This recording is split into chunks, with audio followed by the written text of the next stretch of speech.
Chapter 527, 100 Trillion Years Lifespan Breakthrough Before the Celestial Tao Golden Core. And Hao stood still, his expression vacant as he continuously recalled the formidable figure of the celestial spirit god in his mind. He finally understood what kind of terrifying existence stood behind this cosmic catastrophe and also finally realized why the celestial Tao Golden Core had urged him to flee. Facing such a powerful being, how many years would he have to cultivate before he could contend with it? He had spent thousands of years with the young immortal emperor, often exchanging insights about the heavenly Tao, and the fall of the young immortal emperor had also deeply touched him, who had experienced the celestial Tao reincarnation. In the midst of the unknown, who exactly controlled everything? At the same time, others felt as conflicted as in Hao. The immortal seeker and Zhu Shi stood on a cliff, looking up at the celestial vault. Zhu Shi had already recovered her past lives' memory. Although her cultivation level had not yet returned to its peak, her divine sense was now capable of glimpsing beyond the outer heaven. "It's him," Zhu Shi murmured softly. Once, she had traversed the universe, pushing the celestial demon race back to the outer heaven, and had also seen the figure of the celestial spirit god, transient as a flash, which had caused a tremendous impact on her then seemingly invincible self. It was precisely for this reason that she chose to hide in reincarnation to comprehend the great Tao. Go to Wuxia world. Sight being the strongest in one realm, yet not the strongest in the universe, she was well aware that such a status would inevitably lead to an end sooner or later. The immortal seeker said with emotion, "He's become stronger than before." Zhu Shi turned to look at the immortal seeker and asked, "You know him?" The immortal seeker answered, "There's some history." Zhu Shi suddenly felt the immortal seeker was hiding something from her, and that obtaining the heaven and earth Tao fruit would be more difficult than she imagined. She might even face the mighty one she had just thought of. Thinking of this, she grew worried and wondered whether she should give up on the heaven and earth Tao fruit and stay away from the immortal seeker. The news of the young immortal emperor's demise spread like the wind throughout the celestial spirit great world, and the information about the adjoining of another great world to the celestial spirit great world caused a huge stir everywhere. An unprecedented change was coming to the human world situation. However, these changes did not affect Gu An's life, who continued to insist on gathering medicinal herbs to accumulate his lifespan. With the merging of the two great worlds, more and more cultivators started going to this new world for training, which, to some degree, lessened the fights. That great world, not as strong as the celestial spirit great world, with far fewer beings, could only submit in the face of invasion by various sects from the celestial spirit great world. Against such a backdrop, over 600 years swiftly passed. On this particular noon, Guan was in the mountain god temple in the North Sea mountain ridge, gathering medicinal herbs, maintaining the form of the mountain god with an opera mask covering his face. His actions suddenly froze. "Your lifespan has broken through 100 billion years for the first time, activating the lifespan breakthrough function. Lifespan breakthrough. You can consume lifespan to obtain options for breakthrough locations that pose no threat to you and are suitable for your current realm. Both traveling to and from these locations will consume a certain amount of lifespan." Huh? This function. Guan felt this function would be very helpful to him. As his realm continued to rise, the commotion caused by his breakthroughs would also increase. At the very least, it was no longer suitable to make them in the celestial spirit great world, which could easily lead to trouble. He didn't want anyone to know his realm, including those around him, so his breakthroughs had to be secretive. But this is a real rip-off. From now on, selecting a breakthrough location will consume lifespan, activating a lifespan barrier will consume lifespan, and even improving Daoist technique will require lifespan. Guan exhaled deeply, yet he felt quite happy inside. Although he was using up lifespan in more and more ways, it also made him more secure. Lifespan, after all, could be accumulated through medicinal herbs. Although he could find a breakthrough location on his own, there would always be accidents. Guan began to look forward to his next breakthrough. He didn't use it right away, preferring to finish gathering the medicinal herbs from the mountain god temple first. Once today's tasks were done, he could make his breakthrough. Gu An's mood became joyous, and he began to hasten his motions. After a while, Profound mysterious Shinran walked down the mountain path and came to Guan's side, with a teapot in hand. Guan, transformed into the mountain god, seemed like a porcelain figurine in his presence. Mountain god, the great heaven and earth has become even vaster. Now, the achievements of young immortal emperor are widely celebrated. What do you make of it? Profound mysterious Shinran asked softly. Although the young immortal emperor had fallen for hundreds of years, living in the deep mountains, profound mysterious Shinran received news of the outside world very slowly and had only recently learned why the young immortal emperor had perished. The young immortal emperor had tried to aid all beings in the great heaven and earth in overcoming a great calamity by trying to unite various heavens and earths, ultimately meeting celestial punishment. Such actions were worthy of admiration. Even though profound mysterious Shinran didn't understand how the heavens and earths were to unite, in an age of power struggles, he deeply revered a ruler like the young immortal emperor who would make sacrifices for all beings. Profound mysterious Shinran wanted to become such an unparalleled hero, to die for all beings. What a thrill it would be. Just thinking about it filled him with a fiery passion. Guan replied, he indeed achieved great deeds, and it's a pity he died. The young immortal emperor had once spent many years in the Third Medicine Valley, and Guan had a good impression of him, but this impression was not enough for Guan to take the risk of protecting him against the celestial spirit god. Not everyone can be a savior, but before the savior emerges, many precede them in sacrifice, their actions awakening the will of all living beings. The death of the young immortal emperor had incited the indignation of the beings of great heaven and earth. With the major sects fanning the flames, the intervention of the celestial spirit god left the leaders of these sects in despair, unclear about the nature of the world they inhabited. What hidden schemes lay behind the celestial spirit great world? More and more people felt that this world was a prison they couldn't escape, and the calamities seemed more like some powerful force compelling them to slaughter each other, making their lives seem laughable. If death was inescapable, what was the purpose of pursuing the immortal Tao? Now that profound mysterious Shinran had reached the cultivation level of the Nirvana realm and after entering the immortal Tao realm, his confusion grew, and he knew that the so-called immortal Tao realm was still far from the omnipotence of the immortal gods. He looked at Guan, yearning to ask, have you repeatedly saved all living beings and yet avoid public attention because you know the hidden truths of great heaven and earth? He held his tongue.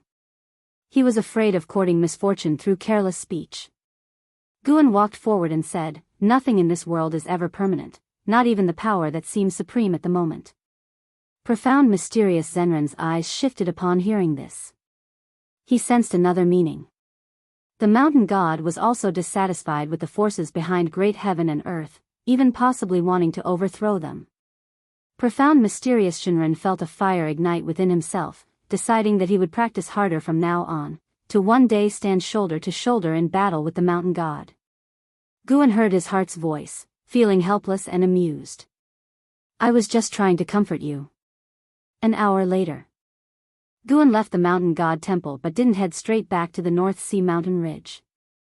Instead, he stepped into the woods of another continent.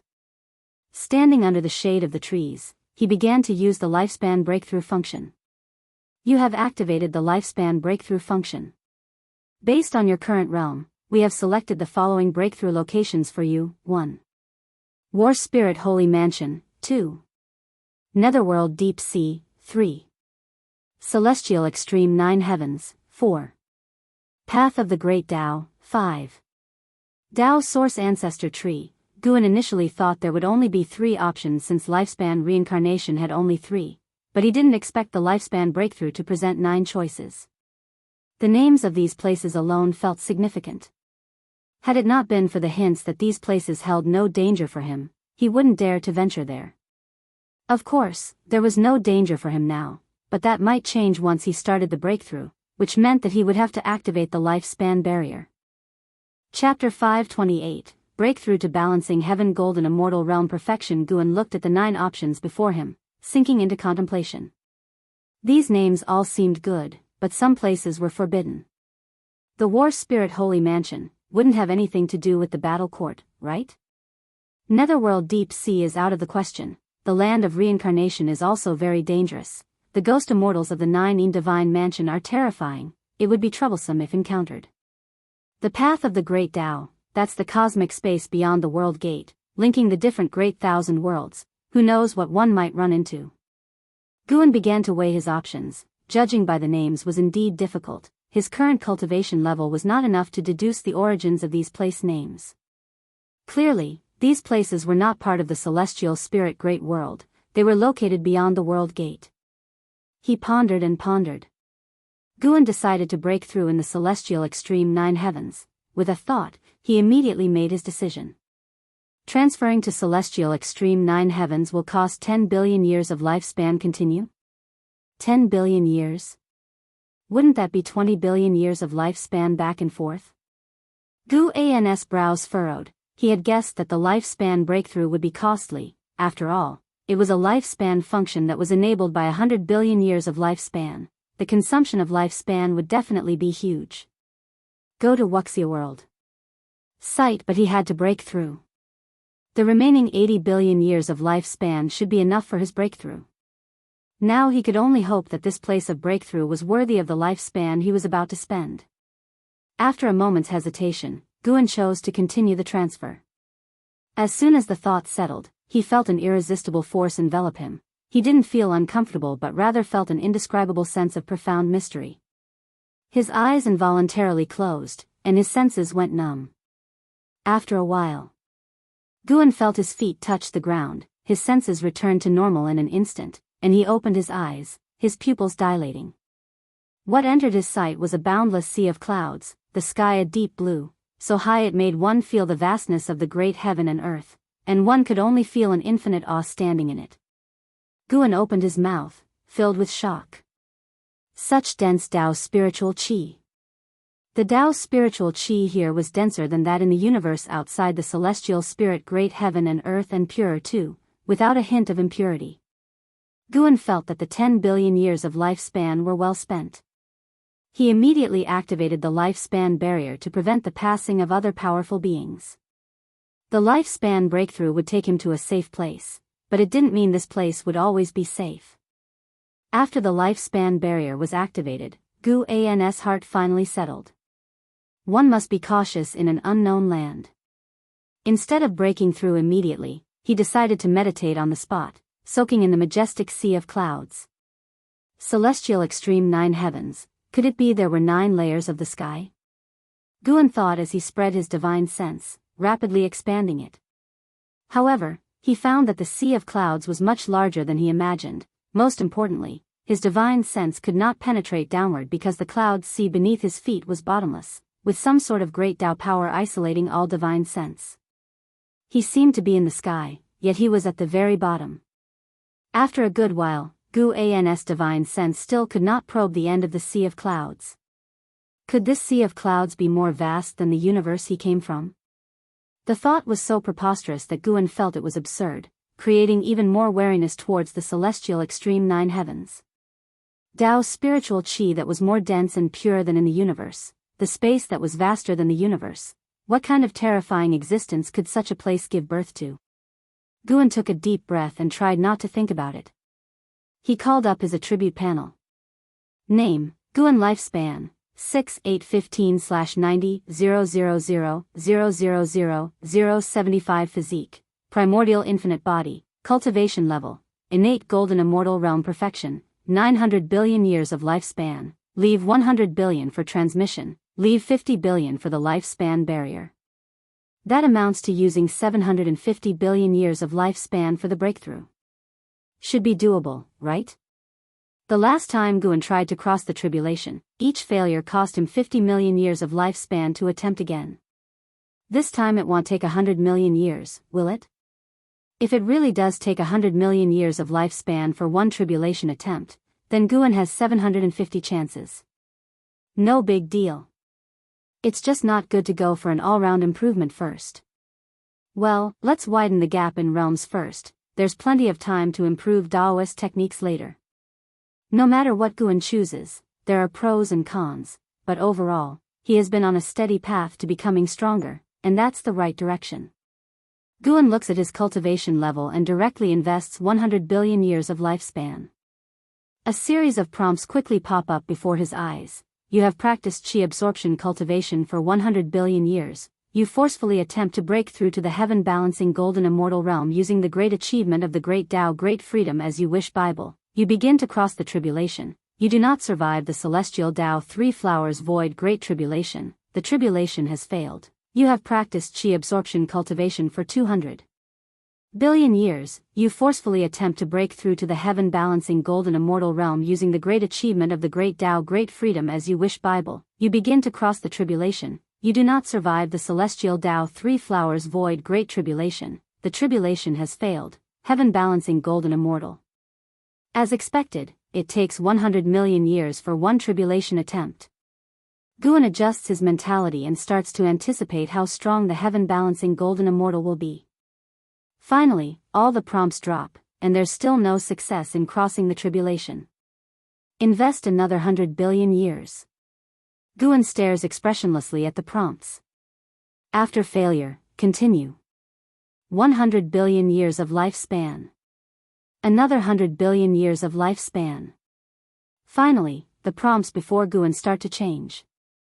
You have practiced chi absorption cultivation for 56 billion years. You forcefully attempt to break through to the heaven-balancing golden immortal realm using the great achievement of the Great Tao Great Freedom as you wish Bible. You begin to cross the tribulation. You survive the celestial Tao 3 flowers void Great Tribulation. The tribulation has been successful. Your cultivation level has broken through to the early stage of Hengtian golden immortal realm. You have practiced chi absorption cultivation for 100 billion years. Your cultivation level has increased. Finally, the breakthrough is successful. Guan lets out a sigh of relief. No matter how many years of lifespan are spent, as long as the breakthrough is successful, it's worth it. He doesn't stop there but chooses to continue investing lifespan. One breath to rise to balancing heaven golden immortal realm perfection. In the end, he still had over 280 billion years of lifespan left, leaving 100 billion for transmission back. The remaining over 180 billion years of lifespan couldn't possibly get drained by the lifespan barrier. Guan's mood becomes joyful, his lips curl up in a smile. The mighty Tao spiritual chi floods into his body. As always, the lifespan barrier extracts Tao spiritual chi and Tao rules in an unpredictable manner, making it impossible for the outside world to discern where the source lies. The sea of clouds in Guan's vision begins to churn more and more magnificently. As the Tao spiritual chi enters his body, Guan feels an unprecedented comfort. His physique, from the outside in, everything is being purified. He gradually closes his eyes, immersed in this extreme pleasure, unable to extricate himself. The boundless sea of clouds becomes more turbulent, majestic and powerful, with no living creature's figure sweeping through. This world seems to have only the sea of clouds. Insights about the heaven-balancing golden immortal realm begin to burst forth in the depths of Guan's mind. His golden immortal Tao fruit also undergoes changes. Within the lifespan barrier, Guan emits a colorful strong light all over, barely revealing his figure. Tao spiritual chi enwraps him like flood dragons, with faint streaks of flowing light, which are the Tao rules in motion. A long while. Suddenly, the sea of clouds at the horizon lifts, like a huge wave wanting to envelop the sky, or as if some enormous creature is about to break out, instilling fear in all who see it. Chapter 529 9 Heaven's immortal emperor. Giant waves of clouds surged unknown tens of thousands of feet high, creating a boundary across the endless sea of clouds that resembled an insurmountable heavenly wall, majestic and inviolable. Guan, who was in the midst of a breakthrough, opened his eyes and felt an overwhelming aura. Indeed, the celestial extreme 9 heavens surely harbored divine creatures, and they were beings incomparable to those of the celestial spirit great world. As the sea of clouds at the horizon dispersed, Guan saw a giant eagle's head, a black eagle, the diameter of whose eyes alone exceeded tens of thousands of feet. It seemed like a divine spirit beyond the heavens, peering into the trivial matters of the lesser worlds. Safely within the lifespan barrier, Guan wasn't afraid. He sent his divine sense towards this eagle. Celestial extreme divine eagle, late stage of innate golden immortal realm 38,009,982, 763/5, 000/5,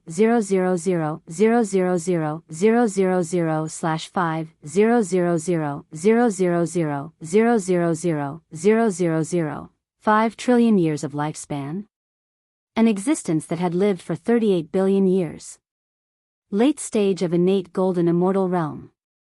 Guan was still shocked by the celestial extreme divine eagle despite his ongoing attempt to break into the heaven-balancing golden immortal realm.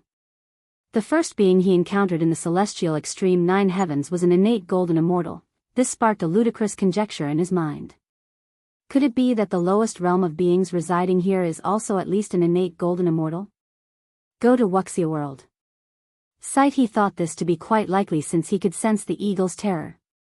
This colossal divine eagle emitted a powerful oppressive aura that could easily instill fear, yet Guan could feel its fear. The reason it only popped its head out was also due to fright.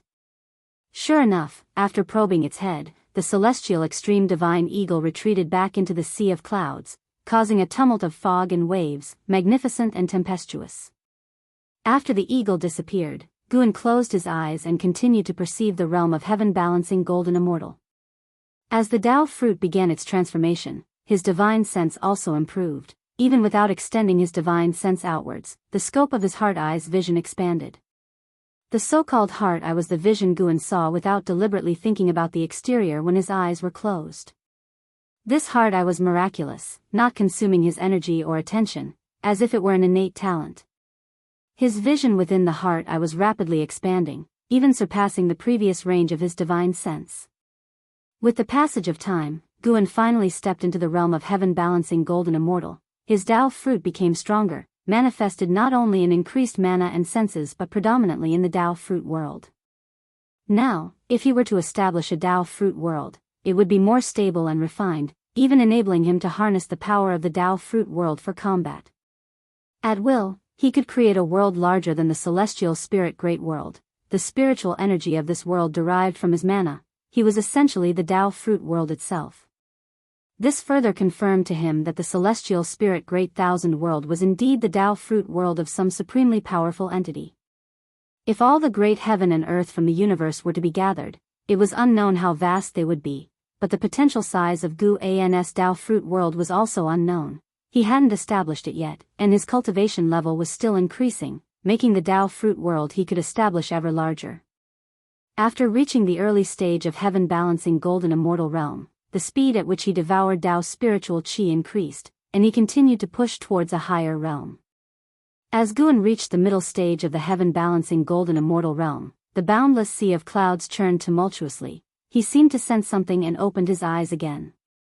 He looked up and saw a figure appear in the sky, a woman in a white feathered dress, standing on a bed of 7 colored clouds. Her features were so delicate, seemingly the most perfect creation both within and beyond the heavens. Her beautiful face exuding an indifferent aura that overlooked all living beings, her long hair coiled under the silver jade phoenix crown, which resembled a silver forest housing a proud phoenix spreading its wings and looking down upon everything. Such a beautiful woman. Even though Guan had experienced many memories of reincarnations, he was still astounded by this woman's visage. He immediately sent out a lifespan detection, but could detect nothing. That meant she was not her real body but a manifestation of some divine skill. The white-dressed woman stood on the cloud, watching the turbulent sea of clouds, her expression indifferent like water, inscrutable to anyone trying to discern her thoughts. Guan couldn't see through her cultivation level, so he felt somewhat cautious. After about the time it takes 1 stick of incense to burn, the lady in the white dress suddenly vanished like smoke, and the 7 colored clouds under her feet dissipated as well. Guan took a deep breath. As expected, the lifespan barrier was reliable. He closed his eyes and continued to feel his own destiny. Unlike the land of reincarnation and silent extinction domain, Guan felt a clearer connection to the Tao rules while making cultivation breakthroughs in this place. This came as a pleasant surprise to him. 5 trillion years of lifespan had not been wasted. Even though he was also breaking through in the land of reincarnation, reaching the stage of a heaven-balancing golden immortal here, the degree of improvement in Guan's power would be different. The Tao rules here were just so pure and rich. Moreover, by breaking through here, Guan wouldn't affect the universe where the celestial spirit great world was located, meaning that neither the celestial spirit god nor the powerful entities lurking in the shadows would notice anything unusual. This meant he could continue to survive more securely. Continuous breakthroughs. Late stage of heaven balancing golden immortal realm. Perfection of heaven balancing golden immortal realm. When Guan reached the perfection realm, he felt that his mana, physical body, senses, heart-eye, soul, Tao fruit and all else reached another level, making him feel that everything was different. Suddenly, he opened his eyes and looked into the distance where a distant battle was occurring. The distance was as far as from the world gate to the celestial spirit great world, incredibly far, where the sea of clouds churned, still within the celestial extreme 9 heavens. He saw a man in silver armor fighting a transformed demon. That transformed demon, appearing like a flood dragon, retained its draconic horns and wielded dual blades. Each move was full of dominance, and its demonic power was at the level of a heaven-balancing golden immortal. The man in silver armor was also at the heaven-balancing golden immortal realm, and because they possessed such cultivation levels, their fight wouldn't be disturbed by any tumult caused by Guan.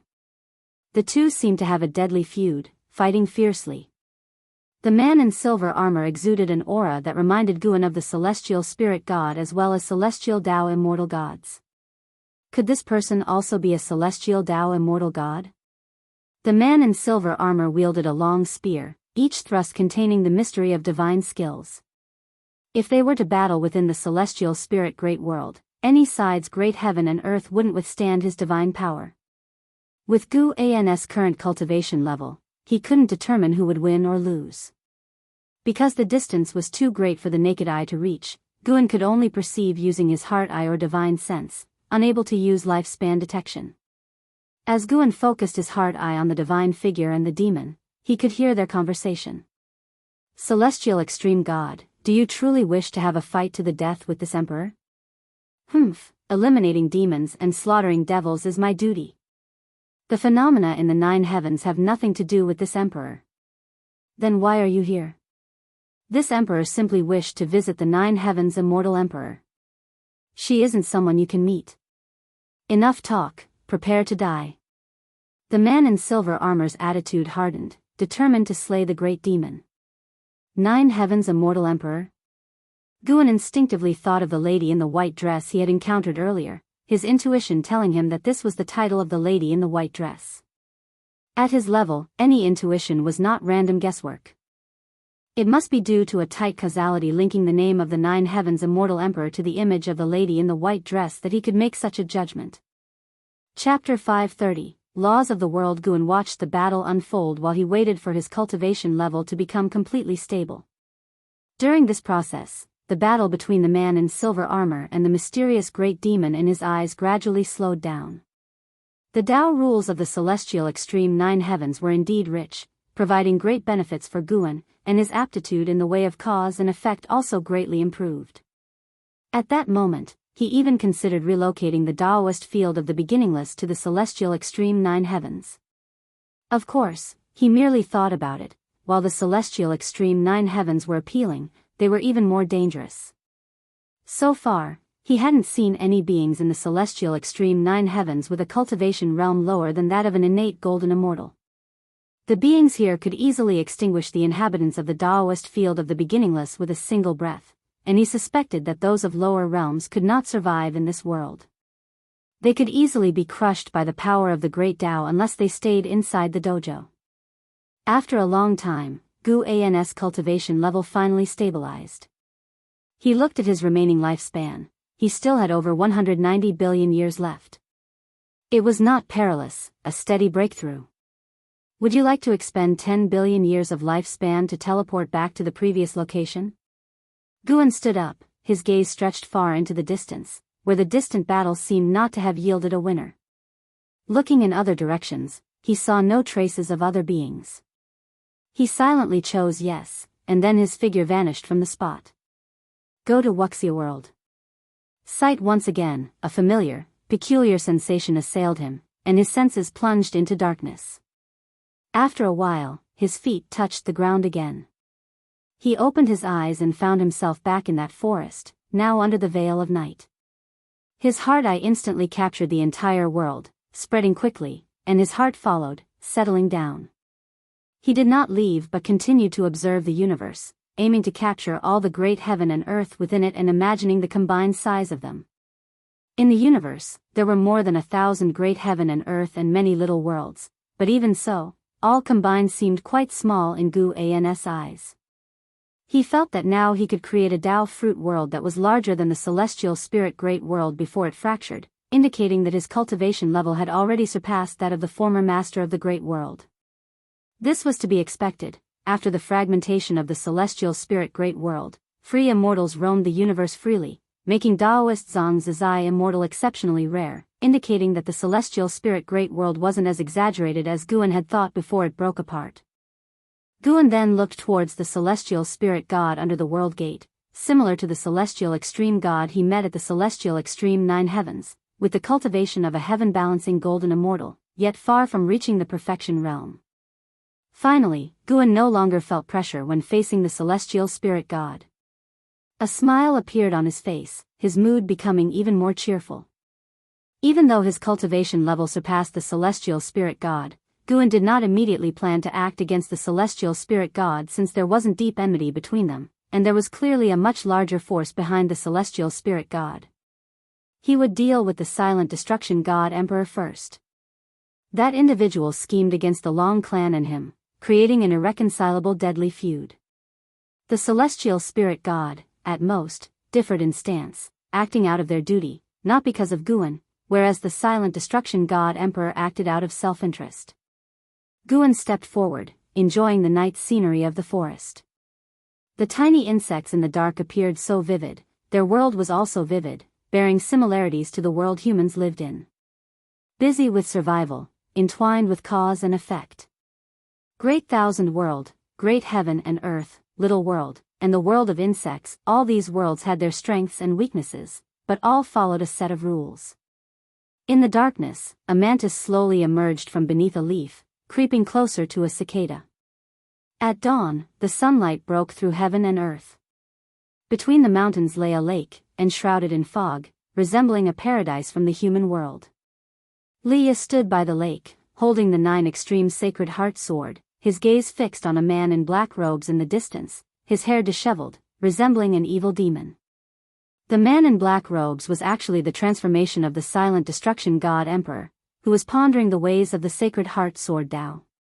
Leah had always been wary of this man, but the sword annihilation ancestor dared not drive him away.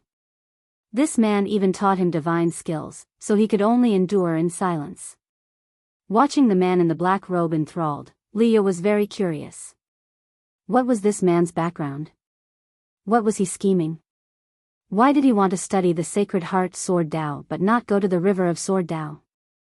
The sword annihilation ancestor had once taken Leah to the river of sword Dao. The splendor and dazzle of it had left Leah with unforgettable memories. He really wanted to visit the river of sword Dao again, but the sword annihilation ancestor said that with his cultivation level, he could not stay long in the river of sword Dao. He wondered if junior brother Gu had ever been there. Suddenly, Leah thought of Guan. Although Guan had revealed his true identity, in his heart, Guan would always be his junior brother.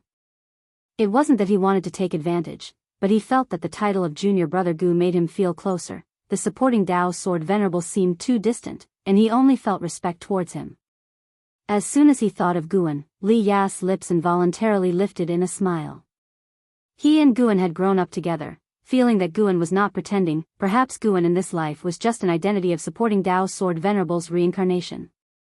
Because of this, he trusted that the Guan in his memories was more real than the supporting Dao sword venerable. Suddenly, the sword annihilation ancestor appeared behind the silent destruction god emperor, and the two seemed to be communicating telepathically. Leah could not hear them and soon, the two disappeared from the spot. Seeing this, Leah did not think further and continued practicing his swordsmanship. If he wanted to catch up to junior brother Gu, had become the world's top swordsman first. He did not notice that behind him at the top of the trees, Guan was standing on the leaves, silently watching him.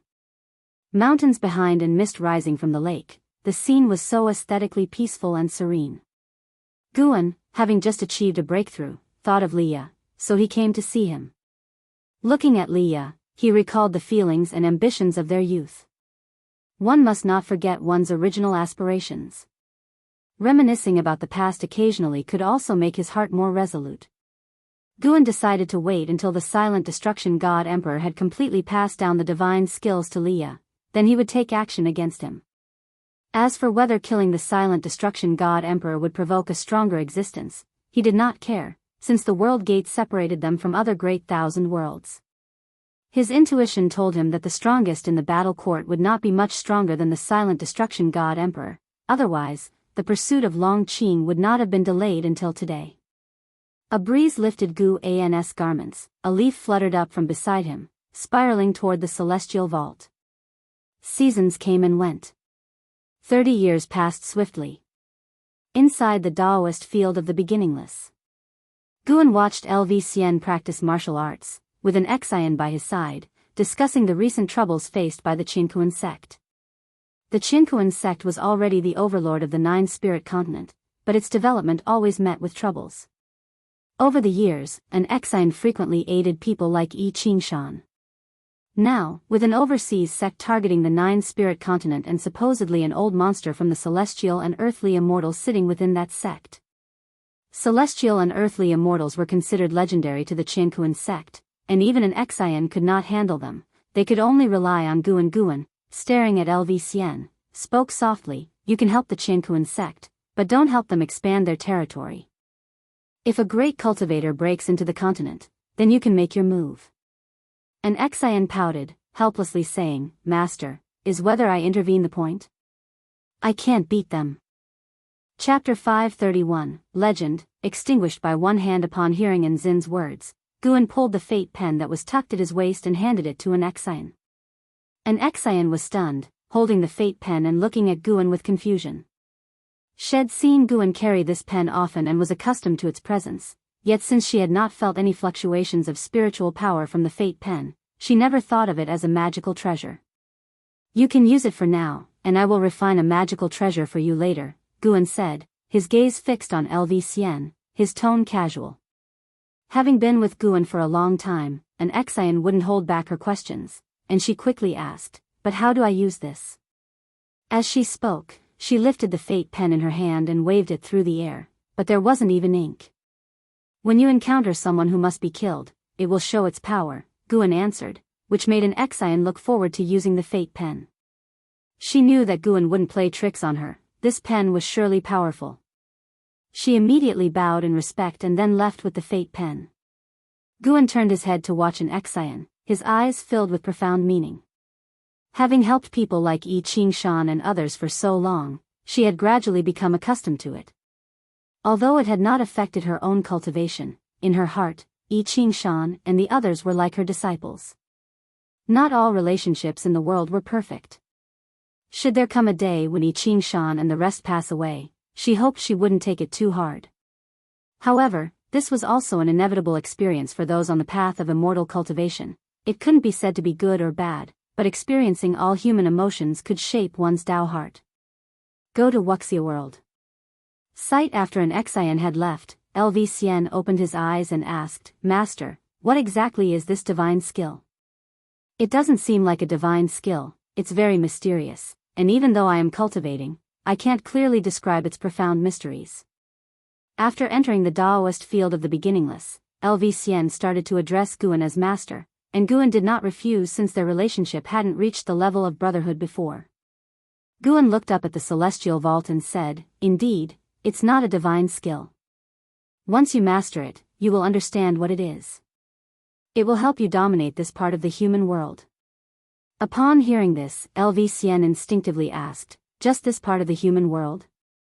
Guan turned his head towards him, his smile ambiguous, and said, "Can your eyes contain the entire human world?" Lv was taken aback and could only offer an awkward smile. Guan's gaze drifted into the distance, his face revealing a look of anticipation. It was finally coming to an end. Under the vast sky, peaks were emerging from the sea of clouds, and atop one of these mountains stood Leah, Sword Annihilation Ancestor, and Silent Destruction God Emperor side by side. Leah looked towards the Silent Destruction God Emperor and asked, "Senior, since you are about to leave, can you not reveal your true identity?" During the years of teachings from the Silent Destruction God Emperor, his reverence for him had only deepened. He even felt that the Silent Destruction God Emperor was not weaker than Guan. With guidance from the Divine Emperor, he had not only mastered one divine skill but also gained a deeper understanding of the path to cultivation. Once, when the Silent Destruction God Emperor was away, he secretly asked Sword Annihilation Ancestor just how formidable the Divine Emperor was. Sword Annihilation Ancestor had said something that he couldn't forget. Apart from Heavenly Tao, he is the strongest. He had asked at the time, how did he compare to the supporting Tao Sword Venerable? Sword Annihilation Ancestor just shook his head and said nothing. Afterwards, Leah clearly felt that Sword Annihilation Ancestor had become even more respectful towards Silent Destruction God Emperor, and he suspected the ancestor might have pledged allegiance to the Silent Destruction God Emperor as his master.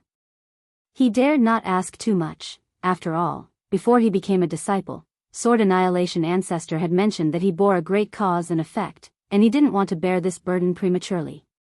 When you become powerful enough to roam the world invincibly, and have set foot in outer heaven, living a carefree life, you will learn of my legend, the Silent Destruction God Emperor said, looking into the distance, his tone completely calm without a trace of emotion. What a poser! Leah thought to himself, yet he longed for such an attitude. How many more years would he have to cultivate before he could speak such words with confidence? Sword Annihilation Ancestor followed, saying, I will do my best to train him to that level. It doesn't matter, the Silent Destruction God Emperor said. I don't care how high his achievements will be in the future. The divine skills have been imparted, and we are clear of debt and responsibility. With those words, the Silent Destruction God Emperor stepped forward, his footsteps landing in the air as if an invisible path lay beneath his feet. Before Leah could even begin to marvel at the Silent Destruction God Emperor's dominance, suddenly, a figure appeared before them. Slap! A hand pressed down on the Silent Destruction God Emperor's shoulder, rendering him immobile. The pupils of the Silent Destruction God Emperor suddenly contracted, and in an instant, his face was shrouded in dark energy. Dark armor enshrouded him, as he transformed into his true form. Even so, he was horrified to discover that he couldn't break free. The mysterious palm on his shoulder suppressed his Tao fruit, halting everything within his Tao fruit world. Both Leah and the Sword Annihilation Ancestor were startled by the sudden appearance of the figure. The Sword Annihilation Ancestor wanted to speak, but an extreme terror pressed down upon him, leaving him unable to move or speak. Leah also experienced the suppression, but he wasn't panicked, because the figure of the newcomer was forever unforgettable to him. It was the supporting Tao Sword Venerable. No. It was Guan, using the Demon's Shadow divine skill. Wrapped in dark purple demonic chi, Guan looked even more sinister than the Silent Destruction God Emperor. He stood at the edge of a cliff, a single hand pressing down the Silent Destruction God Emperor suspended in mid-air, preventing him from advancing further. All of heaven and earth seemed to quiet at once. Your legend? Guan's voice rose, and his right hand squeezed. The Silent Destruction God Emperor was annihilated in an instant, turning into a wisp of black chi, which then condensed in Guan's palm.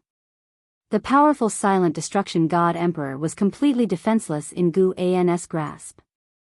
Seeing the Silent Destruction God Emperor being annihilated instantly, both Leah and the Sword Annihilation Ancestor's eyes widened. Guan turned his head. Although they couldn't see his face clearly, Leah and the Sword Annihilation Ancestor felt as if they were being seen through, especially the Sword Annihilation Ancestor, who was extremely fearful. A voice echoed in the Sword Annihilation Ancestor's mind, "You shall not utter a single word about today's events." With the voice's fall, Guan vanished into thin air. As he disappeared, the terrifying suppressive force also vanished. The Sword Annihilation Ancestor felt like a great weight had been lifted, but he was still shaking with residual fear.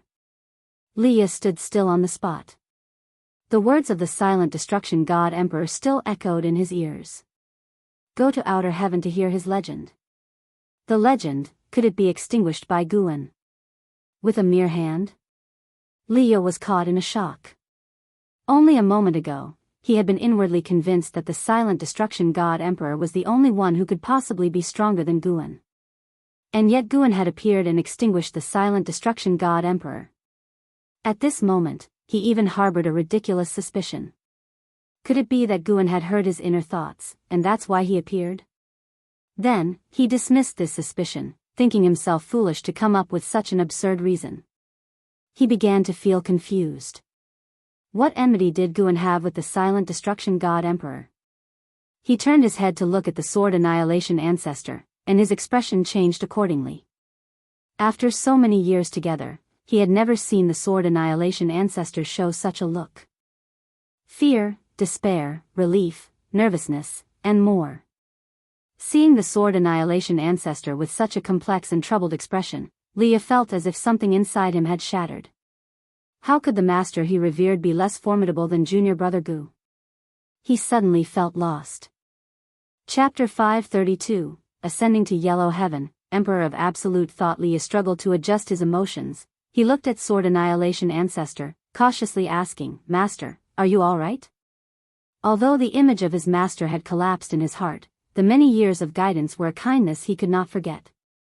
Sword annihilation ancestor came back to his senses. He took a deep breath and said, "I'm all right, but you must forget today's events, or it will bring about great trouble."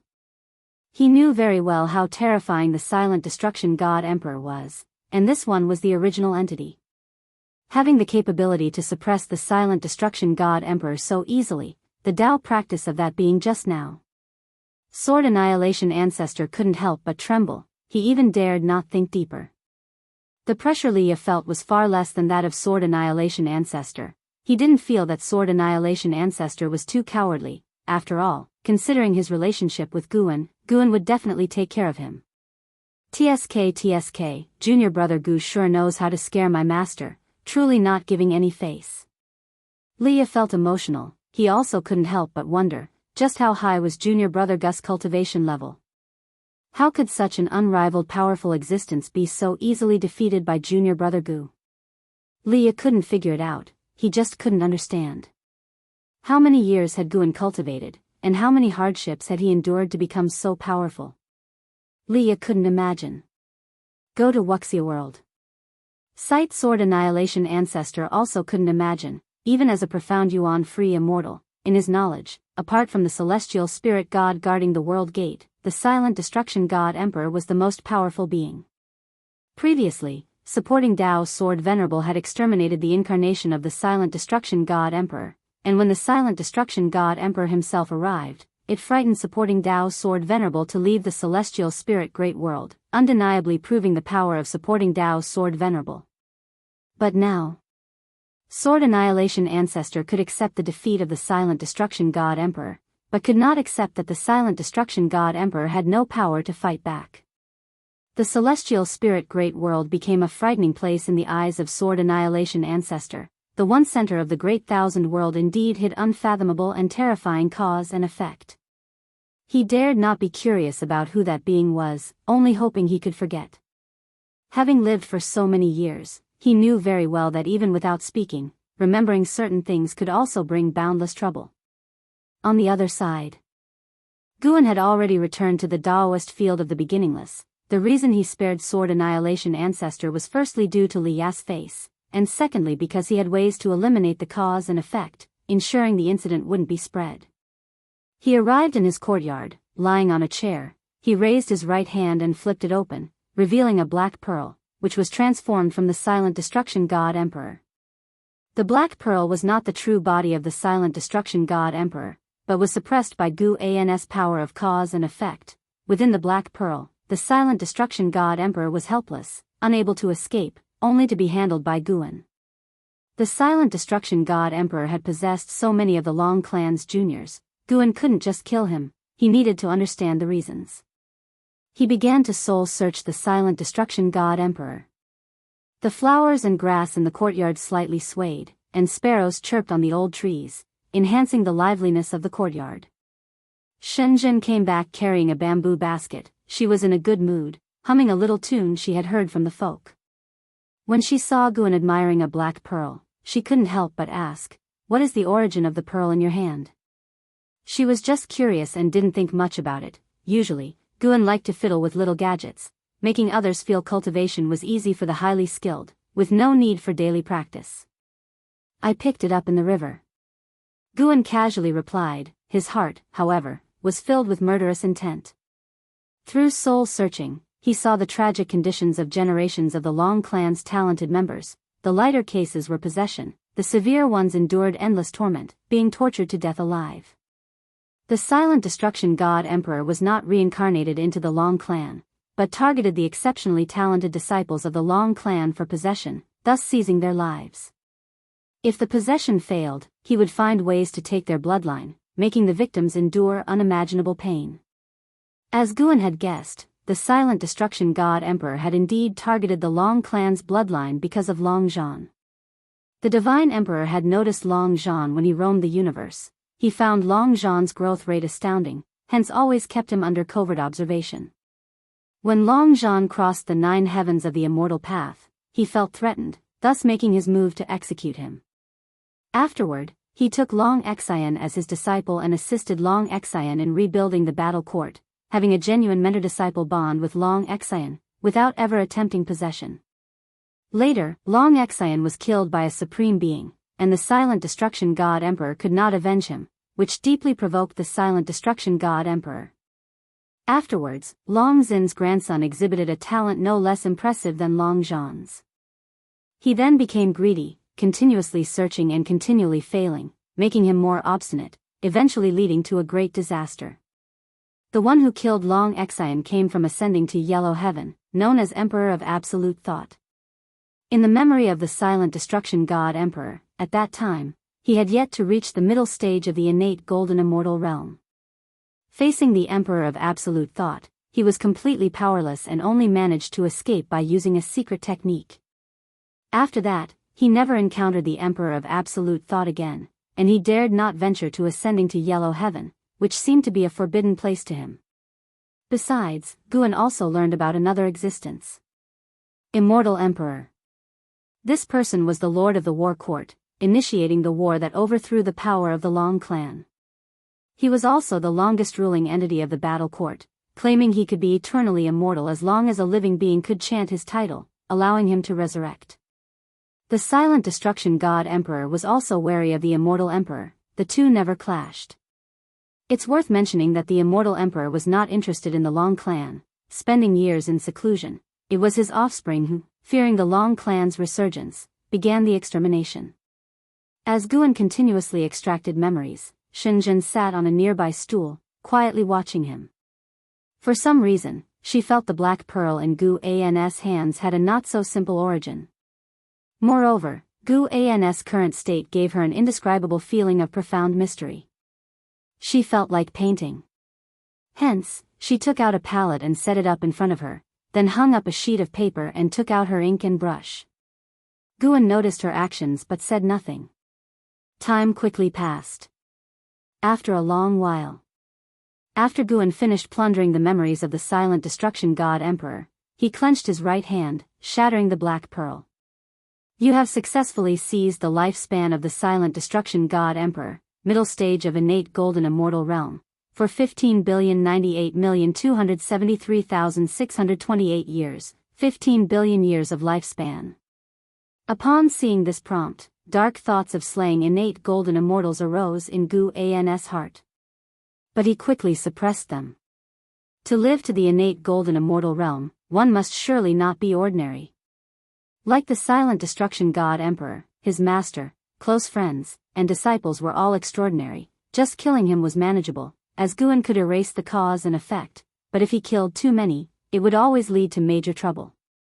Regardless, eradicating the silent destruction god emperor resolved a great concern for Guan.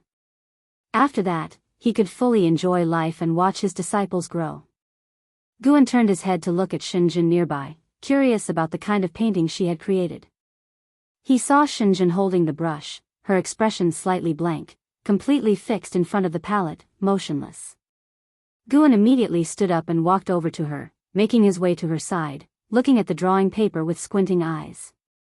The paper depicted a man with white hair and blood clothes, standing atop a mountain peak, gazing up at the sun, moon, and stars. Although Shenzhen's drawing was not very clear, Guan could recognize the person instantly. Long Xin's grandson, Long Jun's son, Long Mia. The character extinction in Long Mia was derived from the silent destruction god emperor, who had visited him when he was just born. At that time, the the silent destruction god emperor hadn't yet realized Long Mai's talent. This scene in the painting had not appeared in the memories of the silent destruction god emperor. After the silent destruction god emperor captured Long Mia, and before he had attempted possession, they encountered a great Dao storm on the path of the great Dao, which obliterated Long Mia while severely injuring the silent destruction god emperor. Chapter 533 Buddha Immortal. Could Long Mia be alive? Guan gazed at the painting by Shenzhen and speculated thus in his heart. Indeed, in the memories of the silent destruction god emperor, he and the battle court were doing their utmost to slaughter the Long clan, yet descendants of the Long clan always managed to escape. Only when Long Qing came into the picture did the silent destruction god emperor seem to hold some trepidation, beginning to observe secretly. Could it be that Long Mia was protecting the descendants of the Long clan from the shadows? As Guan pondered this, he lifted his hand and gently patted Shenzhen's shoulder. Shenzhen suddenly snapped back to reality. Subconsciously, she turned her head to see Guan, and upon recognizing him, she let out a sigh of relief. She spoke up, "Just now, I felt as if I'd fallen into some sort of magic barrier. I saw a person who kept staring at me, it was so frightening." During the conversation, she glanced over at her own painting, fear showing in her eyes for the first time. Guan asked, "What else did you see?" Shenzhen began to describe the magical barrier she had experienced. Below the mountains in the painting was a sea of blood with bones bobbing up and down, a sight so startling it was unbearable. The blood sea felt so oppressive to her that she couldn't bring herself to depict it. The man in blood clothes standing atop the mountain peak gave Shenzhen an endless sense of desolation. Even though she couldn't see this man's past, she could feel the deep vengeance of the blood sea he bore and his lonely, unsupported existence. Go to Wuxia world. Sight listening to Shenzhen describe the feelings Long Mia incited in her, Guan sighed internally. It appeared the karmic resolution for the Long clan hadn't been completely settled yet. After Shenzhen had finished speaking, Guan said teasingly, "It seems your enlightenment could also bring about a heart demon. You'll have to be careful in the future." Shenzhen nodded, but she was somewhat perplexed in her heart. She had been looking at Guan when she painted this scroll, which meant the person in the painting likely had some kind of connection to Guan. Seeing that Guan didn't wish to speak, she refrained from asking more. Over the years, through Guan's guidance, she had painted many pictures and was well aware that Guan had an extraordinary background. Precisely because of this, she refrained from asking too much, so as not to cause trouble for Guan. After chatting for a while, Guan turned and went back inside. He still needed to reflect deeply on the memories of the silent destruction god emperor and contemplate when to make a move against the battle court. The battle court was created by his reincarnation body. Now that it had been usurped and was used for evil, he had to resolve this karmic thread. After watching Guan return to the house, Shenzhen's gaze fell back on the painting, her expression turning curious. How strange, why does he resemble Guan somewhat? Shenzhen mumbled to herself, suddenly forming a bold speculation. Could the man in the painting be one of Guan's past lives? Thinking this, her heart suddenly felt uncomfortable. Guan was always so kind to those around him, never losing his temper. He was always willing to shoulder the troubles of others, yet he himself had endured hardships unimaginable to ordinary people.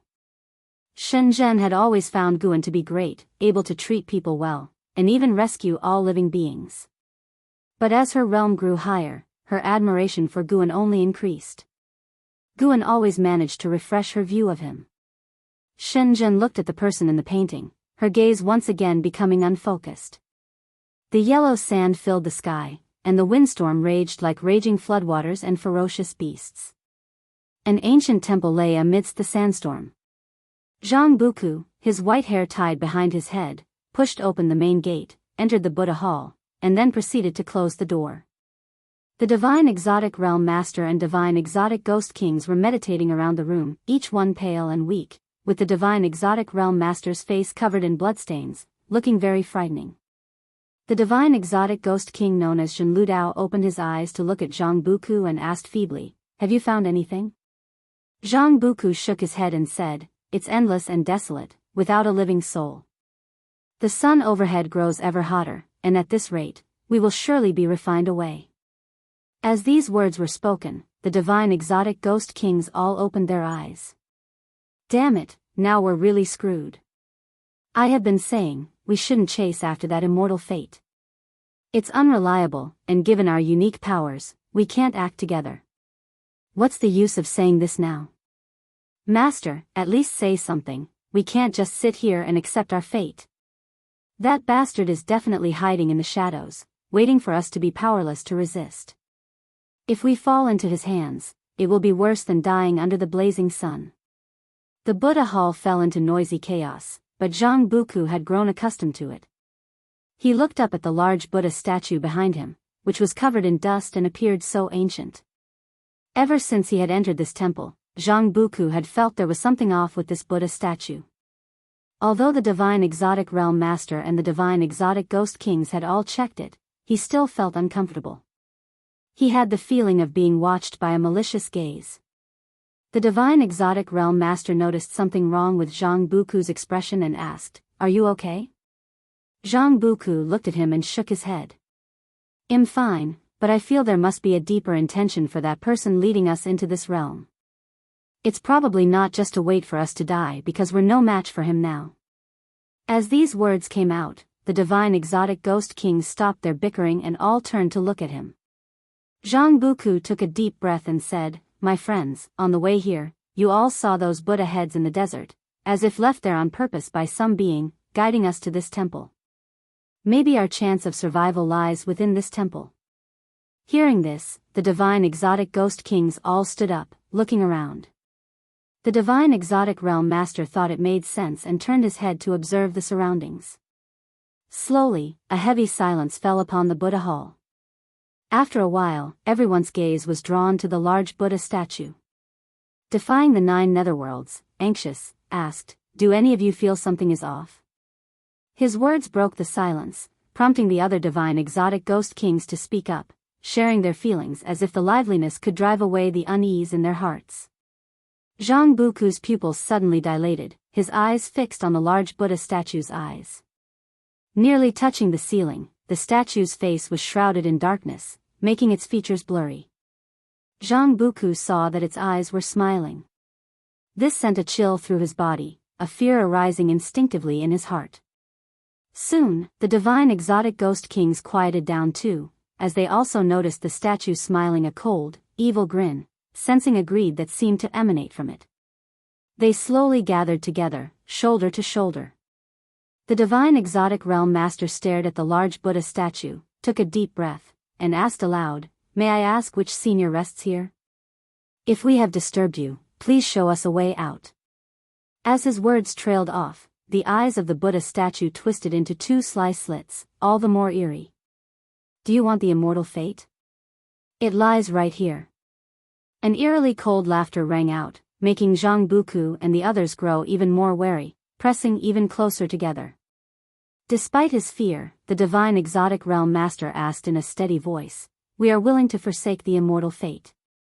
May I inquire if the senior will allow us to leave?" "Of course, not." The voice drew out the last word before suddenly shouting loudly, startling the Divine Exotic Ghost Kings into constant trembling. The Buddha statue's gaze settled on Zhang Buku and sneered, "I am a Buddha immortal.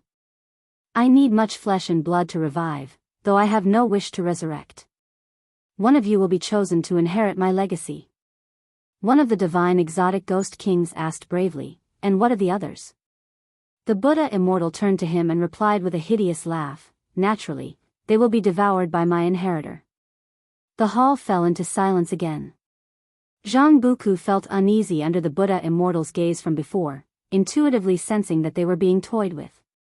He might well be selected as the inheritor, only to be attacked by everyone else. The causality tied to silent destruction vanished unexpectedly. "I have no idea who killed him. You've come just in time for me to choose an inheritor so I can be free." The Buddha immortal's voice sounded again, this time as if talking to himself.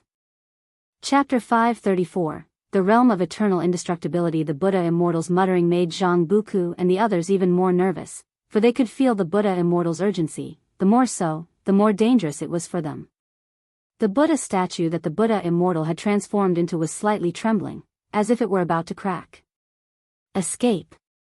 The Divine Exotic Realm Master immediately gave the order, and almost instantly, the door was breached. Zhang Buku and the others shot out like lightning, darting into the overwhelming yellow sand. You think this is what kind of place?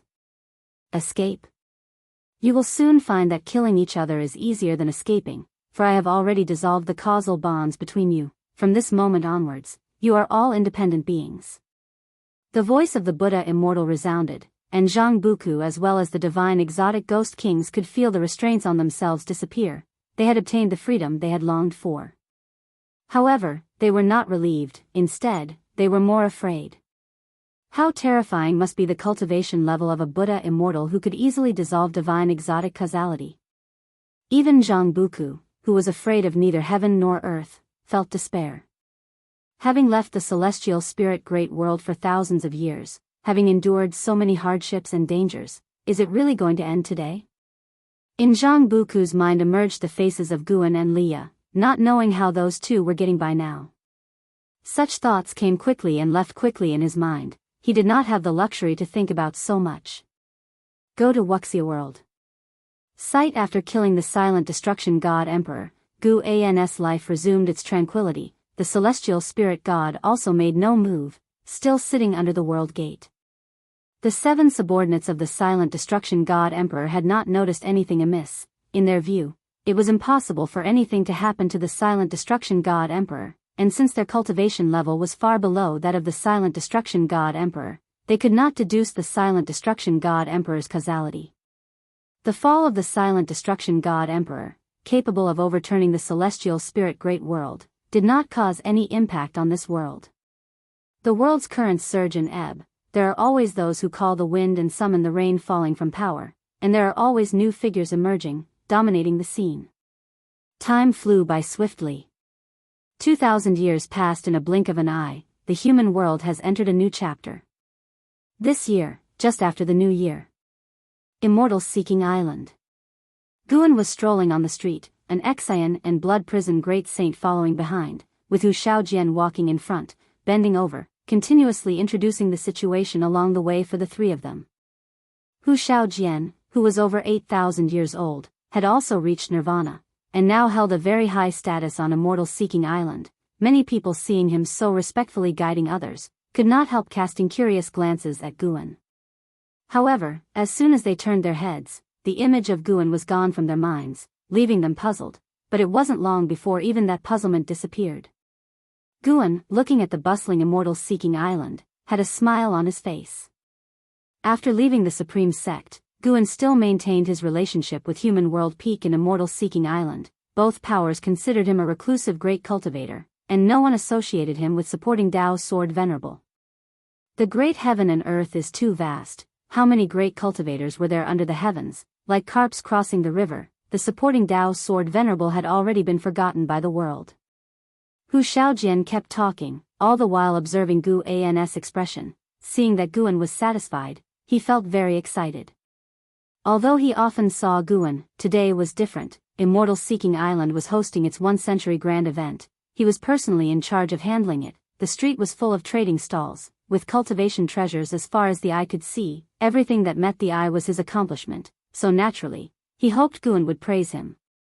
Actually, by now, he no longer needed to get anything from Guan, but he knew why he could have all this. He cherished it, and was determined to cling to Gu An's coattails for a lifetime, serving him. He wasn't afraid that Guan wouldn't command him to do things. He was afraid that Guan would forget him. You've done very well, keep it up, Guan said with a smile. Immortals Seeking Island was also important to him. Almost all of his medicinal herb seeds came from Immortals Seeking Island, as did the rewards he bestowed upon his disciples. Despite his high realm, he didn't want to revert to sneaky deeds. He wanted to speed up his path to gaining strength, and it wasn't difficult, but what he desired was to grow stronger steadily and without remorse. If he could achieve that, it would be even better. I will definitely do better. Hu Xiaojian was as excited as if he were on a chicken blood stimulant. Gu An's gaze fell upon a stall where an old man sat on the ground, disheveled, with a young boy squatting beside him. This elder was familiar to Guan. He had paid attention to him before. Qi Jiuxiao, a genius from the Star Sea congregations, had once competed for Divine Exotic City on the Taicang continent.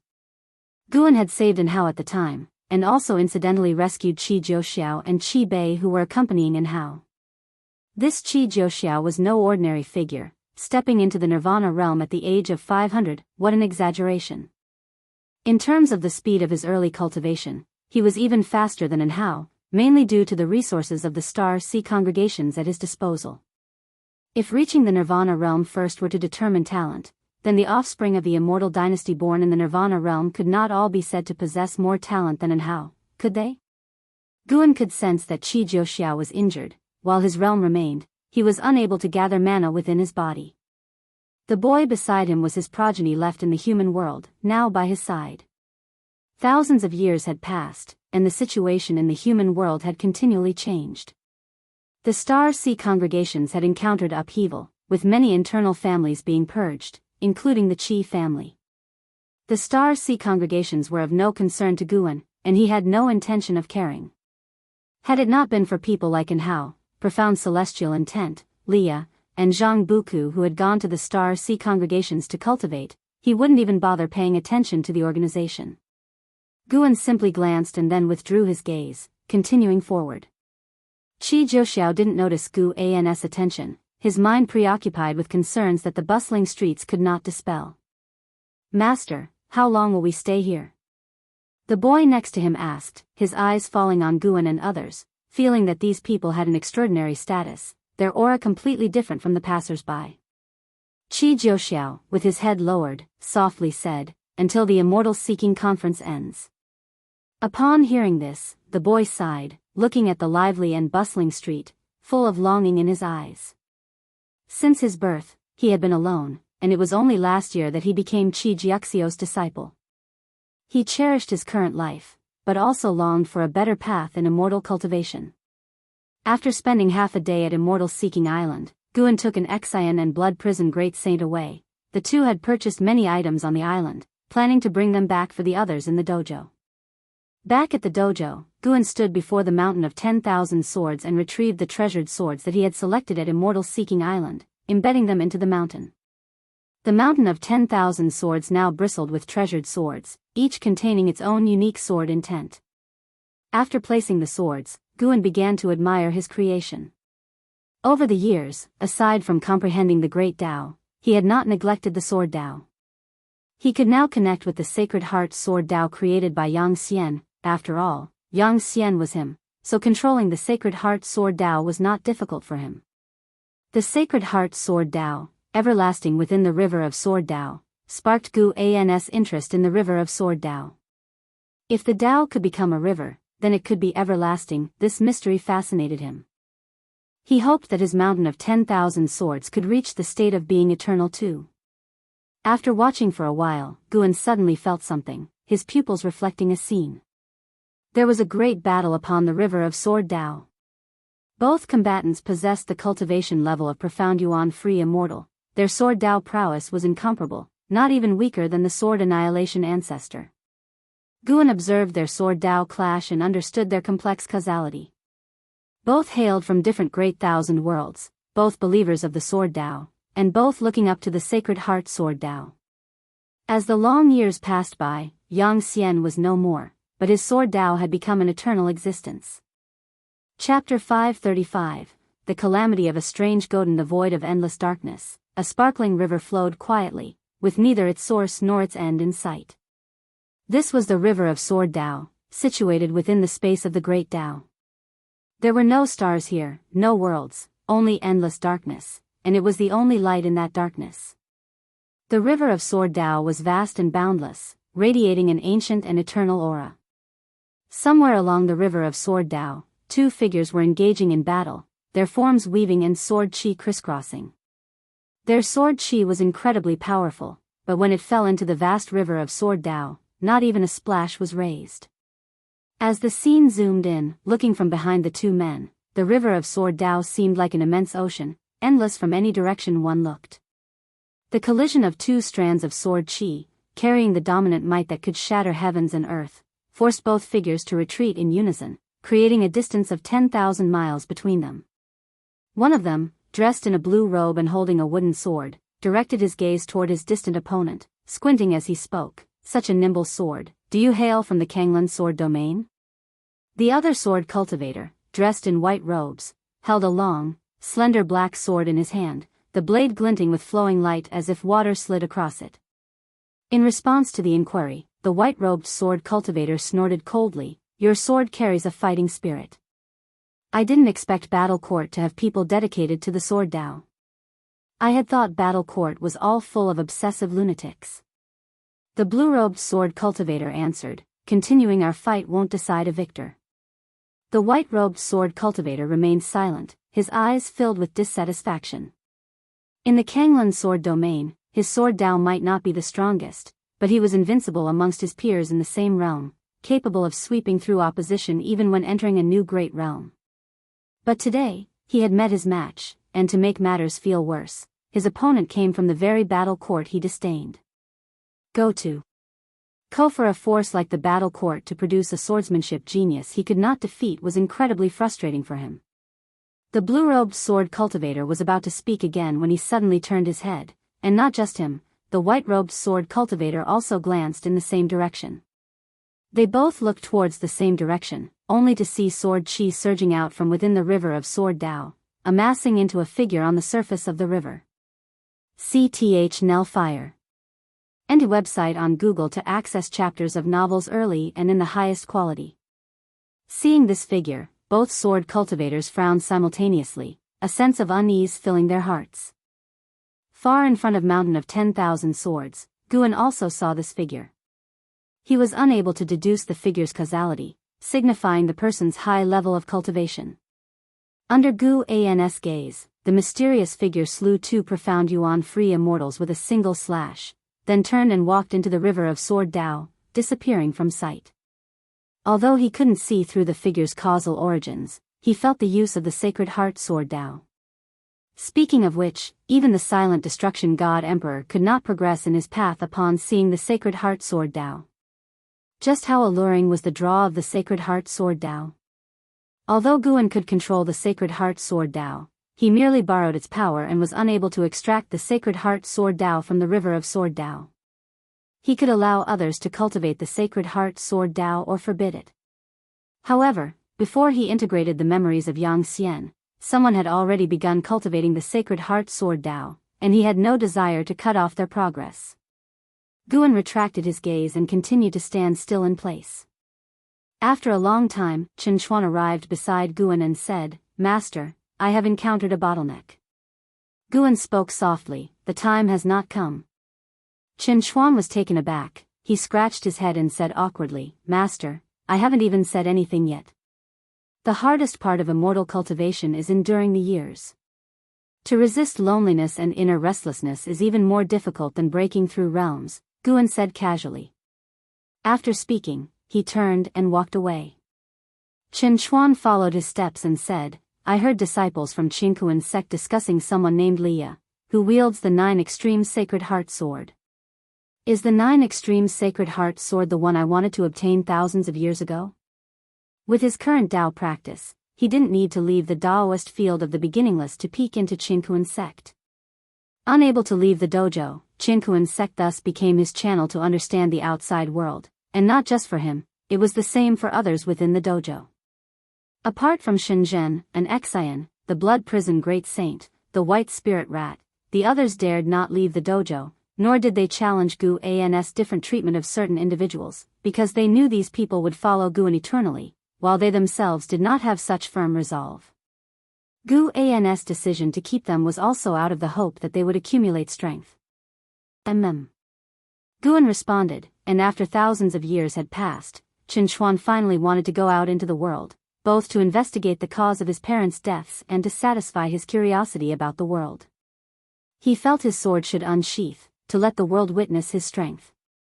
Seeing Guan's indifferent attitude, Chen Chuan didn't know what to say.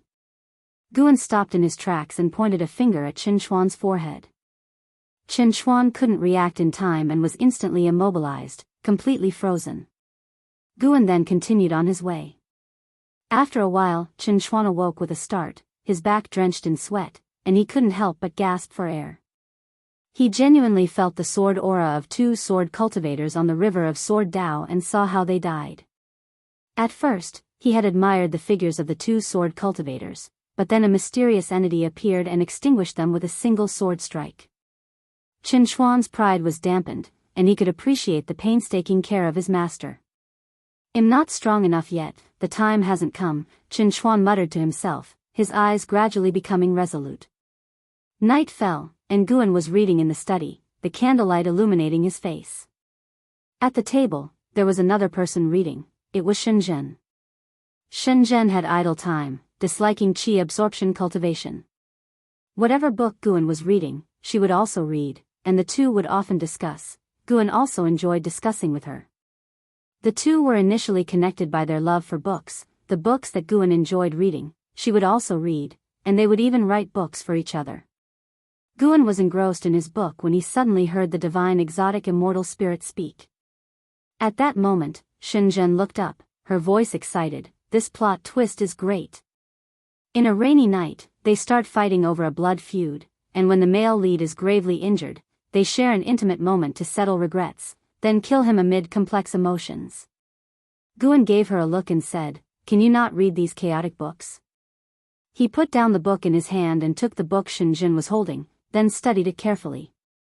Shenzhen chuckled and fetched another book from the shelf beside her. "Master, please save him. I feel if he dies, I might die too." The voice of the divine exotic immortal spirit rang out in Guan's heart, anxious. It was speaking of the divine exotic realm master, the source of power of divine exotic city. Guan, annoyed, replied in his heart, "With me here, even if he dies, you won't die." Upon hearing this, the divine exotic immortal spirit was overjoyed, thanked him, and then dared not bother Guan any further. Since entering the heaven-balancing golden immortal realm, Guan's sense of karma had reached new heights. 2,000 years ago, he had heard Zhang Buku's cry for help, but he wanted to use this crisis to make Zhang Buku stronger, so he had not intervened. When the time was right, he would naturally take action. After the divine exotic immortal spirit calmed down, Guan's thoughts drifted. He thought of Zhang Chuanxiu, his first senior brother when he first joined the supreme sect. He remembered how Zhang Chuanxiu used to train him and Meng Lang, as if it were a scene from the distant past. "Senior brother, your son will eventually go to reincarnation to find you. I look forward to the day we can reunite," Guan said with a slight smile, thinking to himself. In his pupils, a figure appeared, a lean monk that seemed ghostly. Buddha immortal. If Zhang Buku could not deal with the Buddha immortal, then Guan, as his martial uncle, naturally had to stand up for him. It just so happened that the Buddha immortal had a good relationship with the silent destruction god emperor. If you find any errors, ads pop up, ads redirect, broken links, non-standard content, etc., please let us know each report so we can fix it as soon as possible. Chapter 536, Celestial Court. Immortal gods. Immortal yellow sand swirled into the sky, and within a valley where not a single blade of grass grew, there sat a small blood-red lake in the center, surrounded by cliffs so neatly cut that the valley resembled a gigantic pit, with yellow sand forming an overcast dome above it. In the blood-red lake, Zhang Buku sat bare-chested, with blood acting like long snakes wrapping around his body, constantly writhing. The divine exotic realm master sat at the edge of the lake. Compared to 2,000 years ago, he seemed like a different person, emaciated to the bone, his eyes lifeless, appearing like a skeleton sitting still. Looking around, one could see numerous corpses, all of which were those of the divine exotic ghost king, each having met a horrific, fierce death.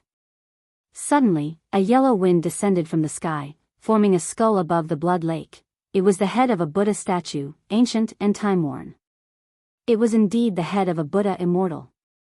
The Buddha immortal looked down at Zhang Buku, a strange smile appearing on his face. Zhang Buku seemed to sense something and opened his eyes. He looked up at the Buddha immortal, his expression calm, not panicked. He asked, "What, you can't resist making a move against me?" The Buddha immortal sneered in response, "You are now considered my disciple, how should you speak to your master?" Zhang Buku didn't respond, just calmly staring at him. He had stayed here for 2,000 years, enduring torturous pain. His heart had been tempered 1,000 times, and even now, facing death, he would not be flustered. Indeed, I like your gaze. You are much stronger than these waste ones, the Buddha Immortal disdainfully said. The divine exotic realm master at the edge of the lake trembled slightly, yet was unable to raise his head. Source: web novel. Com, updated on. Zhang Buku merely glanced at him without caring. Zhang Buku knew that mere verbal concern would not help him. Why do you think I chose you? The Buddha Immortal suddenly asked. Zhang Buku looked at him, waiting for his answer. The Buddha Immortal seemed not to mind Zhang Buku's attitude and smiled. You were meant to die, saved by others, your destiny changed. People like you are numerous, known as life changers. The greater the change in your destiny, the more complex your karma.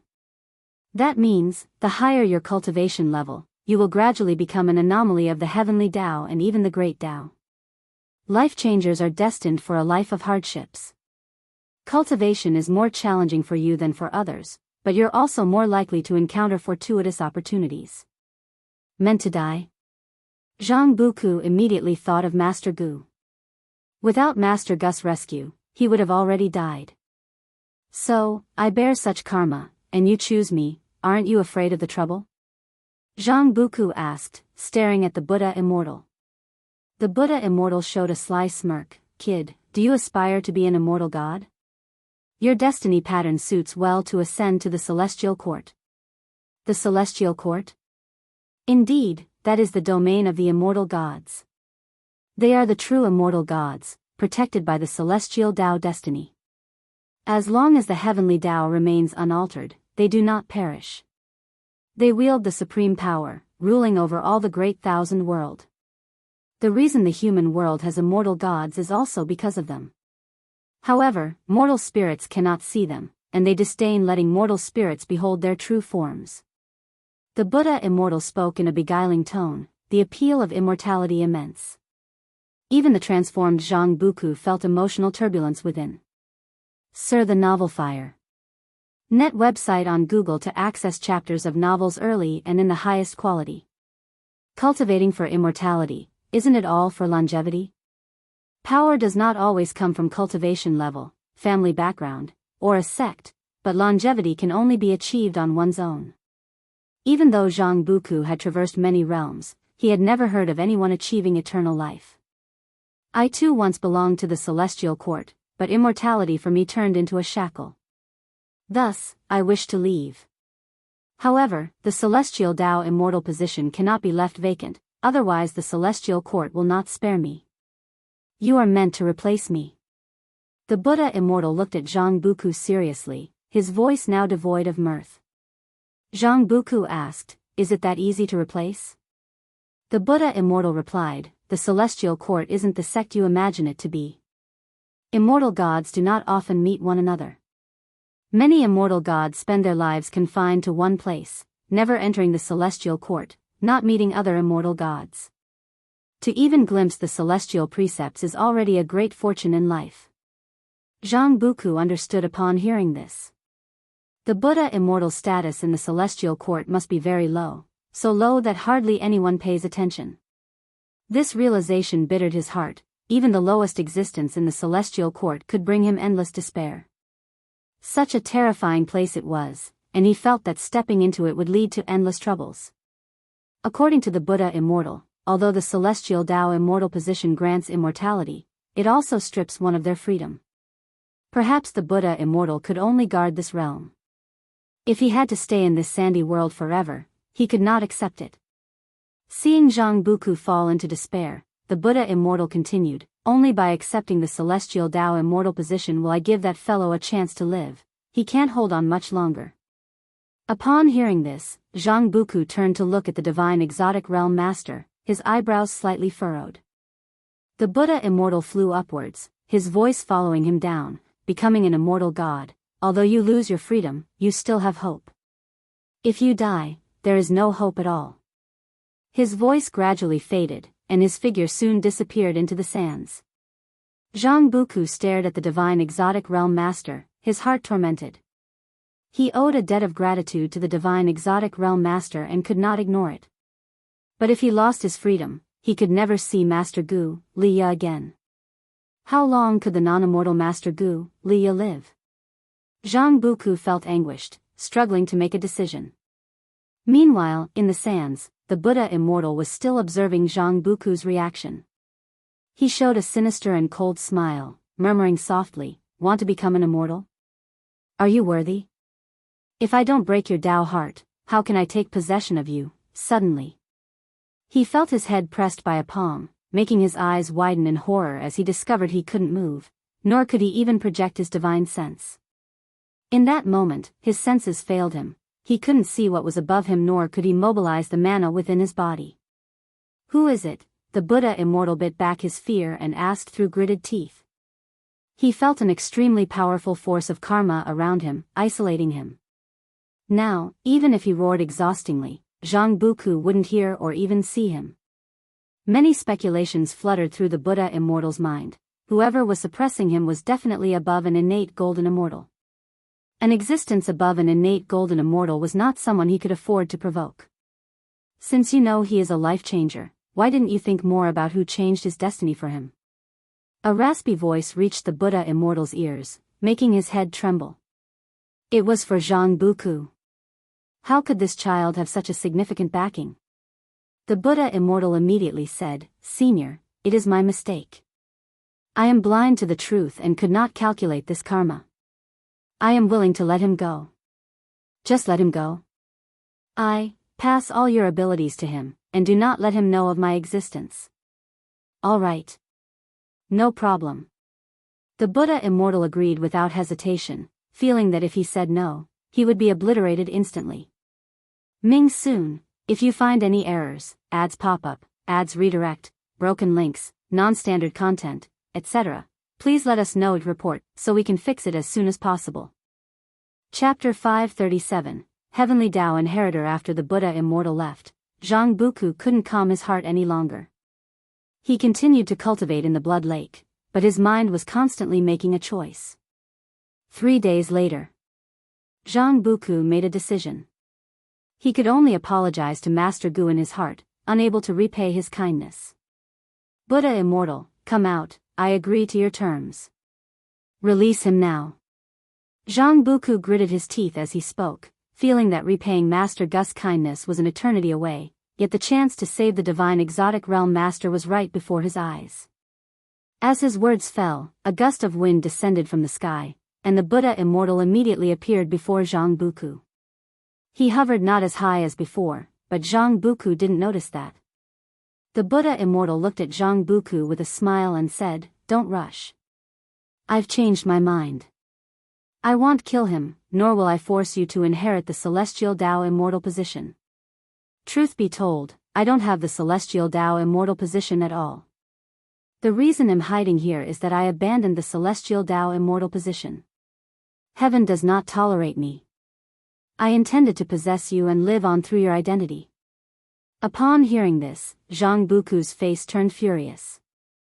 Anyone would be angry if they were played with, especially after enduring 3 days of inner struggle to come to this decision, and now, facing the enraged Zhang Buku, the Buddha immortal quickly said, "Anyway, he can still be saved. I've also changed my mind and am prepared to truly cultivate you. For you, this result is better than what you expected." Zhang Buku looked coldly at the Buddha immortal, clearly not trusting him. The Buddha immortal inwardly groaned in distress, but, thinking of that terrifying being, he had no choice but to continue explaining. "Upon calculating, I discovered that possession might not yield a good outcome for me, but your destiny pattern is exceptional. I've decided to teach you to the best of my abilities. If one day you achieve enlightenment and possess power beyond my reach, I hope you can turn back and save me." Zhang Buku frowned in doubt at these words, half believing and very hesitant. The Buddha immortal sighed and said, "From my perspective, millions of years are like a single day. I can continue to wait, at least it's safer. If discovered by Celestial Court, then there's no salvation for me." Source, web novel. Com, updated on. Zhang Buku remained silent. The Buddha immortal immediately turned around, opened his mouth, and spat out a beam of bloody light that fell upon the divine exotic realm master. The realm master's breath rapidly recovered, and their flesh began to look fuller. Seeing this, Zhang Buku believed him for the most part. However, another confusion arose.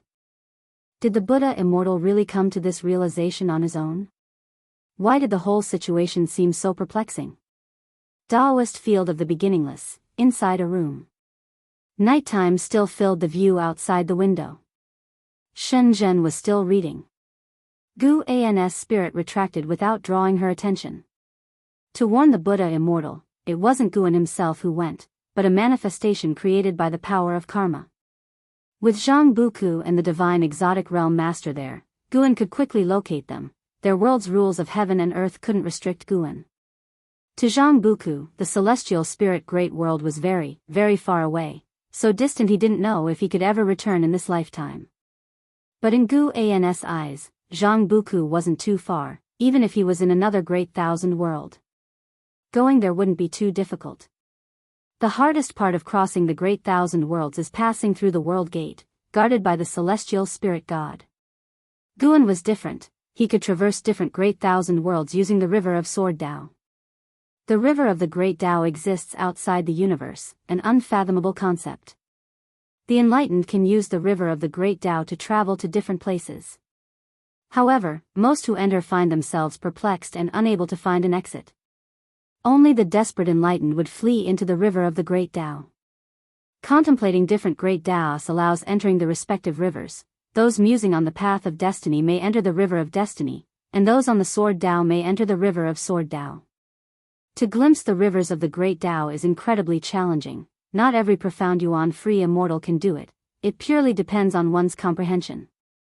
Guan closed the book and said, "Dawn is nearly here, you can go back now." Shenzhen glanced at him and asked, "Why the hurry tonight?"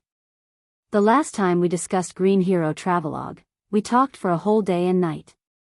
I just went through a struggle and am somewhat tired." Sar the Oval Fire. Net website on Google to access chapters of novels early and in the highest quality. What struggle? Maiwa went to grapple with an existence far beyond the 9 heavens of the immortal path, Guan said, feigning a sense of gravitas. Shenzhen rolled her eyes at this. The night went by, and she never saw Guan rise from his seat. The words sounded hollow to her, and naturally, she did not believe them. "All right then, it's rare that you hurry me along. I just hope you haven't gotten too engrossed in your books." Shenzhen stood up, placed the book she had in her hands on the table, and then turned to leave. As she reached the door, she looked back at Guan and asked, "Do I need to illustrate this book tonight?" Guan glanced at her and said gravely, "How many times must I tell you? There are 3,000 paths to enlightenment, but some paths should be taken less." "Then I won't draw it." "Wait, draw it. It'll help correct your thinking." Guan replied, causing Shenzhen to cover her mouth and giggle. She didn't argue with Guan, instead stepping out of the room. Once Shenzhen had closed the door, Guan took out pen and paper and began to write. In the tranquil cosmic starry sky, the celestial Tao golden core still stood at the end of the long bridge, with an house sitting in meditation before it, looking so solitary. He faced the celestial Tao golden core, brows tightly furrowed. A figure emerged within the celestial Tao golden core, walking toward him, all the way to the edge of the golden core, and then stopped to look at him. "Aren't you still unwilling to let go?" A voice came from within the celestial Tao golden core, seemingly belonging to the young immortal emperor. And Hao didn't open his eyes and said, "It's not that I'm unwilling to let go, I have no choice. You tell me to run, but where can I flee? The river of great Tao is one way out. I am still far from the river of great Tao, and moreover, there are people here I cannot abandon." How foolish.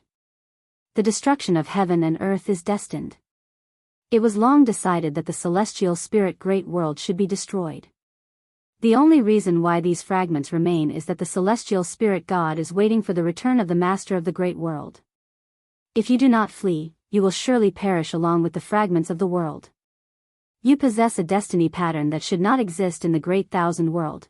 To die here would be such a pity. The voice from the celestial Tao golden core came again, urgent in its tone. And Hao did not answer. "Your most revered master has already fled. Don't you understand? Staying here is meaningless. The mysterious voice spoke with a tone of disappointment, prompting An Hao to open his eyes. An Hao said gravely, "My master could not possibly flee. If he left, it was for other matters." In his heart, his master was a fearless, transcendent being, one above reproach, even by the whim of heaven.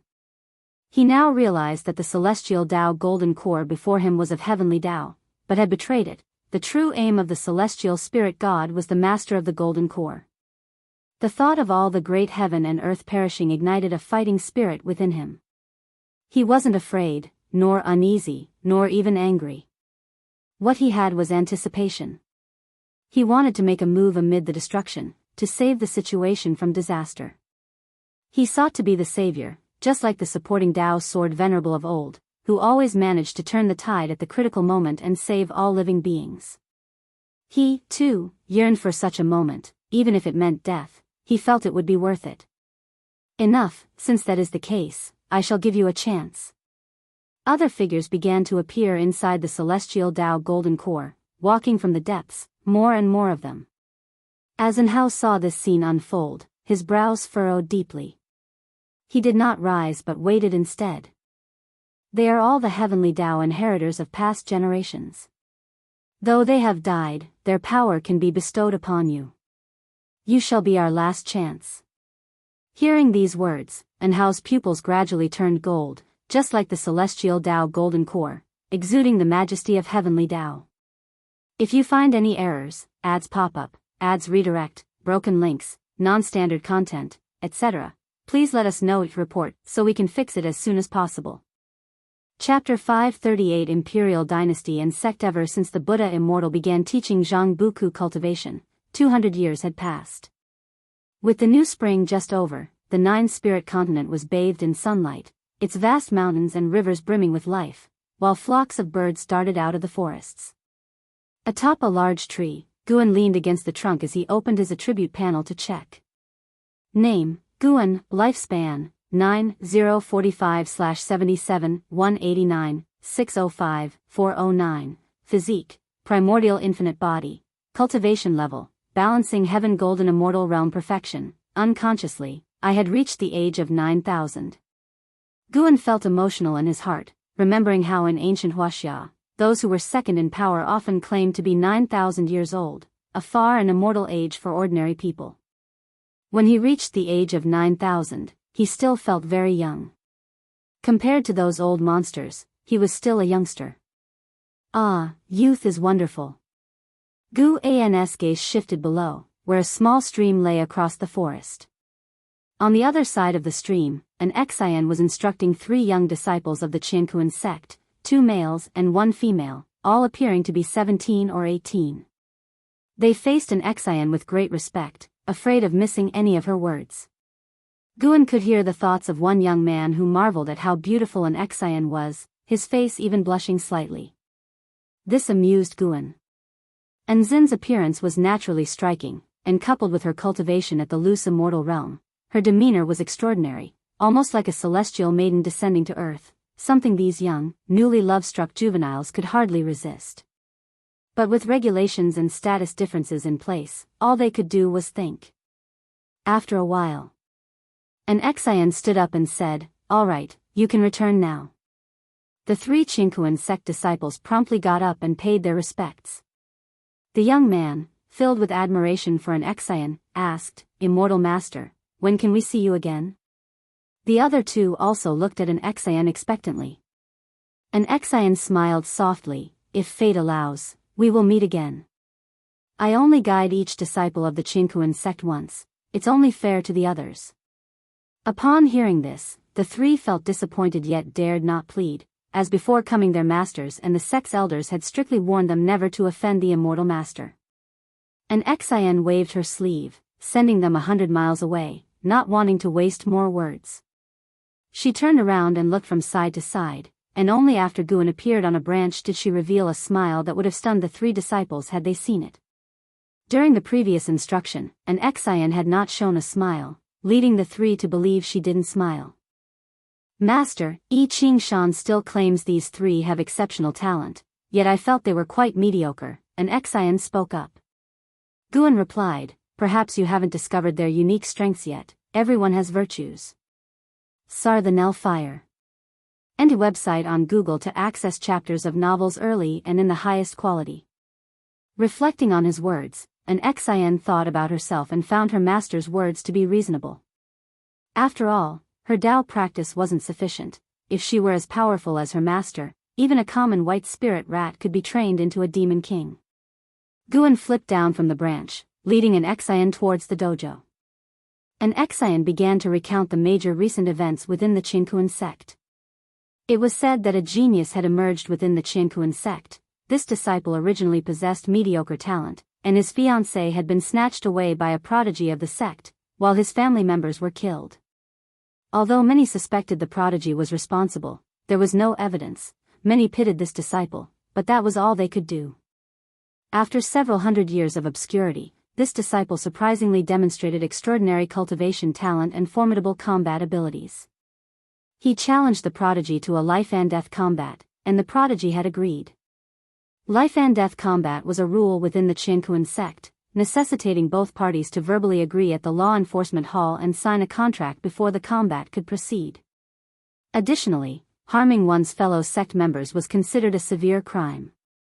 This rule was established to provide an opportunity for those who sought to resolve their grudges. Guan listened attentively. He didn't feel any sympathy, for such stories were too common in the human world, and there were cases even more tragic than this. He did not even bother to speculate about the outcome. Currently, not everyone could capture his attention. Just looking after people like Li Ya and An Hao, he felt already overwhelmed. Since he had relinquished his responsibilities of guarding the Supreme Sect and the Taizong continent, Gu An's days had become more relaxed. Now was the time he enjoyed most in life, where he could accumulate lifespan and have endless time to do what he desired. Recently, he had been delving into pottery.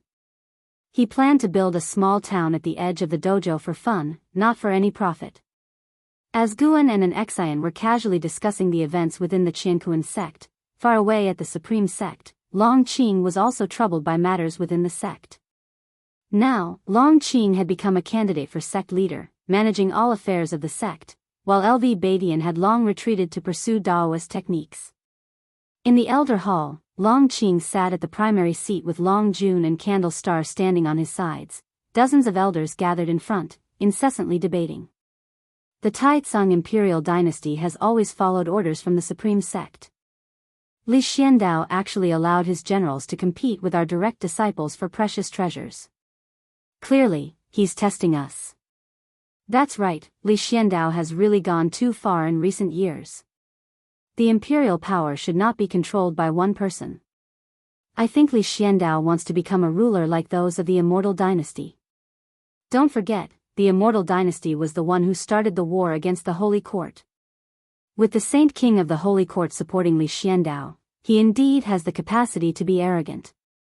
The most critical point is that this Saint King is a disciple of the supporting Dao Sword Venerable. If Dragon Gate Master could persuade Yang Jian, would Li Xiandao still dare to be rampant? The elders discussed fervently. Ji Hantian looked at Long Qing seriously. Long Qing, do you have a way to contact your master? Upon this statement, everyone fell silent. The reason Long Qing felt troubled was because it involved Yang Jian, who he heard was the favorite disciple of his master. He answered, I cannot, but with my master's Dao practice, he is certainly watching every move of the Supreme Sect. Ji Hantian remained silent, and the elders exchanged glances. Many elders had never met the supporting Dao Sword Venerable, but they had heard many legends about him, especially after entering the Elder Hall. They understood more about his esteemed status within the Supreme Sect. As long as the sword intent on the heaven-repairing platform remained undissipated, the revered status of the supporting Dao Sword Venerable within the Supreme Sect would not fade, nor would anyone dare to challenge his authority. An ancient sect elder spoke up. The Taizong imperial dynasty has already dominated many seas, and although the Supreme Sect is growing stronger, its expansion is not as aggressive as that of the Taizong imperial dynasty. I think instead of suppressing the Taizong imperial dynasty, we should focus on developing the Supreme Sect. Once the Supreme Sect is strong enough, the Taizong imperial dynasty will naturally come back to us. Hearing this, a female elder couldn't help but retort, develop. How do we develop? We are a sect, and our disciples' main duty is cultivation, not territorial expansion. Plus we claim to adhere to the righteous Tao and must not plunder. Her words resonated with many. Suddenly, Candle Star chuckled, looking to develop? Your opportunity has indeed arrived. Everyone immediately looked at him, their faces filled with expectation. Candle Star was a highly accomplished Daoist, and his words might be true. Moreover, Candle Star had accompanied Long Qing for thousands of years, frequently aiding the supreme sect, thus holding immense prestige, which was also why Long Qing could swiftly wield great power.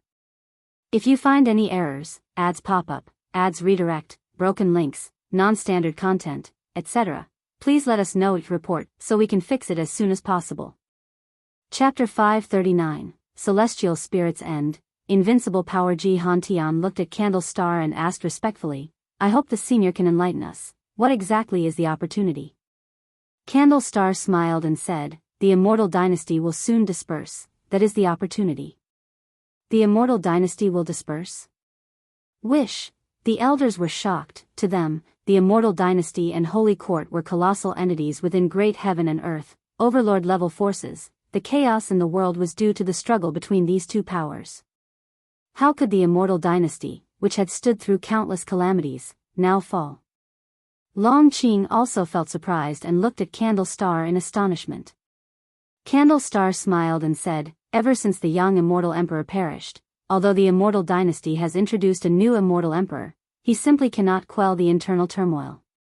Thousands of years have passed, and this towering tree of Xianxia is finally going to fall.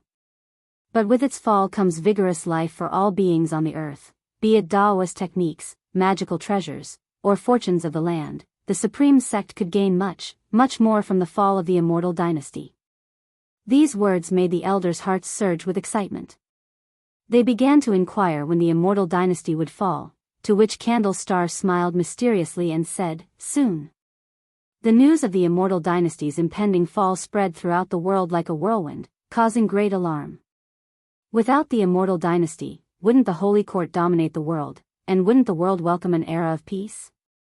Such thoughts arose in the hearts of 90% of those in immortal cultivation, and in time, more and more beings and powers started to anticipate the fall of the Immortal Dynasty, which forced the internal factions of the Immortal Dynasty to struggle even more fiercely.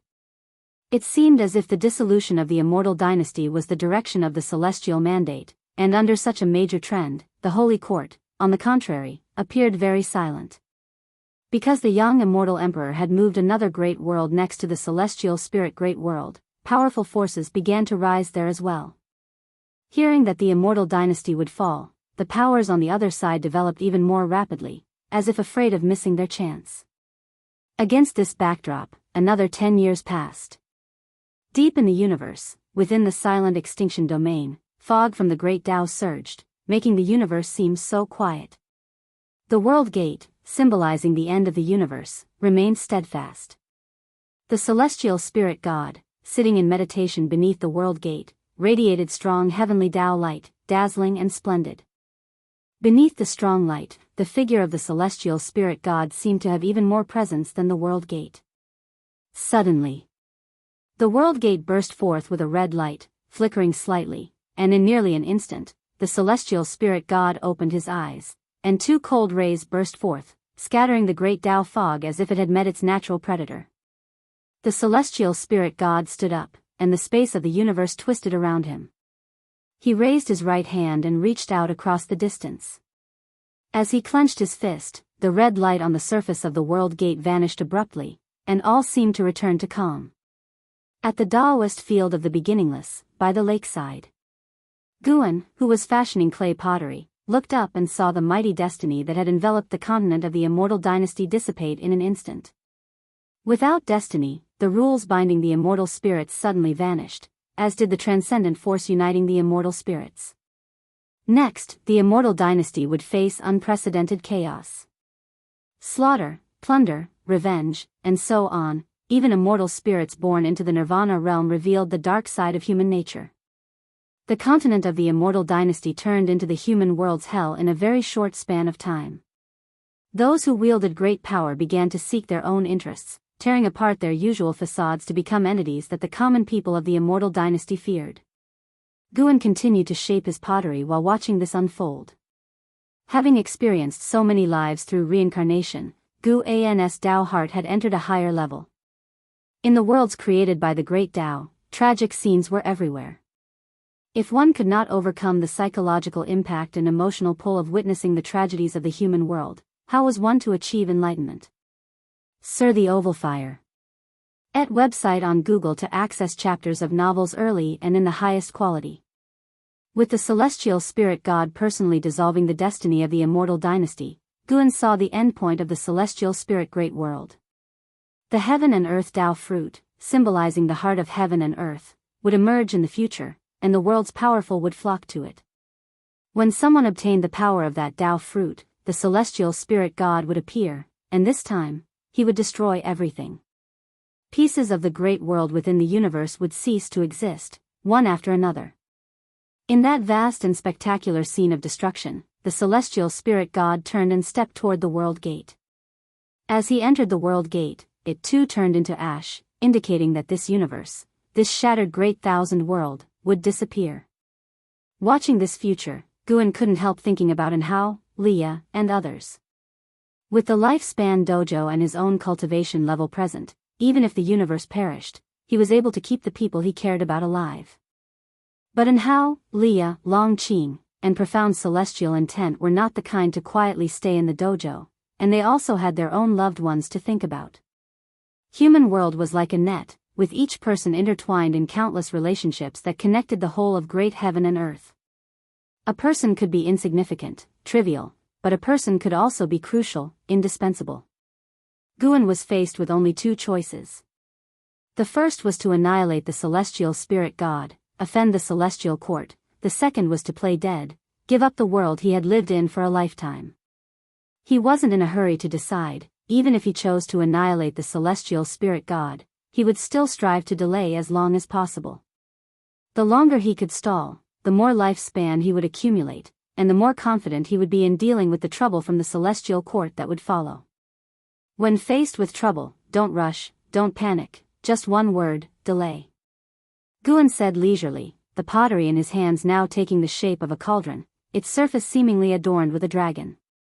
The blood prison great saint, standing by his side, curiously asked, "Master, what are you referring to?" The blood prison great saint could sense the changes in heaven and earth but couldn't pinpoint exactly what was changing. He just felt that the world had become more tense, more dangerous. Any matter? Guan's answer made the blood prison great saint's eyes light up. He felt his master was guiding him. The blood prison great saint pressed on, "Master, how many more years will it take for this great chaos under heaven to end?" Guan looked at the pottery in his hands and said, "It will be faster than you imagine but also worse than you can imagine." He knew what Anhao was thinking, understood the young man's lofty ambitions. But no matter how great the opportunities Anhao had, even if he merged with the power of the heaven and earth Tao fruit, he wouldn't be a match for the celestial spirit god. Well, it was good for the young man to realize that the affairs of the world were far from as easy as he thought. He'd wait for Anhao's despair, then he would make his move. Thinking this, Guan began to look forward to Anhao's transformation. Anhao was good in every way, except he didn't value feelings enough. His heart was always filled with Guan and an Xian. He always felt he was born alone, that he only needed to repay gratitude. As for the wife who didn't show him kindness, he could abandon her. With Anhao's cultivation level, he must have sensed that he still had blood relations alive, but he didn't acknowledge them. This displeased Guan. Simply put, Anhao lacked a sense of responsibility. However, it was precisely because Anhao had flaws that Guan felt more motivated to guide him. If the young man was perfect, it would be hard for him to give advice. Worse? How bad? Asked the blood prison great saint. Guan glanced at him, and gold light burst forth from his eyes, piercing into the blood prison great saint's forehead, freezing him in place. Afterward, Guan continued to shape the pottery. For a long time. The blood prison great saint awoke with a gasp, then started breathing heavily, trembling all over, sweat pouring down his forehead like rain, and blood quickly filled his eyes. He looked at Guan in fear and asked, "Master, who exactly was that figure?" The celestial spirit god. Because it was inside the dojo, which isolated cause and effect, Guan wasn't afraid of being discovered by the celestial spirit god. After hearing this, the blood prison great saint memorized the name, looking at Guan, wanting to say more but hesitating. The might of the celestial spirit god had deeply shaken him. He hadn't imagined someone could be so powerful. The vastness of the celestial spirit great world was turned into dust by the celestial spirit god in an instant. Not just the celestial spirit great world, but countless other worlds too were destroyed. The blood prison great saint wanted to ask Guan who was stronger between him and the celestial spirit god but was afraid of offending him. Although the blood prison great saint held Guan in the utmost awe, after witnessing the strength of the celestial spirit god, it was hard to believe again that Guan was invincible. If you find any errors, ads pop up, ads redirect, broken links, non-standard content, etc., please let us know each report so we can fix it as soon as possible. Chapter 540. The strongest of the Long family. Guan nearly laughed out loud when he heard the words of the blood prison great saint, but he restrained himself. He did not dispel the blood prison great saint's confusion, preferring to let the fellow continue his anxious trepidation. It served him right since the blood prison great saint had been somewhat negligent in recent years. Seeing that Guan was unwilling to speak, the blood prison great saint's inner perplexity grew, but he dared not voice it. Instead, he pushed aside his inner fears and apprehension and shifted his focus. Even if his master was no match for that person, his master certainly had a strategy in place, or else he would not be so at ease on ordinary days. With this thought, the blood prison great saint's heart gradually calmed. He looked again at Guan's clay molding, finding deep significance in every movement.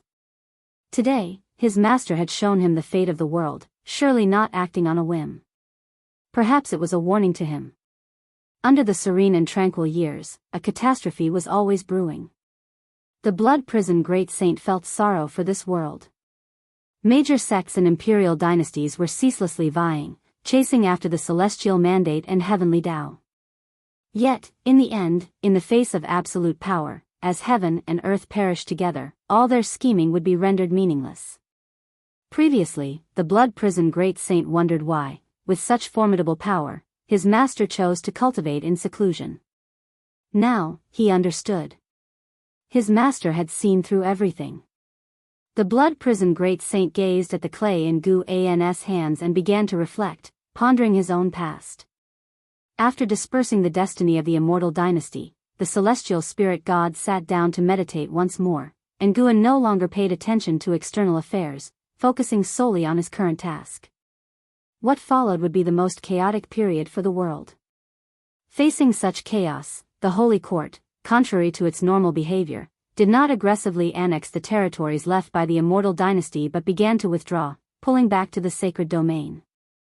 This further fueled the madness of the world's forces, all eager to seize this opportunity to ascend. The supreme sect and the Tai Tsang dynasty were no different. From the highest echelons to the common folk, everyone knew that this was an unprecedented opportunity, a decisive moment for the pattern of the world. All internal conflicts were set aside, and those in power grew increasingly bold and ambitious as each day passed. While the supreme sect was frantically exploring the outer realms, Long Qing, on the other hand, was confined to the third Medicine Valley by Long Jun. On this evening, seated in meditation on a cliff, Long Qing could not help but open his eyes and turn to look at Long Jun, who was reading nearby. Long Jun was holding the investiture of the gods, engrossed in the book, which greatly irritated Long Qing. He had read that book many times over, yet he was still reading it. Long Qing could not comprehend why Long Jun, after imparting the celestial dragon Dharma aspect to him, did not take his teaching seriously and even forbade him from venturing out. Most importantly, in the face of Long Jun, even Candle Star dared not utter a word. Studying the celestial dragon Dharma aspect was for the destiny of the Long family. Long Qing was willing to accept this mission, but sometimes he wondered if living just to break the family's curse was truly meaningful. He thought of his master, who never rushed his cultivation when he was present. Now, he was being forced to cultivate by someone else. He finally understood his master's words, that bearing karma was not so easy.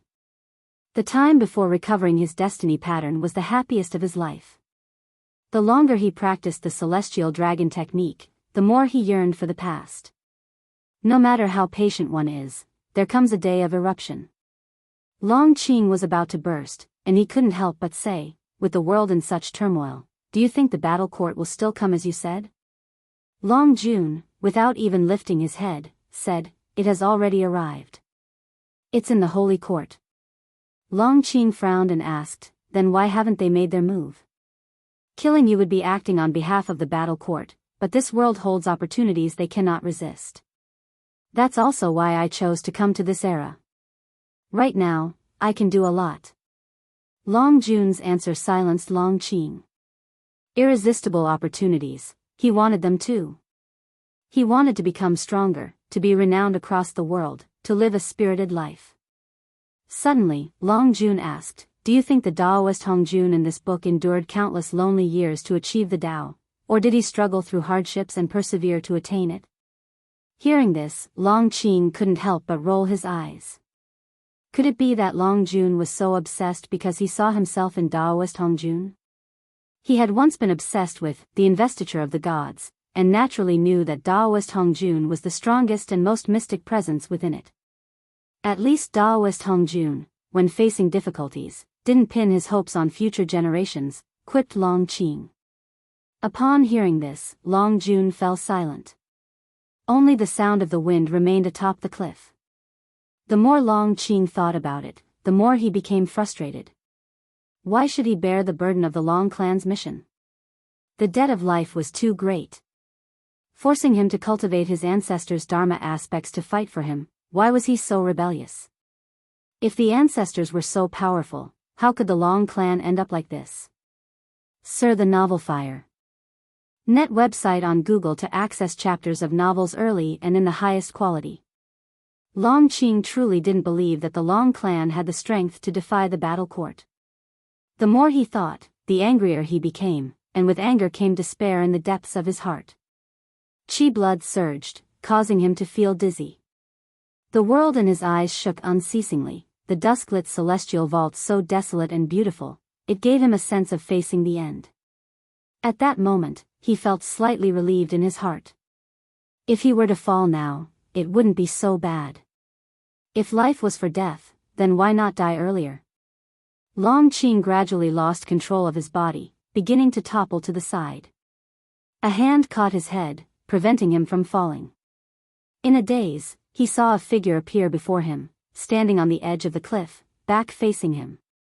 The figure was so majestic, exuding an earth-shattering presence, making Long Qing feel an unstoppable valor and indomitable spirit. Suddenly, Long Qing's world became clear again. He quickly regained his senses and control over his body, sitting up to find the figure before him gone, as if it were an illusion. The person supporting him was Long Jun. Long Qing hastened to his feet, looking around to find the figure he had just seen. For some unknown reason, he felt that the figure was very powerful, perhaps capable of solving the archenemy of the Long clan. Standing beside him, Long Jun asked, "What did you just see?" Without thinking, Long Qing replied, "I saw someone. His back was turned to me." Unable to find the figure, Long Qing turned to Long Jun and, seeing a look of relief on Long Jun's face, couldn't help but ask, "Do you know who that person was?" Long Jun replied, "When you cultivate the celestial dragon dharma aspect, the first thing you'll see is Emperor Longxin, which is my father's image." Actually, to cultivate the celestial dragon dharma aspect, you need intense emotional stimulation, so I didn't give you specific guidance. I wanted to wait for you to initiate it first. Emperor Longxin, Long Qing murmured to himself, the figure from before reflected in his eyes. Long Jun eyed him and said, "Actually, the Long clan is very strong. Many died from accidents or passed away prematurely. If the Long clan were so weak against the battle court, they wouldn't have pressed us so relentlessly." These words eased the resentment in Long Qing's heart significantly. Long Qing couldn't help asking, "Is Emperor Longxin the strongest of our Long clan?" Long Jun shook his head and said, "The most powerful feature of the celestial dragon dharma aspect is that the ancestors you summon might reveal the limits of their strength because different people will summon ancestors of different strengths when they cultivate the celestial dragon dharma aspect. If you can summon my son, we will have even more hope." Of course, if you could summon all of the Long family members, that would be the most hopeful moment. Long Qing frowned and asked, "Are you sure your son is stronger than Emperor Longxin?" He could not forget the figure of Emperor Longxin, so unbeatable. He did not believe any other member of the Long family could be stronger than Emperor Longxin. If you find any errors, ads pop up, ads redirect, broken links, non-standard content, etc., please let us know each report so we can fix it as soon as possible. Chapter 541, just enough to wipe out the celestial and earthly immortals. Once you can cultivate his Dharma aspect, you will understand that he can bear all hope. Long Jun turned his head towards the distance, speaking softly, his eyes revealing a sense of nostalgia. Long Qing then continued to fantasize about Emperor Longxin. After a while, he began to inquire about the deeds of Emperor Longxin. Since Long Qing had already entered the threshold of the celestial dragon Dharma aspect, Long Jun's attitude had changed, and he began to recount the deeds of Emperor Longxin, with Long Qing listening intently. The more stories Long Qing heard, the calmer his heart became. Understanding the past of the Long clan could help him deepen his understanding of the Long clan and strengthen his sense of honor and disgrace. In my view, throughout the ages, the Long clan deserve their fate today. When powerful, they oppressed all around, and also gave birth to many extreme prodigies. However, the Long clan should not be oppressed by the battle court. Breaking the Long clan's fate and destroying the battle court also counts as settling our karmic ties, since the battle court was created by us, but they committed sins in the name of the battle court. It began with the Long clan and must end with the Long clan. Long Jun spoke earnestly, pausing before saying, "Your descendants should no longer bear the surname Long." Upon hearing this, Long Qing did not shake his head in denial. He was still immersed in the stories of Emperor Longxin. Though he had only seen the back of Emperor Longxin, Long Qing was instantly awed by him, developing a strong sense of adoration. He began to look forward to the celestial dragon Dharma aspect. At least once he had mastered the celestial dragon Dharma aspect, he could witness the elegance of Emperor Longxin. 100 years later, the human world was a new landscape. The nine-spirit continent was finally entangled in the maelstrom of great chaos, with more and more great cultivators fleeing into this continent, causing the winds and clouds of the continent to surge. On the edge of the continent, on a beach, two women descended from the sky and, upon landing, they quickly sat down to start cultivating energy. One of them, dressed in green with delicate makeup, only her hair was slightly messy, while the other, dressed in white and even more beautiful, resembled a fairy of the human world, but her face was completely pale, clearly having sustained serious injuries. The green-clad woman opened her eyes and looked at the white-clad woman, asking, "Sister, are we safe here?" The white-clad woman, named Li Xuanyu, slowly opened her eyes, turned her head towards the distance, and said faintly, "Hard to say." The green-clad woman, named Tang Kai, furrowed her brows upon hearing Li Xuanyu's words and sighed heavily. "How much longer must we run, and how can Leah find us?" Tang Kai asked anxiously. Li Xuanyu did not answer. She closed her eyes again to continue healing. Seeing this, Tang Kai also closed her eyes to heal. Time quickly passed. About an hour later, suddenly a strong wind blew from the end of the ocean, startling both women into opening their eyes. "Let's go, it seems they don't plan to let us go," Li Xuanyu said as she stood up, her figure trembling, almost falling, but Tang Kai promptly supported her. Without delay, Tang Kai summoned a magical treasure and helped Li Xuanyu to fly deeper into the continent. Sir the Novel Fire, net website on Google to access chapters of novels early and in the highest quality. Shortly after they had left, countless black crows attacked from the sky, swarming and covering the heavens, their speed extremely fast as they quickly flew into the continent. Tang Kai, who was maneuvering the magical treasure, seemed to sense something, turning her head to look, her face changing drastically with panic filling her eyes. "They're so fast, what should we do?" Tang Kai looked at Li Xuanyu next to her and asked in a low voice. Although Li Xuanyu had suffered severe injuries, she had always been Tang Kai's support. If it weren't for the need to protect her along the way, Li Xuanyu would not have sustained such serious injuries. Li Xuanyu's face remained calm as she said, "Leave me behind, and you escape. They're mainly targeting me. Upon hearing this, Tang Kai was immediately agitated and said, "What nonsense are you talking about? I promised Leah that I must keep you safe. Either we die together or you live, and later, find Leah to avenge me," Li Xuanyu said, her tone unflinching. Tang Kai fell silent. Li Xuanyu grabbed Tang Kai's wrist with one hand and stared at her steadfastly. Tang Kai clenched her teeth, manipulated her magical treasure, and flew downward. The two women landed in a forest, and Tang Kai helped Li Xuanyu to sit down in front of a tree. "Let's hurry and get moving, stop dawdling," Li Xuanyu said as she sat down, her face growing even paler, but she still urged. Tang Kai stood up, walked a few steps outward, then stopped in her tracks. She clenched her sleeves, unable to leave. Li Xuanyu looked at her, a trace of relief flashing in her eyes.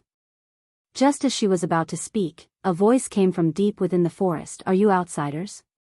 Li Xuanyu and Tang Kai both turned their heads to look, and saw a yellow-robed woman who looked like a fairy walking out from the forest with a bamboo basket in her hand, a gentle smile on her face. The newcomer was an Exian. Li Xuanyu frowned and examined an Exian closely. Tang Kai asked, "Who are you? Why are you here?" After all, she possessed a Nirvana realm cultivation level, and in her perception, there were no living beings within 1,000 li. How could an Exian have approached them silently? How could she not be cautious? An Exian smiled and said, "My name is an Exian. As I was passing by, I calculated that I have a connection with you too, so I wanted to come and help." She was curious in her heart, not knowing which one was Elder Li's sister and which was Elder Li's beloved. Her gaze fell on Li Xuanyu, whose facial features slightly resembled Elder Li. She guessed that she must be Elder Li's sister. Li Xuanyu always felt the name an Exian sounded familiar, as if she had heard it somewhere before, but she couldn't remember. Perhaps some cultivator had mentioned a similar sounding name. "How can you help us? Do you know what we are fleeing from?" Tang Kai asked cautiously. An Exian smiled and said, "You have no choice. You can't abandon her, can you?" Tang Kai was silent. Just then, countless black crows attacked from the depths of the forest, like darkness swallowing everything, causing Tang Kai's face to change dramatically and Li Xuanyu to instinctively raise her hand. An Exian quickly turned around, a long pen appearing in her hand. With a swing, the crows turned into flying ash, forming a black mist that spread through the forest. Tang Kai's eyes widened, and even Li Xuanyu was startled by Nzin's action. The wind blew Nzin's long hair and dress. She slightly tilted her head, glanced at Li Xuanyu and Tang Kai from the corner of her eye, and smiled. "Does this count as helping you?" Tang Kai said dazedly, "It counts, but the real pursuers are still behind us." An Exian asked, "What realm is he in?" "Heaven and earth flying immortal realm. It's a coincidence. The pen in my hand is just enough to extinguish a celestial and earthly immortal." An Exian raised the fate pen in her hand, smiling triumphantly. Sunlight poured through the gaps in the leaves, casting light on her, making her appear so exceptional in Tang Kai's eyes. Such a demeanor she had only seen in Leah before, which was an absolute confidence that any trouble could be solved. Even Li Xuanyu had to admit that an Exian truly possessed a convincing aura. She suddenly remembered, she had heard the name an Exian before, apparently from Leah, but why she brought up the name still wasn't clear, as it was a matter from long ago. If this woman knew Leah, then she could be trusted. An Exian put away her pen, then turned and smiled, "Come with me. I'll take you to a place to heal. It's your first time on the Nine-Spirit continent, right? You can stay here for a while, perhaps you will find some serendipity." Tang Kai hurriedly gave her thanks and asked, "Senior, why do you want to help us?" She couldn't be at ease without asking. An Exian blinked and said, "I know Leah, is that enough?" Upon hearing this, Tang Kai did not show joy, instead, suspicion appeared in her eyes. "If you find any errors, ads pop up, ads redirect, broken links, non-standard content, etc., please let us know each report so we can fix it as soon as possible."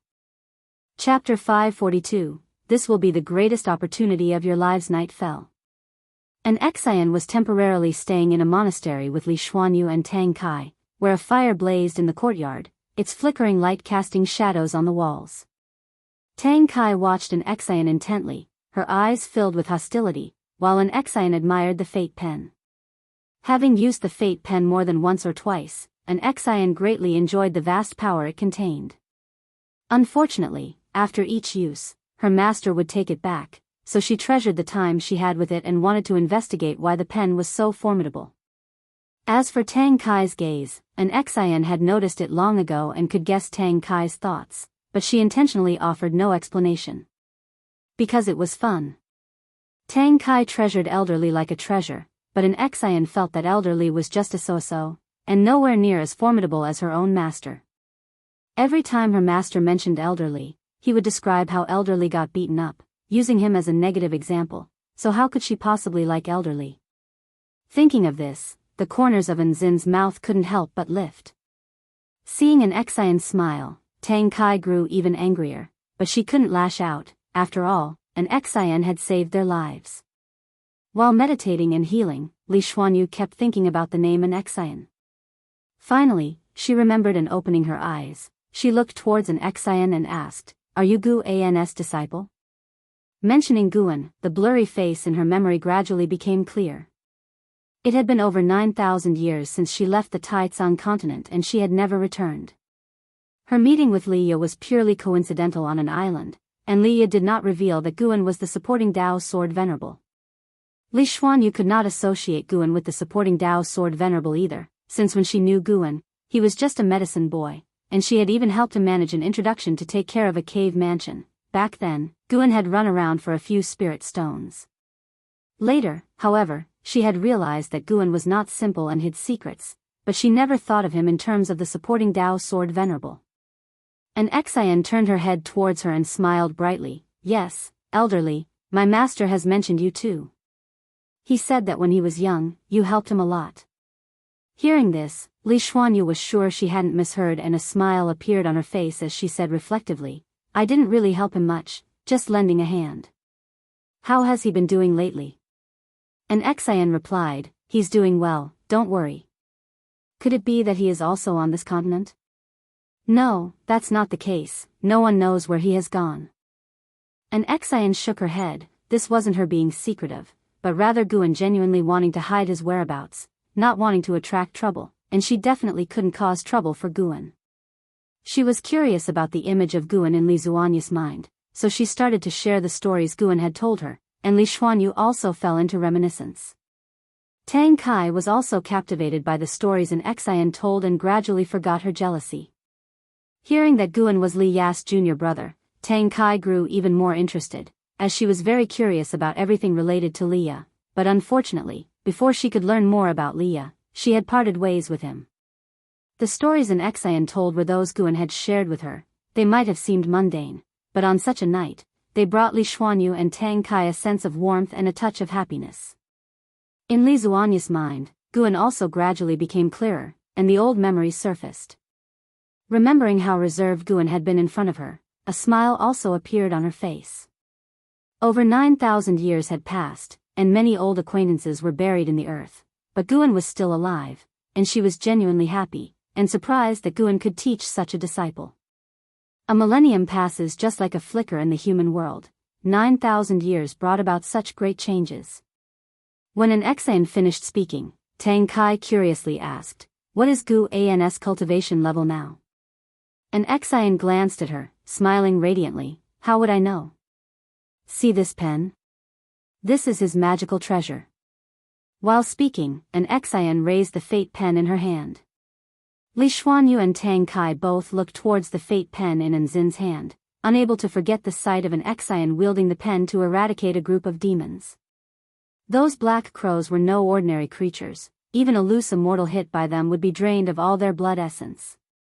Just as an Xian was showing off the fate pen, Guan, who was far away in the Daoist field of the beginningless, lay reading a book while listening to their conversation. "Senior Sister Li, it really has been many years." Guan lay on a chair, a book in his hands, the corners of his mouth slightly upturned. That Li Xuanyu and Tang Kai were able to come to the Nine-Spirit Continent was due to his guidance, using celestial signs to bring them to the Nine-Spirit Continent coincidentally, and along the way, their survival from numerous brushes with death also had Gu An's secret assistance. Back then, Li Xuanyu indeed had helped Guan, so if he could lend a hand with just a simple effort, he naturally would not be stingy. Helping Li Xuanyu was also for Li Ya's sake.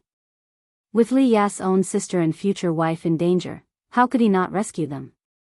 The reason he led the two women to the Nine-Spirit Continent was because a great catastrophe was about to come outside, and only on the Nine-Spirit Continent would they be completely safe.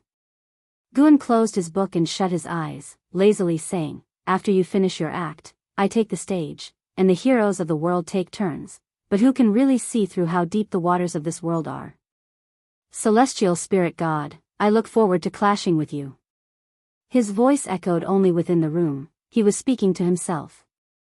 Amidst the mountains, Li Xuanyu and Tang Kai stood on a slope, looking at the magnificent scene ahead. Both women remained silent.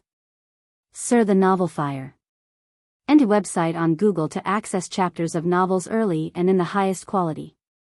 Following their gaze, in front of the mountains appeared a gigantic chasm, stretching to the ends of heaven and earth. The mountains on either side, too, had been pierced, as if a dragon comparable in size to the mountains had rolled over them, leaving behind this broken landscape. An Xian descended from the sky, casually playing with the fate pen. She chuckled, "Celestial and earthly immortals are just this, huh?"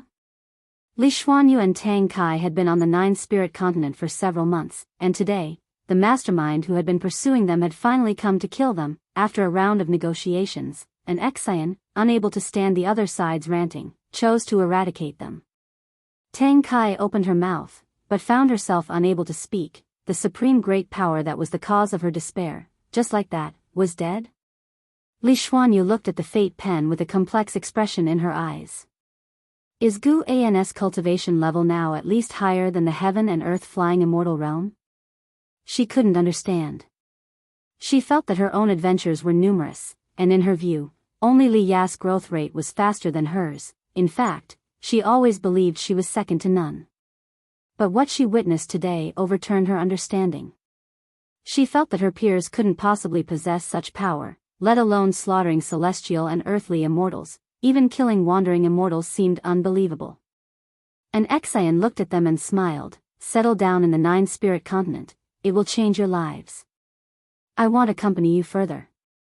With that, she turned and walked away, but after a few steps, she stopped again. "Let me remind you once more, stay here. This will be the greatest opportunity of your lives. If you insist on leaving, you will regret it for the rest of your lives." An Xian leaped up, transforming into a streak of light and disappearing into the horizon. Tang Kai couldn't help but look at Li Xuanyu and asked, "What should we do? Listen to her?" Li Xuanyu looked in the direction an Xian had left and asked, "Do you want to have cultivation like hers, to stand shoulder to shoulder with Li Ya in the future, rather than always chasing behind him?" These words stunned Tang Kai. "If you find any errors, ads pop up, ads redirect, broken links, non-standard content, etc., please let us know each report so we can fix it as soon as possible." Chapter 543 The Descent of the Supreme Demon Realm. In the depths of the cosmos, countless meteorites, ablaze with fiery flames, tore through the great Daoist mists, rushing unstoppably in the same direction, creating a sight of unparalleled grandeur. The appearance of this group of meteorites alarmed the mighty beings within the universe, as countless divine senses reached out toward them. Upon an unmoving meteorite, Baizia from Human World Peak was meditating in this area. He suddenly opened his eyes and was immediately startled by the swarm of meteorites approaching from the depths of the universe. He could feel the powerful forces contained within those meteorites, which even instinctively made him feel fearful. He immediately cast a spell to form a barrier, concealing himself. Soon, meteorites skimmed over him, their terrifying force causing the meteorite beneath him to tremble. "Is that?" Baizia's pupils suddenly narrowed, and he saw a figure standing on one of the meteorites. Could this be a force? Looking in the direction they were flying, Baizia's expression darkened. That direction was precisely toward the celestial spirit great world. Thinking about the changes in the celestial spirit great world over the years, Baizia's heart filled with worry. He always felt that the tribulation of the celestial spirit great world was not due to internal factors. It seemed that some supremely powerful entity was manipulating everything. The death of Yang Immortal Emperor was the best proof. After all the meteorites disappeared into the darkness, Zia hesitated for a moment, then finally flew in the opposite direction. He chose to preserve himself. At the same time, in the celestial spirit great world, beings of high realm also sensed the threat from beyond heaven. In the third medicine valley, Long Jun stood on the cliff, gazing up at the celestial vault, his expression serene. Candlestar appeared beside him and whispered, "It's the people from the Supreme Demon Realm. I sense the aura of the Supreme Demon Emperor, their current leader." "Such a vast scheme," Long Jun murmured. "They want to eliminate every thorn in their side. The destiny of the heavenly Tao has changed." "Changed? What do you mean?" Candlestar asked, confused. Long Jun answered, "The future I saw has already altered. At the very least, the Supreme Demon Realm should not have appeared." Hearing this, Candlestar furrowed his brows. In his eyes, Long Jun's cultivation level was profound.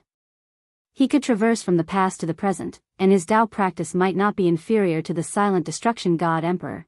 At least the Silent Destruction God Emperor did not possess such a capability to cross through antiquity and the present. Facing the anomalies in the heavenly Tao, what should we do?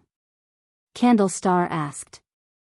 He had already bet everything on Long Qing, and there was no turning back, and since Long Jun was Long Qing's ancestor, the two stood on the same side. He now greatly trusted Long Jun, continue to lie low, and wait for that young one to master the celestial dragon Dharma aspect, answered Long Jun, his voice calm. Candlestar then inquired, "Should we start preparing a concubine for him?" "It can begin now. After all, I cannot see the upcoming situation clearly either. It's better to be prepared earlier."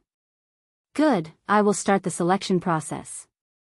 At the boundless mountain range, Leah and Sword Annihilation Ancestor reached the edge of the forest, looking out over the magnificent mountains ahead.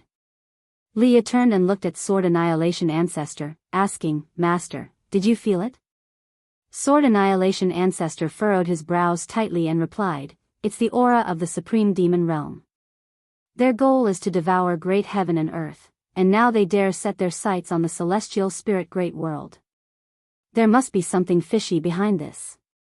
The Supreme Demon Realm? Are they formidable?" Leah asked curiously. Sword Annihilation Ancestor began to describe the Supreme Demon Realm. The Supreme Demon Realm was born before the shattering of the celestial spirit great world. They once were an overlord-level power in a great world.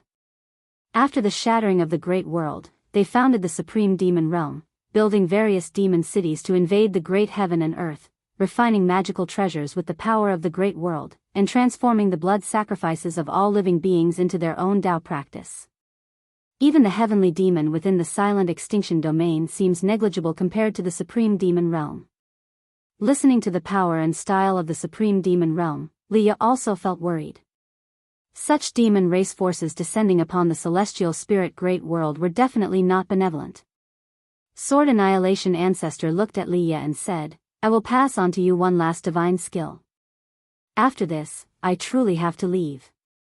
The two had parted several times, and each time Leah faced peril, Sword Annihilation Ancestor always couldn't help but intervene.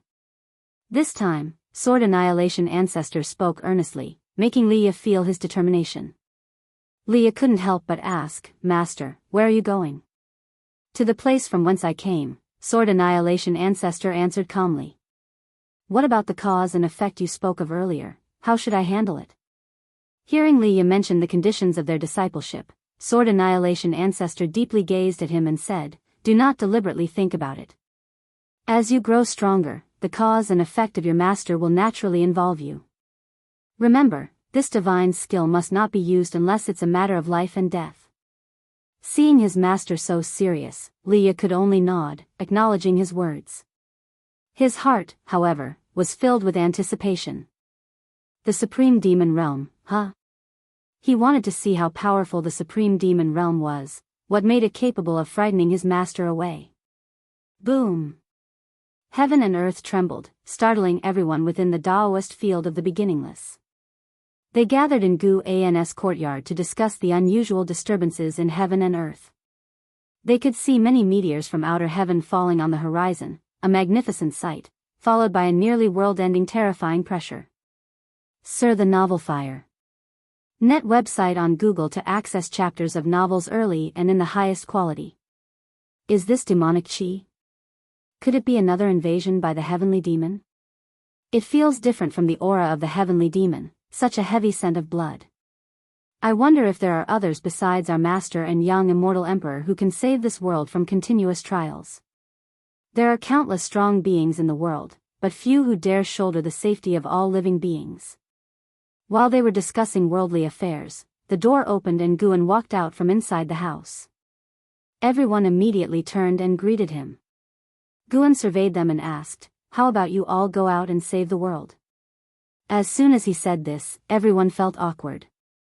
And Xingtian and Qinchuan, who had been very vocal earlier, were blushing. Of course, Blood Prison Great Saint, who had been the loudest, just grinned shamelessly. Shenzhen was also snickering. She hadn't joined the discussion, so she didn't feel embarrassed. Go back to your cultivations. The calamity outside won't affect the dojo. With these words, Guan walked towards the courtyard gate. Hearing this, everyone looked at each other and breathed a sigh of relief. The aura from the Supreme Demon Realm was indeed too strong. Even while staying inside the dojo, they instinctively felt fear, making it difficult to cultivate peacefully. Hearing Guan's words, they completely let go of their worries. The oppression from the Supreme Demon Realm was far less than their trust in Gu, and Shenzhen quickly caught up with Guan's steps. After leaving the courtyard, they walked into the forest along the mountain path. Guan's courtyard was located at the mountain's peak. The flowers and grass were lush, and the trees were tall. Walking among the trees, the speckled sunlight that fell looked so serene and mystical. If I paint the demons outside right now, will it cause trouble? Shenzhen stepped forward, walking shoulder to shoulder with Guan, and asked softly. Guan smiled and said, "You're scared too? Just paint if you want to." Hearing this, Shenzhen's face lit up with a smile. She curiously asked, "Such terrifying demonic chi doesn't intimidate you? What kind of being is worthy of being your opponent?" A breeze blew through the forest, cooling Guan's face. "My opponent has already appeared." Guan's statement spiked Shenzhen's curiosity. Unfortunately, her cultivation level was too low. In the previous disasters of the human world, she hadn't seen those world-shaking demonic figures. Search the novel Fire. Net website on Google to access chapters of novels early and in the highest quality.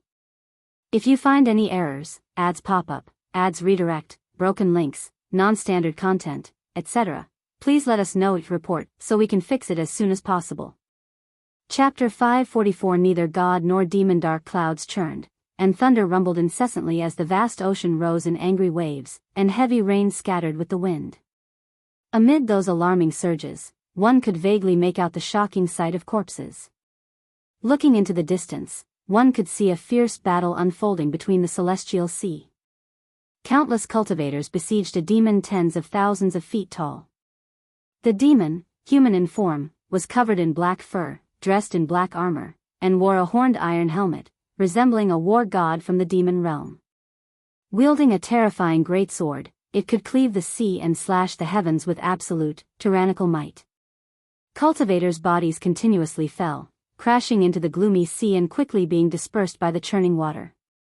Miles away at the edge of the Nine-Spirit Continent, Li Xuanyu and Tang Kai stood on a cliff, watching the battle from afar.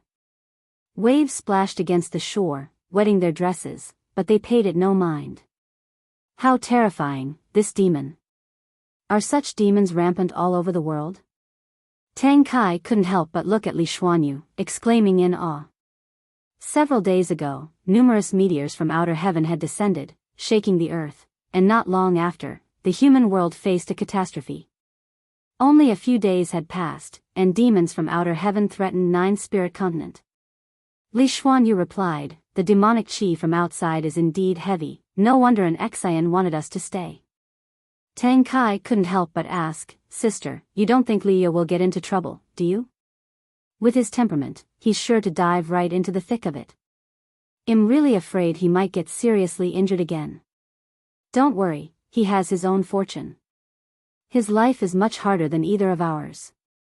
Li Xuanyu shook her head slightly and, saying so, she turned to leave. Tang Kai took one more look at the distant battle at the edge of the sea, then followed Li Xuanya's steps.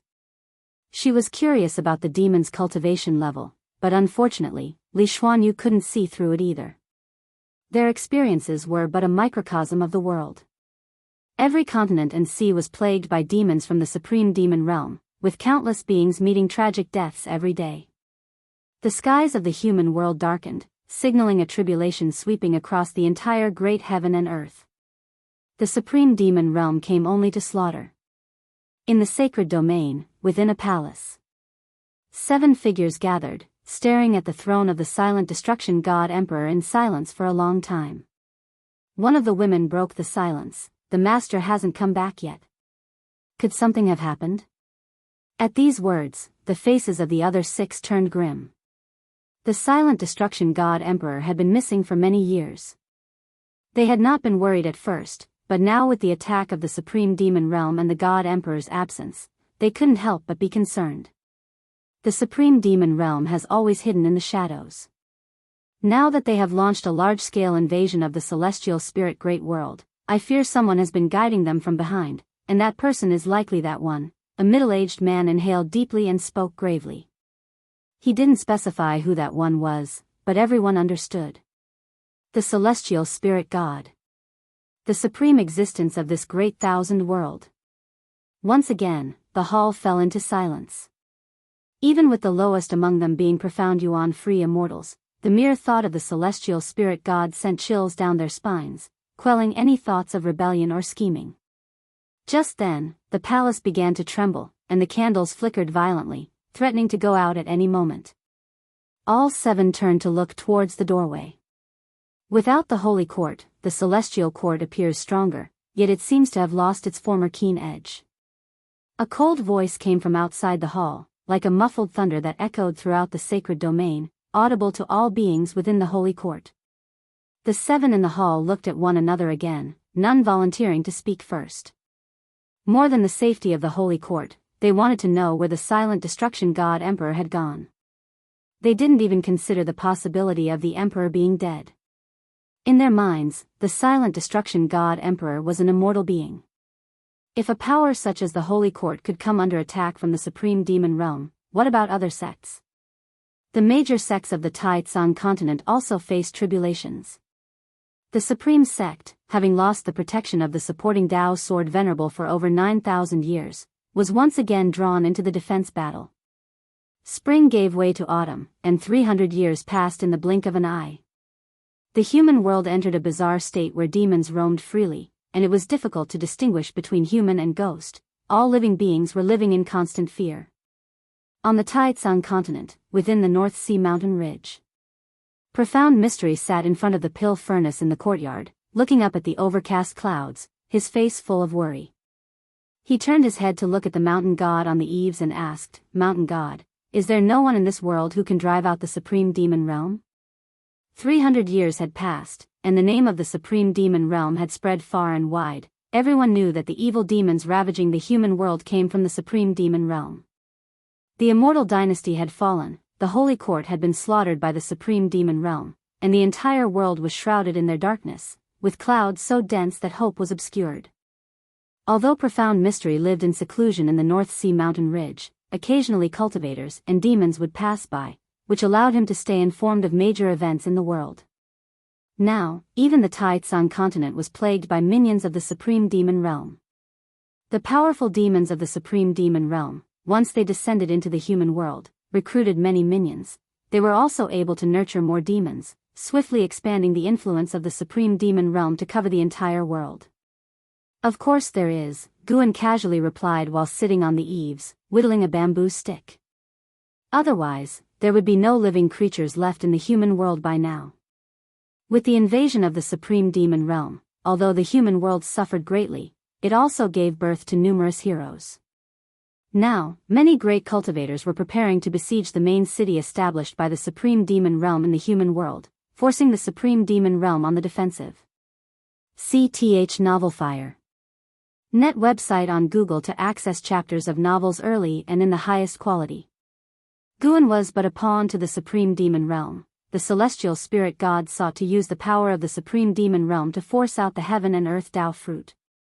It seemed that the celestial spirit god could not personally annihilate all living beings.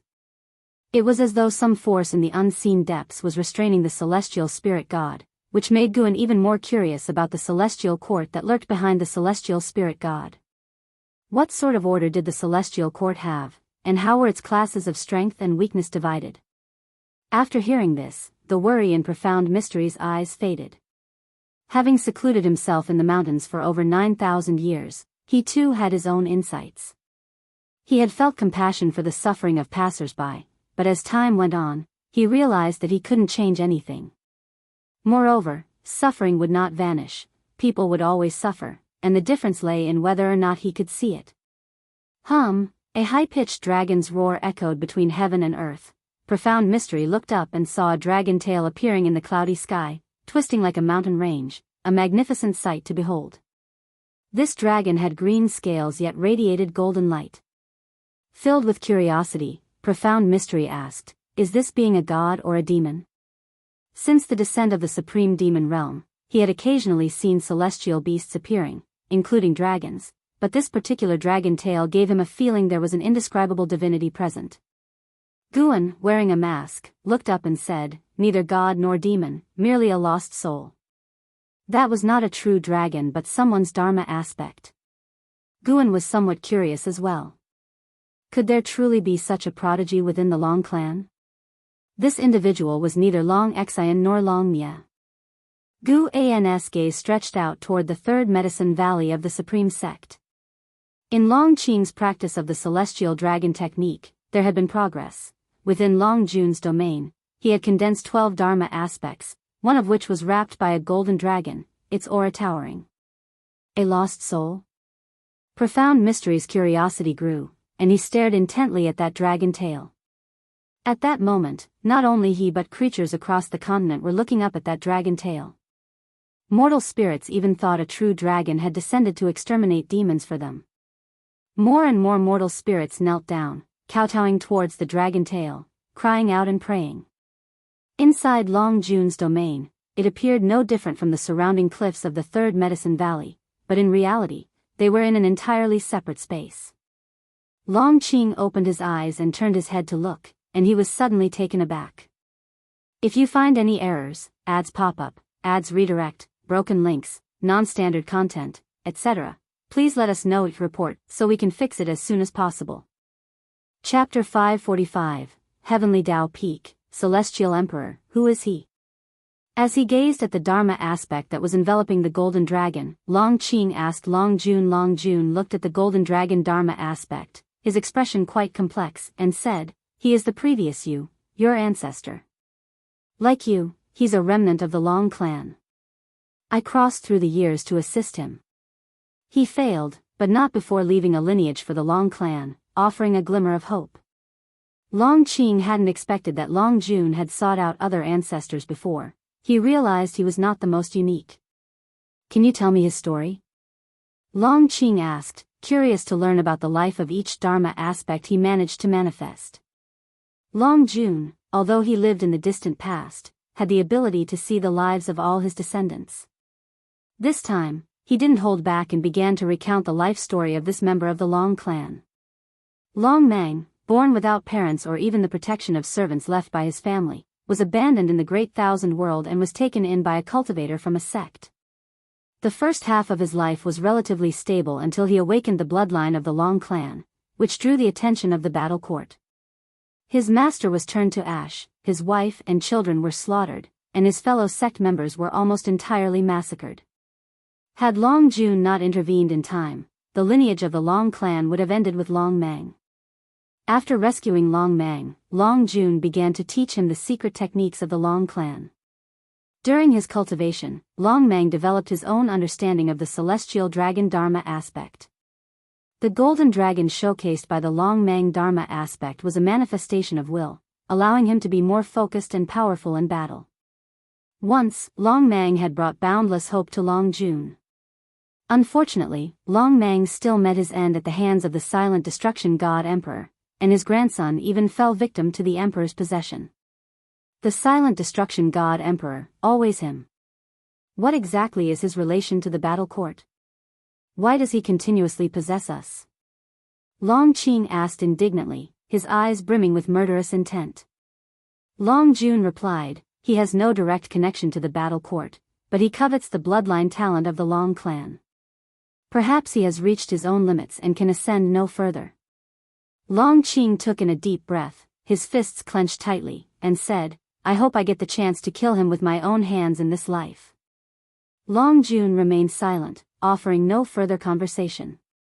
Then, Long Qing closed his eyes and continued to cultivate the celestial dragon Dharma aspect. Since the advent of the supreme demon realm, he had felt a sense of crisis. Setting aside the vast power of the supreme sect, he began to dedicate himself entirely to mastering the celestial dragon Dharma aspect. Hearing of Long Mang's deeds, Long Qing's resolve grew even stronger. He had to master the celestial dragon Dharma aspect, he had to eradicate the battle court, he had to slay the silent destruction god Emperor, and he had to resolve the fate of the Long clan. Far away at the mountain god temple, Guan stood up after listening to Long Mang's story. He bid farewell to profound mysterious Shinran and then vanished from the eaves. Afterward, Guan spent half a day at Immortal Seeking Island before leisurely returning to the Daoist field of the beginningless. The mischief of demons had made the atmosphere on Immortal Seeking Island even tenser. The number of guards doubled, ready to fend off any attacks by evil demons at a moment's notice. As Guan walked through the forest, he appeared to be leisurely strolling, but in reality, he was calculating the destiny of heaven and earth. The final battle between him and the celestial spirit god was drawing closer. Once the supreme demon realm lures out the heaven and earth Dao fruit, an era that had lasted nearly 10,000 years would come to an end. If Guan didn't act, the celestial spirit great world would certainly be obliterated. Regardless of how many great cultivators there were in the world, or how high the talent of the prodigies, none would matter in the face of the celestial spirit god. Guan looked at his attribute panel. His lifespan had reached over 860 billion years. He was full of confidence. Compared to the celestial spirit gods, he was now more curious about the existence that had created the celestial spirit great world and where it was hiding. After the arrival of the supreme demon realm, the celestial Tao destiny of the great heaven and earth started to dissipate, gaining a void and ethereal destiny, similar to that of heaven and earth, yet with an added vitality belonging to living beings. Both the celestial Tao golden core and the heaven and earth Tao fruit still existed, proving that the existence which had pioneered the celestial spirit great world had not completely perished, it was merely waiting for the opportunity to resurrect. Whether the celestial Tao light layer that enveloped the great heaven and earth was for protection or restraint would soon reveal its answer. Late at night, a demon cloud shrouded the sky, preventing living beings on earth from seeing a single star. Within a valley surrounded by mountains, Zhu Shi meditated by the lake, her gaze lost in the shimmering water surface. The immortal seeker approached her, gathered up his robe, and sat down on the ground. "Are you afraid?" the immortal seeker asked softly, looking at the lake. Zhu Shi replied, "Of course I'm afraid. But if faced with the annihilation of heaven and earth, the collapse of the universe, I have no choice but to draw my sword against him." The immortal seeker smiled and said, "The situation in the world is becoming increasingly chaotic. The battle court, profound abyss, supreme demon realm, river of sword Tao, too many powers are vying for advantage. The more chaotic it is, the better. He is too arrogant, believing that his abilities are sufficient to suppress everything in the great thousand world." His tone carried a hint of mockery. Hearing this, Zhu Shi turned to look at him and asked, "Where exactly is the heaven and earth Tao fruit hidden, and when will it appear?" She had made all the preparations she could, just waiting for the heaven and earth Tao fruit to emerge. Sir the novel _fire. @ website on Google to access chapters of novels early and in the highest quality. "Its appearance depends on you," the immortal seeker said leisurely. "When this world gives birth to its own profound Yuan free immortal, the heaven and earth Tao fruit will appear. You can enter the Daoist Zhang Zizai immortal realm at any time. Plus with the divine skills I've passed on to you, even if you only step into the role of profound Yuan free immortal briefly, the heaven and earth Tao fruit will reveal itself. Whether it is the great world or a smaller one, they all have their own carrying limits. This shattered world can only sustain one profound Yuan free immortal. After hearing this, Zhu Shi furrowed her brows, falling into hesitation. The immortal seeker continued, Xingtian, do you know who the being at the pinnacle of the heavenly Tao, who commands the immortal gods, is? Who is it? Such a being is known as the Celestial Emperor. To become the Celestial Emperor, one must endure 129,600 red dust reincarnation tribulations. The red dust reincarnation tribulation is different from the reincarnation tribulation you know of. No matter how many times you reincarnate, you must act as a savior to truly overcome one red dust reincarnation tribulation. To become the savior, you must wait for periods like the present. Zhu's eyes widened upon hearing this. 129,600 red dust reincarnation tribulations. She couldn't fathom the lengthy hardships one would have to endure for so long. The immortal seeker said in a thought-provoking tone, the predicament you are facing now may seem irreversible, but that exalted celestial emperor had to face 129,600 such crises to achieve enlightenment. Moreover, the crisis you face is far less severe because you have help and he did not. He had to start as a mortal, continuously breaking his own celestial mandate, only then capable of commanding the heavenly Tao. Your destiny pattern is unparalleled, and you have a heart aspiring to become the strongest, but you must realize that the path to being the mightiest is inevitably fraught with difficulties and requires unstoppable progress. Zhu Shi took a deep breath, and her eyes gradually became resolute. She was unsure of how powerful the Celestial Emperor was, but she knew she first had to overcome the hurdle of the celestial spirit gods. Even if it means death, I have to fight, especially when there's no way back. The immortal seeker's tone was firm, as if he, too, was speaking to himself. Search the novel Fire. Net website on Google to access chapters of novels early and in the highest quality. If you find any errors, ads pop up, ads redirect, broken links, non-standard content, etc., please let us know it report so we can fix it as soon as possible. Chapter 546, Master, what is the profound Yuan free immortal? In the autumn season, the forests within the Daoist field of the beginningless gradually turned yellow and withered. Guan was instructing an Xian in her cultivation by a small river. The fairy, who appeared unfathomably profound in the eyes of Jianghu's sect disciples, was now wearing a face full of distress, unable to grasp Guan's words. And all at once, an Xian felt ashamed. When she had been instructing the Jianghu sect disciples, encountering those with dull spiritual root qualifications, she couldn't help feeling somewhat irritated. Yet looking at her master, facing the difficult task of teaching her, he remained composed, and even kept a smile on his face. She felt that her own path was still long. Little did she know, the reason why Guan was smiling was that Liya was taking a beating again. While others teamed up to combat the evil demons from the supreme demon realm, he alone was being pursued by a group of evil demons. Even though Liya was being chased, he did not lose his verbal edge.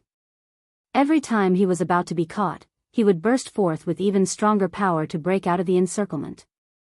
He was excited, thinking that he had broken through the limit of his physical body, undergoing a transformation amidst the battle. Guan heard his heart's voice and was even more amused.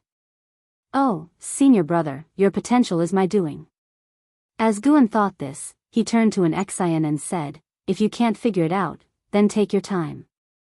It's meaningless to think about other useless matters instead of focusing on enlightenment. Upon hearing this, an Xian nodded earnestly. She stopped her wild thoughts and began to review the previous Tao teachings with concentration. Guan noticed her refocused mind and felt satisfied with her attitude. Besides Liya, other old acquaintances were also more or less caught in trouble. In the current times, the scramble for opportunities inevitably involved combat and killing. What Guan was most concerned about, however, was Zhu Shi. Zhu Shi had already stepped into the realm of Daoist Zhang Zizai Immortal, his body exuding the aura of reincarnation, clearly having regained his destiny pattern from his previous life as a saint of Xingtian. It's worth mentioning that Zhu Shi did not go to outer heaven for his breakthrough. They were hidden in an ancient secret realm, and his breakthrough had caused quite a stir, covering the entire celestial spirit great world. However, since the supreme demon realm was causing chaos, the various sects did not fully mobilize to investigate the truth. Zhu Shi, who had reached the realm of Daoist Zhang Zizai Immortal, was preparing to impact an even higher realm. Profound Yuan Free Immortal. Guan was curious about the immortal seeker. Although he was a reincarnated being, his cultivation level was not strong in this life. How was he using other forces to help Zhu Shi break through by force? This power reminded Guan of the aura of the god of destruction. The god of destruction was also a god of the celestial court. In Black Profound Emperor's memories, the aura of the god of destruction was different from that of the celestial spirit god, but it was, nonetheless, related to the celestial Dao aura. The power that the immortal seeker borrowed was similar to that of the god of destruction, though there were also differences. Guan sensed carefully and felt that this power might be at the same level as the god of destruction and the celestial spirit god. Compared with the three, none was significantly stronger than the others. Interesting, it seems that there's some cause and effect contradiction within the celestial court itself. While observing the world, Guan repeated his teachings. The content an Xian had already memorized, but the reason he repeated it was that he infused his Dao intent into his voice, allowing the Dao listener to have new realizations with each listening of the same content. And Zin's spiritual root qualification was mediocre, but her comprehension was not bad. For her to have come this far, Guan had expended quite a bit of effort just teaching the Dao. Thankfully, it looked to be worth it. Let's see what kind of existence it is that has allowed the celestial spirit god to hold on until now. Guan looked at an Xian, thinking thus in his heart. In the following autumn, the nine-spirit continent remained relatively calm, but the Taitsang continent and other places around the world suffered even more intense shocks. The supreme demon realm seemed to sense something and became increasingly manic. All over the world, the multitude of living beings felt a sense of oppression. The world isn't really about to end, is it? At dusk, LV Xian stood beside Guan, looking into the distance with him. S.E.A. The Novel Fire. Net ** website on Google to access chapters of novels early and in the highest quality. LV Xian's face was full of worry, because he felt an oppressive aura emanating from outside the dojo, causing all things between heaven and earth to tremble. Even the spiritual energy seemed restless and uneasy. The reason he could sense the situation outside the dojo was because Guan specifically allowed him to feel it. To be precise, he allowed everyone inside the dojo to feel it. At such a time, it is necessary to make the people in the dojo aware, so they would cherish what they have. Perhaps it truly might be the end of the world. Guan said softly, alarming LV Xian, who looked at him in fear. LV Xian asked, if that is so, what about us? With Guan's abilities, he could surely escape to outer heaven, so why choose to seclude in the celestial spirit great world? This catastrophe will lead to the annihilation of all beings, followed by the shattering of heaven and earth, and even the universe will collapse. Guan began to describe the future, his voice painting one solemn scene after another in LV Xian's mind, causing his pupils to constrict. After he finished speaking, LV Xian dully asked, why would this happen? Who caused all this? The nature of heaven and earth itself? Or the heavenly Tao? Thousands of years ago, the concept of the heavenly Tao spread throughout the land, making all living beings aware of its existence. In the obscurity, it is the heavenly Tao that controls everything. Destiny, reincarnation all lie within the heavenly Tao. Study the great Tao, follow the heavenly Tao. Perhaps it is the immortal gods that people admire who are dissatisfied with our world, and soon you will see the truth for yourself, Guan said with profound meaning. LV Xian subconsciously asked, how soon is soon? As soon as the words fell, the ground trembled, and a vast oppressive force descended, enveloping all things between heaven and earth. LV Xian was immediately intimidated by this force, his eyes widened, showing an expression of utter disbelief. At this moment, a series of figures appeared out of nowhere behind them. It was an Xian, Shenzhen, and others.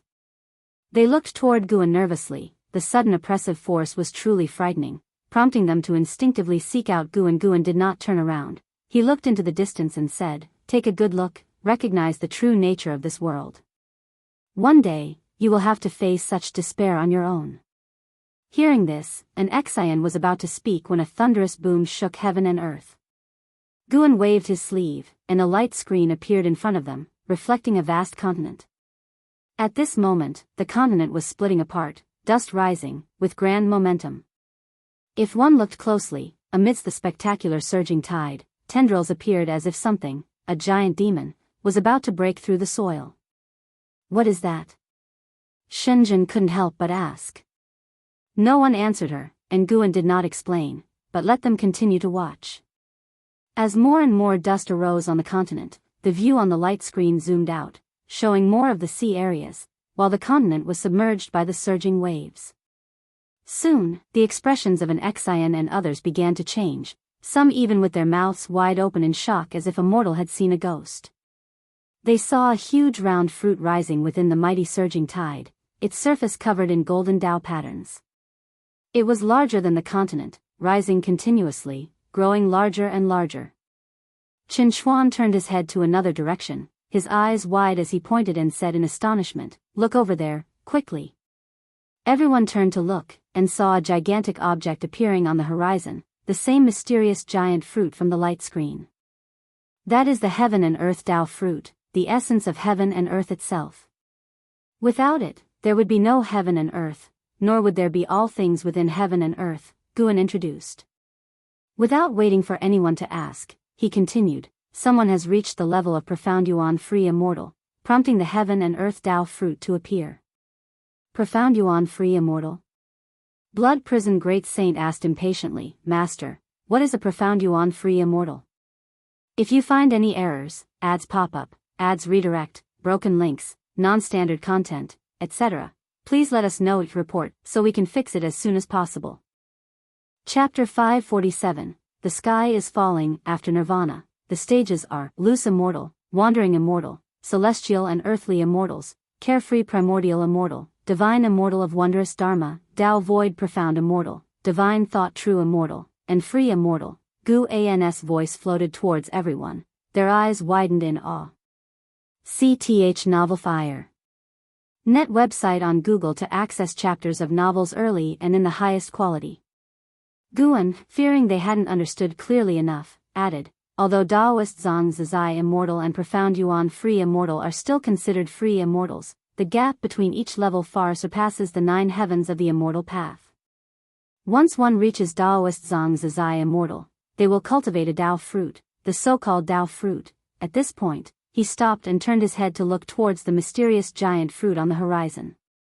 Dao fruit, Qin Xuan couldn't help but ask, Master, could this heaven and earth Dao fruit possibly be a cultivator's Dao fruit?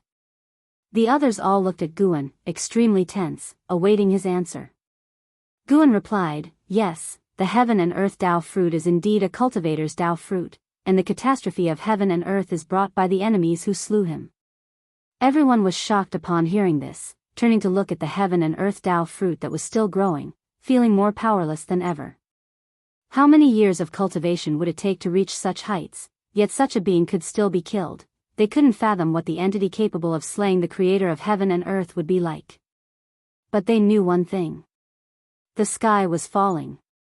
Shenzhen looked at the heaven and earth Dao fruit with a strong urge to paint it down, and she instantly disappeared from the spot. An Xian looked at Guan with a hesitant face and asked, Master, the pressure before the appearance of the heaven and earth Dao fruit, why do I feel like I've encountered it before? Upon her words, the others looked at an Xian in surprise.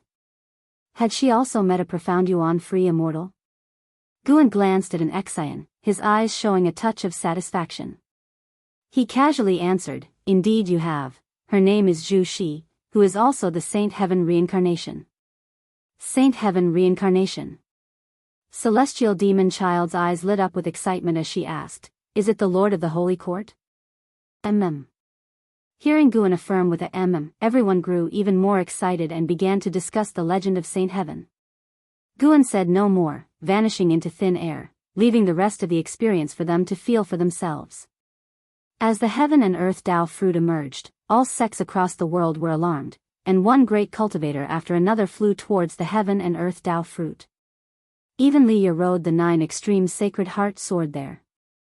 From afar, He looked at the heaven and earth Tao fruit, incapable of reflecting the whole fruit in his pupils, while divine exotic immortal spirit stood on his shoulder, equally showing a face of disbelief.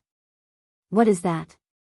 Divine exotic immortal spirit asked with a trembling voice, witnessing the heaven and earth Tao fruit and instinctively feeling fear. The enormity of the heaven and earth Tao fruit shook all living beings' sight, and in the face of such creation, beings only felt reverence, not daring any disrespect. Leah also felt the pressure, and his flying speed began to slow. Reason told him that this was not something he could snatch, but another voice in his heart urged him to seize this supreme opportunity. As Leah hesitated, figures swept overhead, moving with great speed.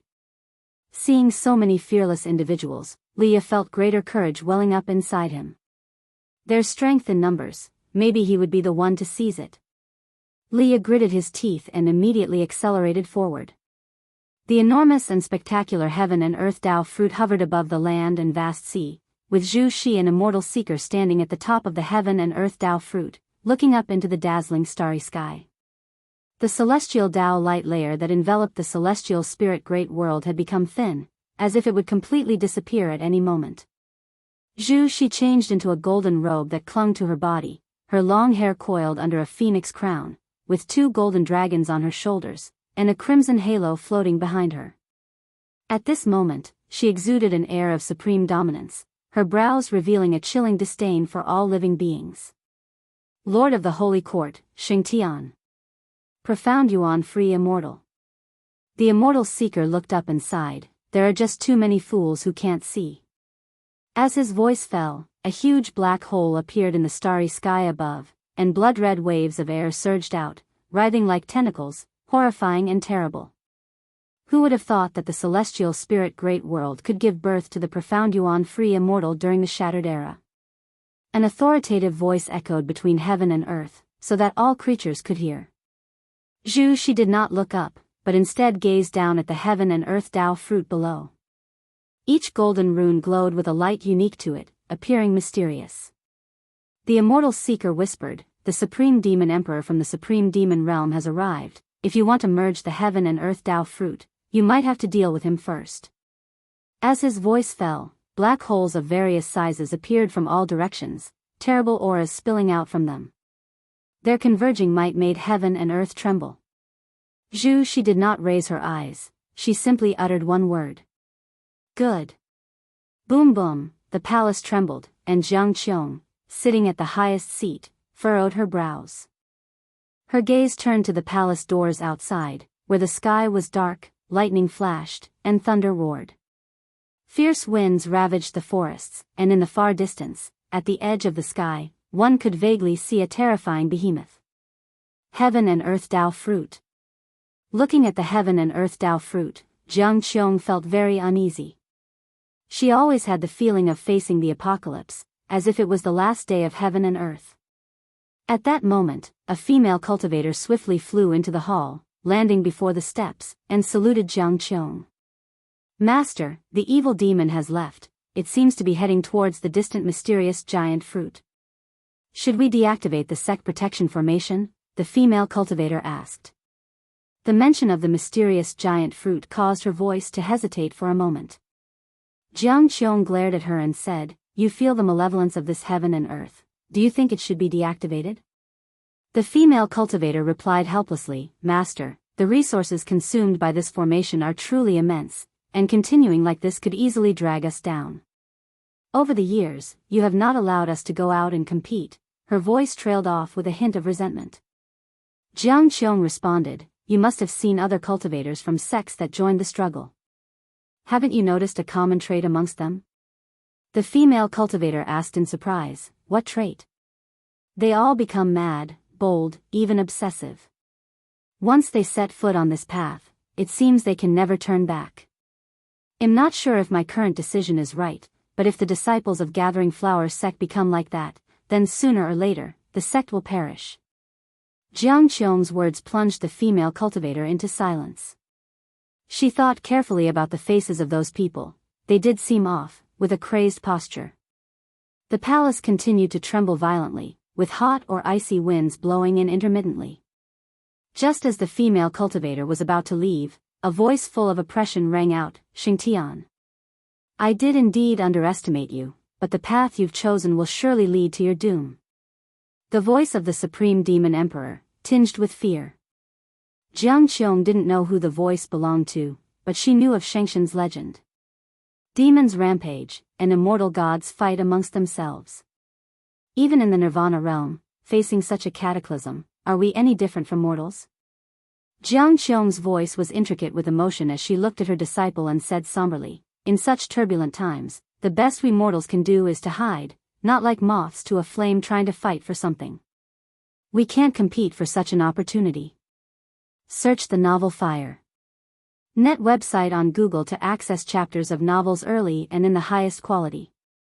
If you find any errors, ads pop up, ads redirect, broken links, non-standard content, etc., please let us know each report so we can fix it as soon as possible. Chapter 548, The Strongest in the World. The shout of the Supreme Demon Emperor made all beings realize the strength of Xianxia. Those ancient legends resurfaced in everyone's minds. Before the changing of the eras, Xianxia was the most powerful existence between heaven and earth and was the supreme ruler, the true sovereign of heaven and earth. Later on, she vanished, and many influential figures emerged in the world, causing her name to be seldom mentioned. What was Xianxia doing? Just how strong was she? Countless creatures gazed at the heaven and earth Dao fruit suspended above the ground, speculating in their hearts. Xianxia had a very positive image, and in front of such terrifying celestial phenomena, the beings who knew of her began to hope that she could save everything. Inside the Daoist field of the beginningless, Guan stayed in his own room, watching the battle. Zhu Xi was absorbing the power of the heaven and earth Dao fruit while resisting the offensive from the supreme demon realm, facing thousands alone, displaying immense strength. That supreme demon emperor was also a profound yuan-free immortal, and even at the same realm, with a group of powerful subordinates assisting him, he was still unable to gain the upper hand over Zhu Xi. At this rate, Zhu Xi would certainly merge with the heaven and earth Dao fruit. Judging by Zhu Zai's performance, Guan felt she was now invincible in the profound yuan-free immortal realm, which was quite exaggerated since she had not only just entered the profound yuan-free immortal realm but had also just broken through from the Daoist Zhang Zizai immortal realm. Even with the borrowed power of the immortal seeker aiding Zhu Xi, her own battle talent was also very strong. Looking across all beings in the celestial spirit great world, judging solely by battle talent, Guan felt that only and how could barely compare to Zhu Xi. Liya, LV Yang Jian, Chen Xuan, and others were far behind. With Gu An's current cultivation level, he had the confidence to make such a judgment, for all beings in the world were within his sight. "Disciple, what would you do?" Guan muttered to himself, referring to Hao. Under the guidance of the celestial Dao golden core, Hao also wanted to contend for the heaven and earth Dao fruit. But even with the power of the celestial Dao golden core, he couldn't possibly be Zhu Zai's opponent. The celestial Dao golden core and the heaven and earth Dao fruit both belonged to the same person, but the Dao fruit itself was transformed from the golden core. How this being could retain both Dao fruit and golden core, or what Daoist technique they cultivated, was unknown. Could he possibly nurture two golden cores? Guan began to look forward to this being's appearance. All the current struggles were a game between the celestial spirit god and the founder of the celestial spirit great world. All beings were mere pawns. Apart from Guan, the immortal seeker was the only variable. Long Jun from the past did not count, he was no threat to the celestial spirit god. As Guan continued to deduce, the battle between the supreme demon realm and Xianxia intensified, and the world began to feel the effects, with the range getting wider and wider. As the saying goes, when immortals fight, mortals suffer. Even a hint of their unleashed pressure was enough to plunge a region into crisis. Time flew by rapidly. An Xian, celestial demon child, LV and others couldn't calm down to cultivate. They gathered together, discussing the earth-shaking battle. The screen Guan left behind was reflecting the heaven and earth Dao fruit, which was precisely the battlefield itself. The novel Fire. Net website on Google to access chapters of novels early and in the highest quality. Looking at the unstoppable Zhu Xi, those who had seen her before were all marveling. they had never imagined that the once timid female disciple would have such a domineering side. It looks like the supreme demon realm can't stop her. She seems to be absorbing the power of the heaven and earth Tao fruit. Goodness, if she successfully absorbs it, will she continue to break through? This Tao fruit is heaven and earth itself. Controlling it would mean controlling the entire world. It's unimaginable. Yes, but don't forget what Master said, all of this is due to the machinations of immortal gods, who have yet to show themselves. Disciples excitedly discussed among themselves. They were amazed by Zhu Shi and the strength of the supreme demon realm, but they weren't panicked. Although they didn't say it outright, everyone felt in their hearts that Guan was the strongest. Even the blood prison great saint, who had seen the end of great heaven and earth, was calm. In his view, even if his master couldn't defeat that being capable of destroying the universe, he had the power to protect himself. As long as his master dared to continue watching the chaos, he wouldn't panic. He even suspected that his master wanted to snatch the heaven and earth Tao fruit. In the blink of an eye, 2 days passed. The battle for the Tao fruit continued. The supreme demon realm had already lost half of its forces, and much of the land had cracked, killing countless beings.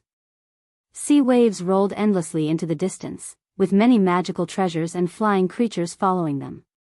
Various sects were migrating, and there were imperial dynasties taking their citizens to flee. But during the escape, there was both unity and shady deeds happening. Taicang continent was far from the heaven and earth Tao fruit. Countless cultivators at the continent's edge were blocking tsunamis. There was no immediate catastrophe, but the hearts of everyone grew increasingly heavy. The longer time dragged on, the more disaster it brought to all beings. That day at noon, another boundless and mighty pressure descended. This pressure didn't make the creatures of heaven and earth feel uncomfortable but instead brought a revitalizing sensation.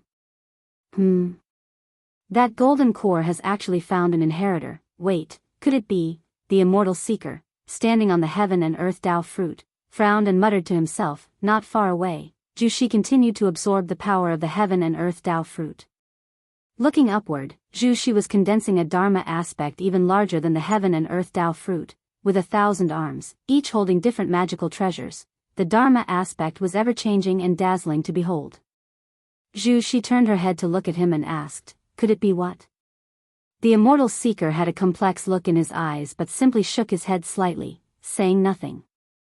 Seeing that he was hiding something from her, a chill flashed in Zhu's eyes, but she said no more. At this point, she had no retreat. In fact, not seeing the celestial spirit god up to this point, Zhu Shi felt something was off. The absence of the celestial spirit god meant that even if her actions were successful, they wouldn't threaten him, which was a frightening prospect. Zhu Shi looked down at the heaven and earth Tao fruit beneath her feet, her gaze attempting to pierce through the golden Tao patterns, to see through the heaven and earth Tao fruit. A dazzling bright light struck from the side, hitting Zhu's face. She glanced over to see a huge sun appearing in the sky, illuminating the entire celestial spirit great world.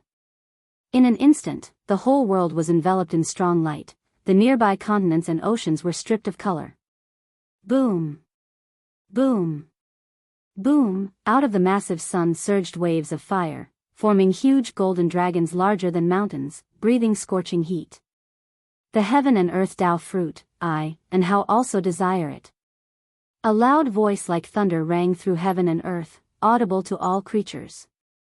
The name and how instantly embedded itself in the memory of all beings. Those who knew him were incredulous, and those who didn't felt tense.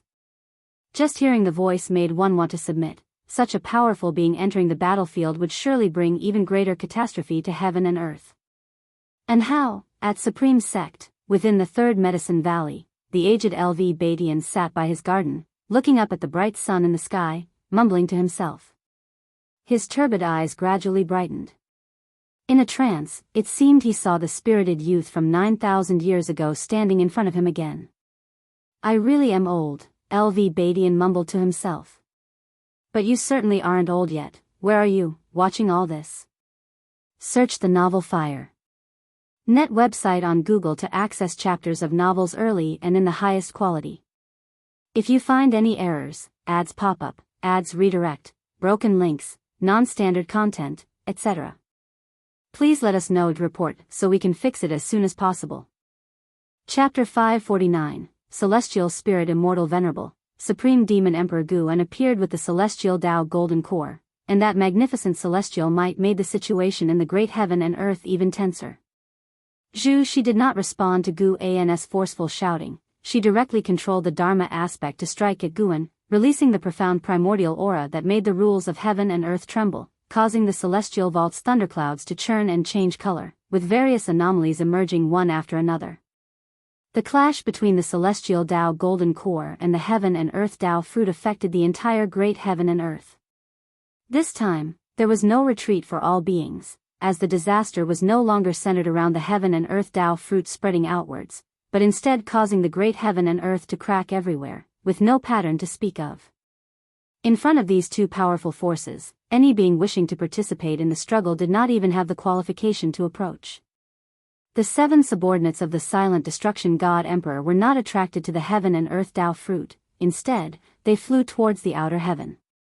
After a long time, they flew to the world gate, and in front of the seated celestial spirit god, they bowed respectfully, with a reverent attitude. One of them took out a long command token, and said carefully, "Celestial God, we wish to return to our great thousand world." The celestial spirit god did not open his eyes, but the world gate behind him began to tremble, and a strong light burst forth from within, which relieved the 7 individuals, who immediately flew into the world gate. After their figures disappeared, the world gate quickly returned to calm, and the strong light inside faded away. A mass of black chi condensed out of thin air next to the celestial spirit god, gradually forming a sinister, cold face. "Celestial God, in this battle, my supreme demon realm has suffered heavy losses. Why have you not taken action yet?" The mysterious face asked, its tone perplexed. The celestial spirit god slowly opened his eyes, which were brighter than the sun and the moon and also demonstrated celestial might. Seeing him open his eyes, the aura of the mysterious face visibly weakened. "I have my own certainty. What you seek is for the supreme demon realm to become an independent great heaven and earth. Even if these demons die out, it doesn't matter." The celestial spirit god's tone was categorically strong-willed, causing the mysterious face to frown. The celestial spirit god's gaze looked towards the celestial spirit great world, his eyes indifferent, yet seeming to be anticipating something. "May I ask, celestial god, now that the celestial Tao destiny has dissipated, why don't you simply destroy the celestial spirit great world? Your goal couldn't possibly be that heaven and earth Tao fruit." The mysterious face continued to ask, growing uneasy as the situation progressed. He couldn't quite pinpoint the source of his unease. He understood the celestial spirit god. This celestial god disdained deception and would fulfill promises he made. But he didn't understand what the celestial spirit god was thinking. "Do you know who created the celestial spirit great world?" The celestial spirit god asked, his voice devoid of any emotion. The mysterious face answered, "I only know of such a creator, unaware of their identity and name. He is the celestial spirit immortal venerable, surpassing the free immortal, condensing the golden immortal Tao fruit." The celestial court's immortal official recruited him, offering him the celestial Tao immortal position, life as long as heavenly Tao. The celestial spirit god explained. He refused. Thus he met such a fate, and his great thousand world is also not blessed by the heavenly Tao. The mysterious face went silent, pondering the celestial spirit god's intent. Was it a warning? Or was it touting the dominance of the celestial court? The celestial spirit god turned his head towards the mysterious face, his gaze making the mysterious face's color unnaturally change. "Supreme Demon Emperor, you have undergone reincarnation tens of thousands of times, always one step shy of the golden immortal Tao fruit. The shortfall lies in your understanding of the world. Once you create a great world, you will naturally break through. But you must always remember who created everything and who set the order. When the heavenly Tao wishes you to do something, going against the heavenly Tao will mark the beginning of your endless calamity." The tone of the celestial spirit god made the one called Supreme Demon Emperor's expression fluctuate. Meanwhile, the great battle in the human world was still ongoing. Guan, who was manipulating the celestial Tao golden core, had white hair and skin that even started to show bloodstains. Even so, he was still resolutely staring at Zhu Xi. Zhu Xi glanced at him, her eyes revealing a disdainful sneer. She didn't understand what and how was fighting for, but the heaven and earth Dao fruit was a trap in itself. Countless beings went mad for it, reckless with their own lives. The immortal seeker looked at Anhao with a peculiar gaze, occasionally glancing back at Zhu Xi. Suddenly, Zhu Xi spoke up. It seems we both consider ourselves the savior, but I am stronger. If I'm not mistaken, what we're facing is not just the celestial spirit god but also the existence who created the celestial spirit great world, your disciple as well. As her words ended, Zhu Zai's eyes turned cold as she looked toward the immortal seeker.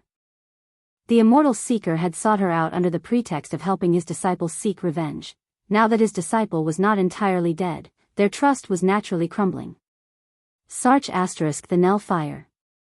And a website on Google to access chapters of novels early and in the highest quality.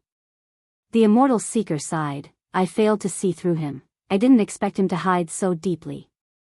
However, what comes next is a good thing for you. You won't have to face the celestial spirit god alone. Zhu Xi lifted her right hand, and the thousand-handed Dharma aspect above her changed gestures, the various magical treasures blazing with dazzling light. Anhao, suspended in front of the celestial Dao golden core, suddenly had his pupils constrict. The world in front of him changed abruptly, and he found himself in a barren land with no bounds. There was no sky above, only a brilliant star's cape, and Zhu Zai's Dharma aspect loomed even larger above him, looking down. Anhao frowned. Behind him, more waves of fire surged from the celestial Dao golden core, quickly pulling him into it. One of us will be possessed by him, and even though you are also a disciple of Master, his favorite disciple, I won't give up on myself. Zhu Zai's voice echoed beneath the starry void, filled with an oppressive force. Within the celestial Dao golden core, an eye appeared, occupying the entirety of it, bearing a resemblance to Anhao's eyes, yet different. Meanwhile, in reality, the celestial Dao golden core collided with Zhu Zai's Dharma aspect, scattering it before landing on the heaven and earth Dao fruit, while Zhu Xi and the immortal seeker had vanished without a trace. From a cosmic perspective, the celestial spirit great world burst into a wave of shock force, spreading extravagantly through the universe. The layers of celestial Dao light completely dissipated, and the beings fleeing to outer heaven were eradicated by the shock, utterly annihilated. The evil demons assaulting the heaven and earth Dao fruit from the supreme demon realm were wiped out. In contrast, the cultivators from the human world remained unharmed. Elsewhere, in front of the world gate, the celestial spirit god slowly rose to his feet. Just as the supreme demon emperor was about to speak, he sharply turned his head, showing a look of shock. This aura. How is it possible? Is he really still alive? Exclaimed the supreme demon emperor. The celestial spirit god raised his right hand, and a giant axe appeared in his grip, spiraling with celestial Dao flame. It was the white flame that symbolized absolute order. I have been looking forward to this battle for a long time, forgetting how many years it has been. The voice of the celestial spirit god resounded, his tone becoming excited for the first time, tinged with a trace of fervor. Far away in the Daoist field of the beginningless, Guan suddenly sat up, his expression peculiar, and his eyes filled with surprise. How are he actually? Guan noticed that Anhao's physical body had merged with the heaven and earth Dao fruit, even evolving into a different aura. It felt like the awakening of a past life, yet different. Anhao was undoubtedly connected to the founder of the celestial spirit great world, but likely not a reincarnation. While surprised by Anhao's transformation, the strength of the celestial spirit god was something neither Anhao nor the heaven and earth Dao fruit could contend with. It would ultimately be up to him to make a move. Good. Guan stood up and began to limber up inside the room, forming a stark contrast with the celestial spirit god before the world gate. He was eager to try. The other, invincible to the world. If you find any errors, ads pop up, ads redirect, broken links, non-standard content, etc., please let us know each report so we can fix it as soon as possible. Chapter 550. The treasures of the immortal palace. The collision of the forces between the heaven and earth Dao fruit and the celestial Dao golden core not only made the world tremble but also affected the other great heaven and earths within the universe, turning the disaster into a cosmic calamity. The Tao mist in the silent extinction domain surged violently, with pieces of nebulae dispersing and new ones being born. The cosmic beasts hidden in darkness began to flee in all directions, presenting a chaotic scene in the vast, boundless universe. At Supreme Sect, on the mountains at the edge of the Third Medicine Valley, Long Qing, Long Jun, and Candle Star stood side by side, looking towards the bright light on the horizon, their faces barely concealing their shock. Candle Star couldn't help but look at Long Jun and asked, "Senior, can you see through all this?" He could feel a powerful presence awakening in the distance, its momentum increasing at an unimaginable pace. "I cannot see through it either. What is happening now is completely different from the future I foresaw," Long Jun replied, his eyes complex. Long Qing caught a glimpse of Long Jun's expression with his peripheral vision and sensed the unrest and confusion of this elder. This was the first time he had seen such an expression on his ancestor's face.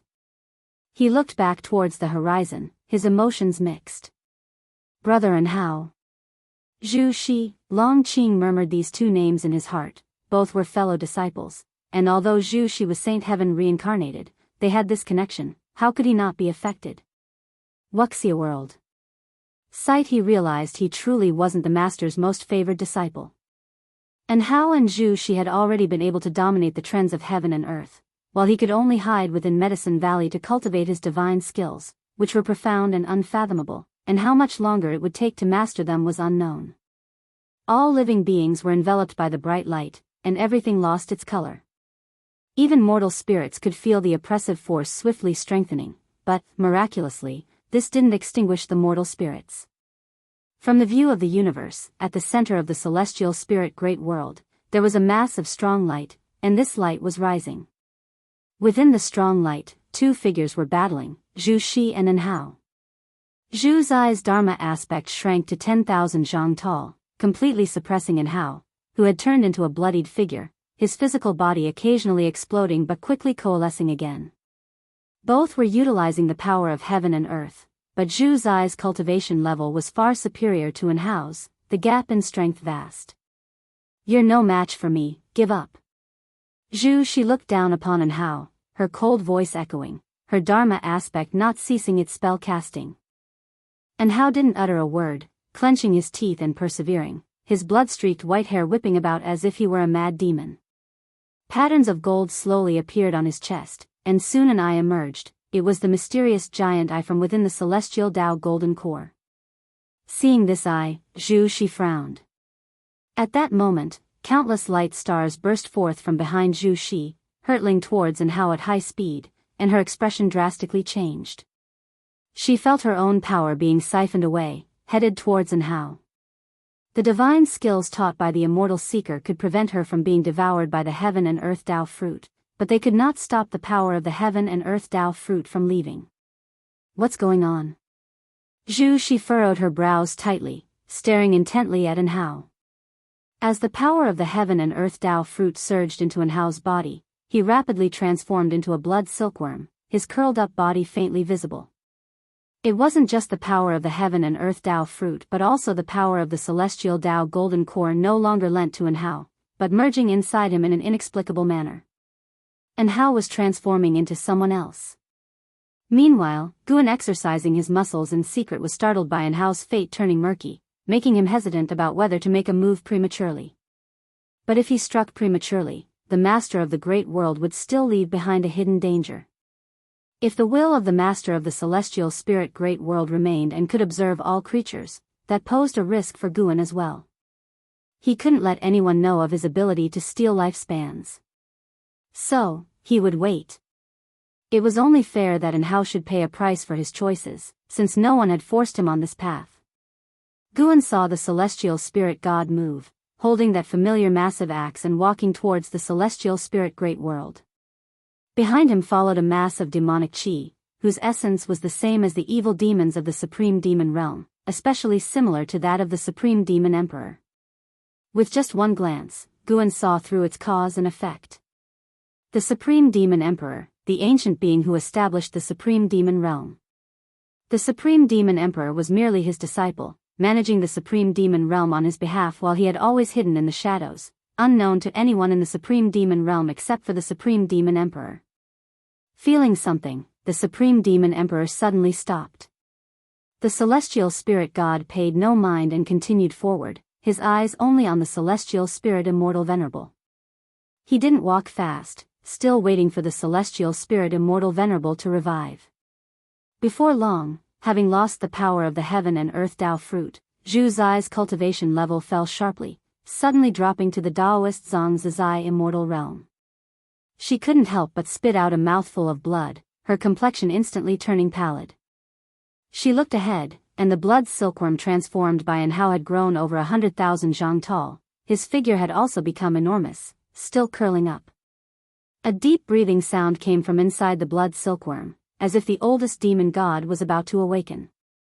"Are you still not leaving?" The voice of the immortal seeker entered Zhu Zai's ears. She turned her head to see the immortal seeker appearing beside her. His body emitted a faint silver light, his robe fluttering slightly, full of immortal energy. "Zhu," she retorted, "leave? Where do I go? To the world gate?" The immortal seeker sighed. "I underestimated him. Perhaps I was also calculated by him. I will help you leave. Your talent should not be buried here." Just as Zhu she was about to continue mocking, the immortal seeker's soul emerged from his body and he turned, swinging his hand towards her. His palm was incredibly fast, so fast that even Zhu Shi in the Daoist Zhang Zizai immortal realm couldn't react in time. Struck by the palm wind from afar, Zhu Zai's eyes widened as she fell backward, a silver-white light gate appearing behind her. She fell straight into it, and the light gate abruptly vanished. The flesh of the immortal seeker perished, leaving only his soul floating in the void, his face showing a weary expression. He turned to look at the massive blood silkworm, his gaze complex. "My disciple, why must you also hide from your master? Could it really have been your fault back then?" the immortal seeker muttered to himself. "Celestial spirit immortal venerable, you established the celestial spirit great world, and were conferred the celestial Dao immortal position by the celestial court, yet you refused and even harmed immortal officials, sacrificing all living beings. Now, do you still want to commit crimes?" The voice of the celestial spirit god came from the depths of the universe and reached the ears of all beings in the universe. The name Celestial Spirit Immortal Venerable made all beings remember. Establish the celestial spirit great world? Sacrifice all living beings? The information in these words struck fear into all beings. Then another voice arose. "What about you, celestial spirit god? Without my establishment of the great thousand world, where would your godly position come from? You force me to sacrifice all living beings, you keep the great thousand world in its shattered state, unable to be repaired by the heavenly Tao. Your actions have already violated the celestial rules. What are you pursuing? Do you think I don't know?" Celestial Spirit Immortal Venerable. His voice was similar to Anhao's, but more imposing. Listening to their dialogue, the immortal seeker furrowed his brow tightly, seeming to think of something incredible. He looked up at the giant blood silkworm and couldn't help but say, "Back when you followed me to the immortal palace, could you really have stolen that ultimate treasure?" The giant blood silkworm did not make another sound, and the celestial spirit god did not continue the conversation. Though the dialogue had ended, the vast oppressive force of the celestial spirit god was drawing near. Inside the house, Guan, listening to the conversation of the two, grew curious. What was the relationship between the celestial spirit god and celestial spirit immortal venerable, and what were the treasures they mentioned?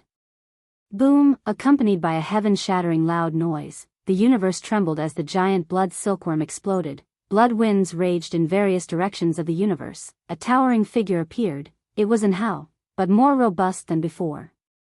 His upper body bare, an eye growing on his chest, a black dragon wrapped around his waist, vicious black chi surged below, encircling him, his white hair wildly flying. That face, identical to Anhao's, showed no emotion. He was Anhao, and he was also the celestial spirit immortal venerable. Reflected in his eyes was the approaching figure of the celestial spirit god. The two, separated across the universe, locked in a destined conflict with only each other in their sight. "Master, you shouldn't have come. Go back, pretend you know nothing of this. Whether it's him or me, whether alive or dead, do not pursue it further." The voice of the celestial spirit immortal venerable rang out again, seemingly unafraid of others hearing. his voice still resonant. Chapter 551, Guan versus the Celestial Spirit God. Hearing the words of the Celestial Spirit Immortal Venerable, the Immortal Seeker's expression turned ugly, anger apparent in his eyes. Why have you chosen to be born at this time? The Immortal Seeker looked up at the figure of the Celestial Spirit Immortal Venerable and asked, suppressing his rage, knowing now was not the time for petty calculations. The Celestial Spirit Immortal Venerable did not answer but instead turned to gaze toward the Celestial Spirit Great World, his eyes filled with profound meaning. At the same time, a brilliant light appeared from the depths of the universe. It was the figure of the Celestial Spirit God holding the Celestial Tao Divine Axe, stepping on the Tao rules. Every step he took, ripples spread throughout the cosmic space. Under his steps, the universe seemed ephemeral, ready to vanish at any moment. The Celestial Spirit Immortal Venerable turned back, refocusing his gaze on the Celestial Spirit God. He raised his right hand, palm facing upwards, and gold flames spontaneously appeared and rapidly coalesced into a great cauldron, growing larger continuously until it dwarfed his own form. Above the cauldron, a vortex with stars scattered within, breathtakingly beautiful, resembling the most mystical secret realm, brimming with allure. The moment the cauldron appeared, all beings felt as if their strength was being siphoned away. Countless fell paralyzed to the ground, those flying cultivators and demons crashing into oceans and between mountains. All at once, the Celestial Spirit Great World fell silent. Inside the palace, Jianghu lay weak on the staircase, looking toward the outside of the grand doors, her face revealing a look of despair. Wuxia World. Sight Wuxia World. Sight. She felt her mana and chi power being drawn out in an instant, even her divine sense disappearing without a trace, her Tao practice accumulated over nearly 10,000 years. How could this be? She couldn't fathom what she was experiencing, and what kind of being was behind this. Suddenly, her peripheral vision caught another pair of feet beside her. Her pupils dilated sharply as she was about to look up. A hand grasped her forearm, endless mana poured into her, revitalizing her strength rapidly.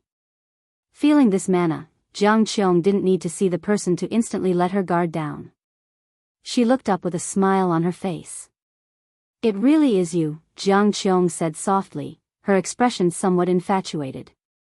Guan pulled her to her feet and asked with a smile, do you know why your mana disappeared? Jianghu leaned on him, why? Because the mana you cultivated and you yourself are creatures of great heaven and earth. For great heaven and earth to reclaim everything from you, it's as easy as turning over one's hand, Guan said with a helpless smile, feeling her body against his. At such a time, this guy was still making his moves.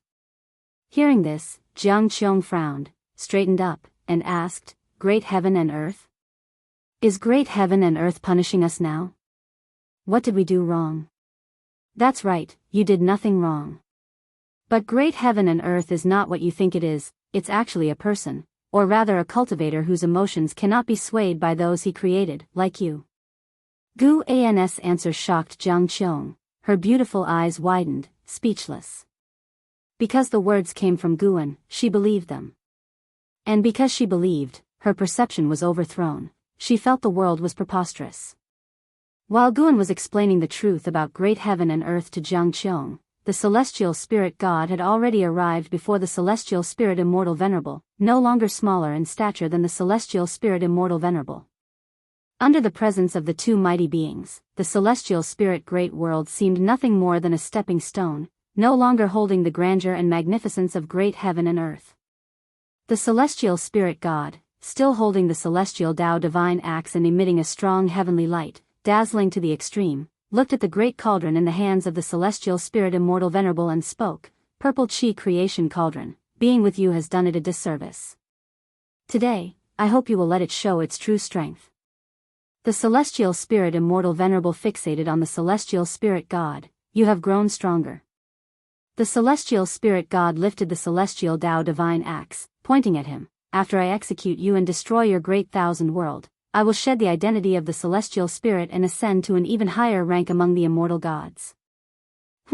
Had you not ambushed me back then, the outcome would still be in question. As the Celestial Spirit Immortal Venerable's voice fell, the Purple Chi Creation Cauldron burst forth with a vast chi sea. The silvery stellar sea suddenly expanded, enveloping the entire universe. The aura of the celestial spirit immortal venerable surged relentlessly. He was absorbing the power of all things in the universe, including the powers of those great worlds. The celestial spirit god still did not make a move. The soul of the immortal seeker floated in the distance, his gaze locked on the celestial spirit god. He could tell that the celestial spirit god had utter contempt for the celestial spirit immortal venerable. Has he reached a higher realm? The immortal seeker frowned, feeling uneasy.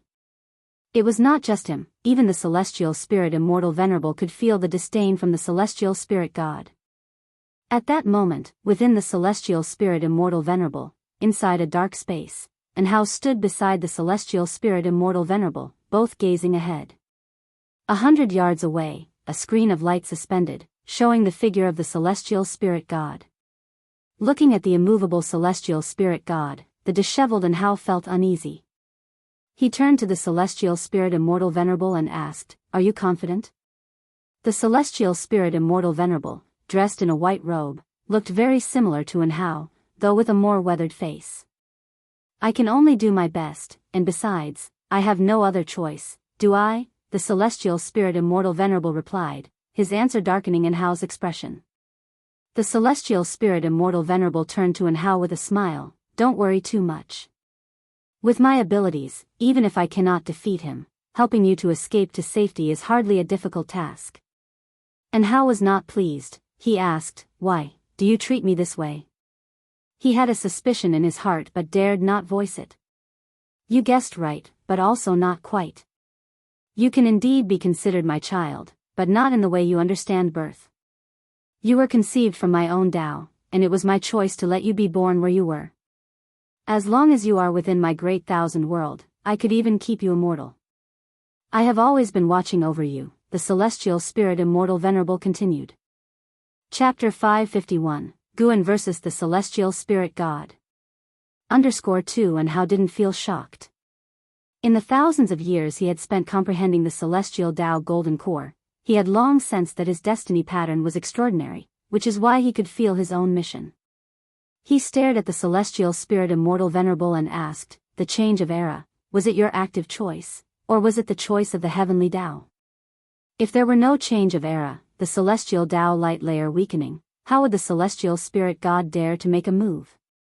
In the process of his comprehension of the heavenly Tao, he could feel the suppression of the so-called immortal gods by the heavenly Tao. "That's right, it was my active choice," replied the celestial spirit immortal venerable, his gaze fixed on the celestial spirit god in the light screen. And Hao immediately became anxious and asked, "Why?" "You know I need time to grow. Given time, I would surely be able to help you eradicate the celestial spirit god and aid in your resurrection." He had absolute confidence in his talent. The celestial spirit immortal venerable turned to look at him, his eyes complex, and said, "Child, you truly are my most perfect creation. You make me prouder than the entire great thousand world, but it's not that I don't give you time, it's because there are existences in the world that are even more terrifying than the celestial spirit god." "What existences?" And Hao frowned and asked. Today, the number of powerful beings ravaging the celestial spirit great world were countless, and many names flashed through his mind. At that moment, in reality, the celestial spirit immortal venerable's right hand raised, and the purple chi creation cauldron took flight, spinning, the mouth of the cauldron facing the celestial spirit god. Boom! A majestic force that made the entire universe tremble erupted from the cauldron mouth, and a vast silver-blue chi sea burst forth, grand and unstoppable, illuminating the celestial vault of the celestial spirit great world. Wuxia world. Sight countless creatures lying on the ground looked up to see the celestial vault disappear. They saw a silver-blue giant river, within which countless stars twinkled. The eyes of all beings were filled with dots of silver-blue light. They saw the figures of the celestial spirit god and the celestial spirit immortal venerable, resembling two founding gods, making all creatures feel their own insignificance. Even those in the immortal Tao realm felt nothing but infinite reverence in their hearts at this moment.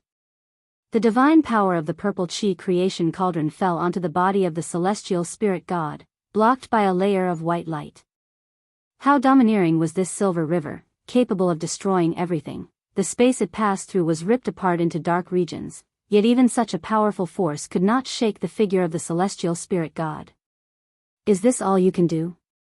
The voice of the celestial spirit god sounded, with a hint of disappointment. Inside the dark space, and Hao witnessed this scene, his brows deeply furrowed. As for what existence, I cannot tell you. Now, our opponent is him, the celestial spirit god, the real immortal god. The celestial spirit immortal venerable looked ahead as he spoke, his expression returning to indifference. As his voice fell, the purple chi creation cauldron trembled, and from within that silver river emerged numerous silver figures. They swiftly attacked the celestial spirit god, and in the blink of an eye, the number of silver figures reached an exaggerated amount. They quickly surrounded the celestial spirit god, the disparity in their figures immense, like dust surrounding Mount Tai, yet somehow the dust was plentiful enough to completely surround it.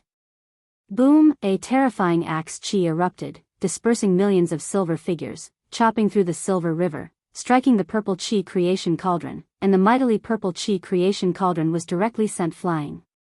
The purple chi creation cauldron disappeared into the depths of the universe, and all was once again silent. With just one move, the celestial spirit god had defeated the divine skills of the celestial spirit immortal venerable, even sending his treasure flying. The celestial spirit god maintained the posture of swinging his axe, his right arm turning slightly, swinging his axe again. The celestial spirit immortal venerable immediately raised his palm to defend, a powerful mana bursting forth containing the strength of thousands of great power of heaven and earth, wishing to contend against the celestial spirit god. Boom! A deafening roar resounded in the ears of all beings, and they faintly heard something like the sound of shattering crystal. Facing the attack of the celestial spirit god, the great magical power of the celestial spirit immortal venerable could not hold on, and was directly dispersed. His flesh bore densely packed wounds, gruesomely ghastly. Heaven balancing golden immortal.